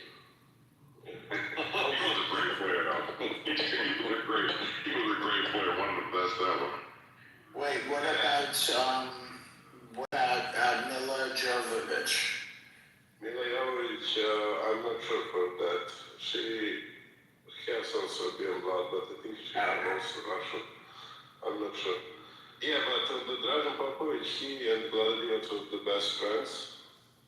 And when war started here in the 90s, they like stopped talking. And when Dragan Petrovic died, Vlade Divac, actually you guys should watch like documentary. Vlade Divac and the brother of Dragan Petrovic made the documentary, and it's actually heartbreaking. Wait, so you guys also Elitsa. Warriors. Bjelica is Serbian. Yeah, so are we talking about Serbians? Yeah, but I'm saying about Dragan Petrovic, he was playing in the 90s. He was excellent, but he died, very young. And how did he die? He had a crash accident in Germany. Oh, man. He was like 6 up. He was an amazing player. He literally is considered one of the best ever. And they said like he was like unflappable. It's just far as like they said like literally like he was. I remember watching him when I was young. I was in my 20s and like in the 90s or whatever. But I definitely remember watching. He was a great player. Yeah, they're saying he was like crazy. He was training like whole team. Like he never stopped playing basketball. And Vlade Divac, he was like chill. He was smoking, and he was a good talent. So our national coaches always put them together in the when they have like some kind of training and stuff like that. So they kind of chilled down Dragan and like make Vlade Divac work out. So they were trying to make the balance because both of them was like on total opposite sides. So yeah. But yeah, you guys should. I forgot the name of the documentary. It's in English. But Vlade Divac and Dragan Petrovic just do. It's very cool. If you're interested in basketball. Yeah, I actually like stuff like that. I've heard Vlade Divac talk about some of those times and just how crazy it was when everything was happening. Yeah, it was bad. And like, I mean, they were the best friends from the young age, and they stopped talking. Yeah, I mean, you see what more can do it. Yeah. Anyway, I need to sleep. It's 5 guys, but catch you guys tomorrow. I see. Good night. I have to address something real quick. I'm sorry. Maya, what are you talking about? We're talking about basketball. Are you okay? Like, I get it. You don't like me. Every time I talk, you say something. You won't be the first or the last, but girl, nobody's addressing you. Like, I don't understand. I didn't even know you were in the room. I don't pay attention. I just respond in the chat. Like, what are you talking about? I didn't tell you anything last night. What triggered this? Why are you going after Maya when you should be going after Piola? I'm not going after Maya to dress me. Piola? But I'm like, I don't understand. She says Nikki. What? I don't. Did anybody even address Maya though? Like, what? Girl, are you okay? Sometimes it's okay to take a break from Clubhouse. Seriously. I didn't tell you anything. I don't even pay. What? Ma'am, your obsession is a little bit much. And the only reason I'm speaking out is because it seems to be a bit much. Like, people are crazy on this app all the time, but we're literally having a conversation about basketball. Okay. All right, Chuck. Oh, Lord. Okay. Piola said, first off, Piola called us old 60-year men with enlarged prostates. Wow. Yeah, I'm gonna go check my chart and just take a look and make sure my prostate's okay. Oh. I just had my physical a couple months ago, so I'm good. Yeah, I'm good on it. Wait, Piola, I resent that. I don't always look in the chat if I'm talking on stage. It just depends, but I'm not a 60-year-old man. I'm a 60-year-old. Wait, what did somebody say I was? I need to get a job and find friends. I don't have to cash out for attention. So that's me. I don't have an enlarged prostate. I don't have a prostate at all, apparently. Only one man on stage is 75 years old. I won't tell you which one to make it fun though. Hey, and everybody's more than welcome to come up to make the content what they like, so feel free to jump on stage. Yeah, Piola's probably a coward. I actually don't. I'm gonna take a different take. She gave me the reminder, if it is her, gave me a reminder to just, follow up with my doctor and all that, so thank you so much. Yeah. Okay. I just love the energy. Everybody go to the doctor. Not people referring to themselves as It sounds like, wait. My apologies. Oh, you listened earlier today, Your Honor, before maybe. I was misgendered, and so now I am they them. So please refer to me as such. Congratulations. His spirit is I leveled up. Speaking of old school, you know what? Go see the doctor reminds me of now I have that Kumo D. Go see the doctor. Was that Kumo D? It was, and it was a banger. What was that song? Now I didn't think about the song. Y'all know what I'm talking about? Yeah, it was a banger. 3 days later, go see the doctor. It was about getting gonorrhea. It was a banger, and it was a public health message. But what was the name of the song? Go see the doctor. It was called Go See the Doctor? I'm pretty sure. As a West Coast person, my favorite song of that ilk is "If You Must" by Adele. That's a great song. Okay, so I'm not familiar. My first introduction, other than NWA, but for that, your northern area was I used to love E40. So and I think you showed me from that area to E40. I really loved E40. E40's from Vallejo. Too short's from Oakland. But yeah, Adele is also from Oakland. Love Too Short. I never really got into Oakland. It literally is called Go See the Doctor. That's talking about Adele, the funky homo sapien. Oh, okay. A lot of people know this. Yeah, I definitely remember the Del Funky Homo Sapien. His music was great. The East Coast, the West Coast guys didn't really get played a lot here. I'll say in Houston, as far as I recall, is unless they were super, super popular. But every region has their local rappers. I feel like there's so many in New York. There's a lot in Louisiana. There's a ton in Texas. So I do remember Dollar Funky Homo Sapien. 840 to me never got as popular. I remember Sprinkle Me Man. That's about it. But I can't remember any other 840 songs, although I know there were a ton of them. The album in a major way was really good. He's very talented. The way he writes and in his rap style, it was so unique when it first came out. I don't know. He's really probably top 10 or whatever. But he didn't get the maybe blow up as much as some of the others. But he is really good. If you just go back and listen to some of the stuff like that album in a major way, it's actually a very good album. If you want to hear early Dell, listen to Hieroglyphics. Hieroglyphics is great. I've heard it. It's funny because it's like me being East Coast, but I definitely remember Della Funk Homo Sapien. It's funny I have to go back and listen, but I know I either had Hieroglyphics, but I'm familiar with when you said I just can't, but it's been so many years that I just literally can't remember. I know if I hear a track, it definitely spark a memory. Yeah, he's kind of goofy, he's super talented, but if you ever listen to the Deltron album, which I really like, but it just feels like something else. It's just different.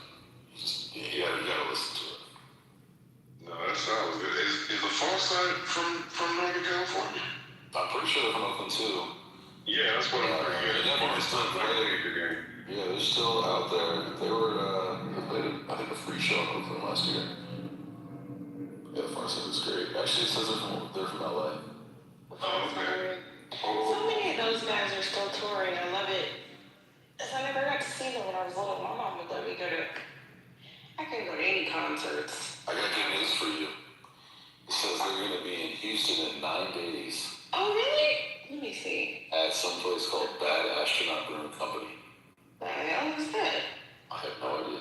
I've never been to Houston except for the airport. There's so many places where they have all these concerts, and then it's like you have to follow them online. So if you don't follow them online, you never hear that all these people are coming. Oh, thank you. Is that She Keeps on Passing Me By? Yep. Yes. Okay, wait, Far Side. I swear somebody needs to come up. I don't know. Go ahead. No, I don't know any of what you guys are talking about. Yes, you do. I bet you heard the song before. He's a music. No, but I know very little in hip hop. I know Zippity Hoppity. No, this is real. I know some things. There are things that I really like, but generally speaking, it's not a genre that I've done deep dives into. Okay, wait. I'm gonna play a little bit of it. Hold on. Pass it on. I think for people who grow up. Honey, you've heard this. I'm playing it. You've heard this before. I know you have. Can you just write what it is so I can listen to it separately? It's gonna be hard on this. Alright. I know that one, of course. I'm just saying I'm saying that the more local, so I haven't heard, and I also didn't grow up rooted in that. There was stuff that I listened to that I really enjoyed, like Tribe, and even Grandmaster Flash, and fucking LL, and Run DMC, and BC Boys, and all that, but also the early 90s hip-hop stuff, basically before, Diddy and that whole wave of a different kind of hip-hop, and then the stuff that I really took to was Tribe and it was Me, Myself, and I. De La Soul. That's the shit I liked. But then in the late 90s, some of the root stuff was fantastic for me. It was a game changer for me. So. Yeah, no, I'm with you. We got similar music taste, so definitely. And that's why I was going to say low end theory, because I wouldn't have to sit you down with Tron, but yeah, I know you love that, the jazz influence, so much they were so influenced by jazz, so yeah. Yeah, so it was more that kind of earthy hip hop, rooted in jazz, but then again, when I lived in LA, I was pumping Tupac in California and that whole album. I love that, so, anything with like a groove, but also stuff that wasn't like the, fucking Diddy, whatever. I'm saying like that side of hip hop, whatever that is, the flashy and the bling and the, bitches and hoes. It's just like I couldn't listen to it and be like, like I just wasn't my. So it got kind of commercialized. Diddy really was like, Diddy can make beats, but he really didn't have talent like that. The best thing he did was discover Mary J. Blige, and like the whole association was, of course, Notorious B.I.G. And he used to be on his records, but Biggie was like one of the best lyricists, literally probably one of the best of all time or whatever, as far as like, but his music was great. But but Diddy outside of him, like he definitely produced some decent tracks. But I mean, he just really didn't have talent like that. So you didn't get like Mace. The whole thing with like Junior Mafia was good. Lil' Kim definitely was great, but Biggie was writing a lot of her, a lot of her rhymes were written by. I've been a huge Mary J fan since fucking what's the 401, Yeah. like period. I think, and I'll even argue that I think at least for that 10-15 year span, she has probably the most solid catalog in the top 3 of that particular era, in my opinion. In terms of me being able to sit down and listen to these albums, some of them are so fucking good and consistent. And unlike a lot of people who, they do one album's really good and they fall out and come back, her catalog for that, like 15 years in my mind, was like one of the best that I. No, she was great. Yeah, go ahead. No, I didn't mean to stop over you. Go ahead. I was just gonna say, if you like Tribe, you probably like some of the Bay Area people, or just California people that I was talking about, or it's just like a little bit more positive. I would love that. I would love that. I mean, I would love the suggestion because I'm always doing deep dives into random shit. So it's just hard to crack when you don't really know, DJ Quick made some great music also. I love DJ Quick. I love, we're on a whirlwind tour. Don't even ask me what I thought he was saying. We on a whirlwind with my man. I still don't really know what he's saying to this day. He's actually a musical genius too. Like he produced a lot of stuff, but he's actually a really talented artist. But definitely like just like Compton, like some of his like stuff from like the late '80s. And I think what's that song called Tonight, where it's like talking about like they get drunk and they can go back and do it again. Tonight. Yep. Yeah. Oh, DJ Quick was definitely. I love the 80s, 90s, that whole era of music. I think it was just a little different. But then I also remember when Snoop came on, because we had this Zeta strut. It was like the most basic strut. And I'm in a D9 black sorority, so we do struts, right? Like there's certain songs that you play, and we all get in line and do like our strut. But it was bitches ain't shit but hoes and tricks. I'm sorry, I just like that. And I didn't listen to any songs like that, Spirit. When I was little. I had 2 Live Crew tape, y'all, when I was in middle school. And I had one of my big cousins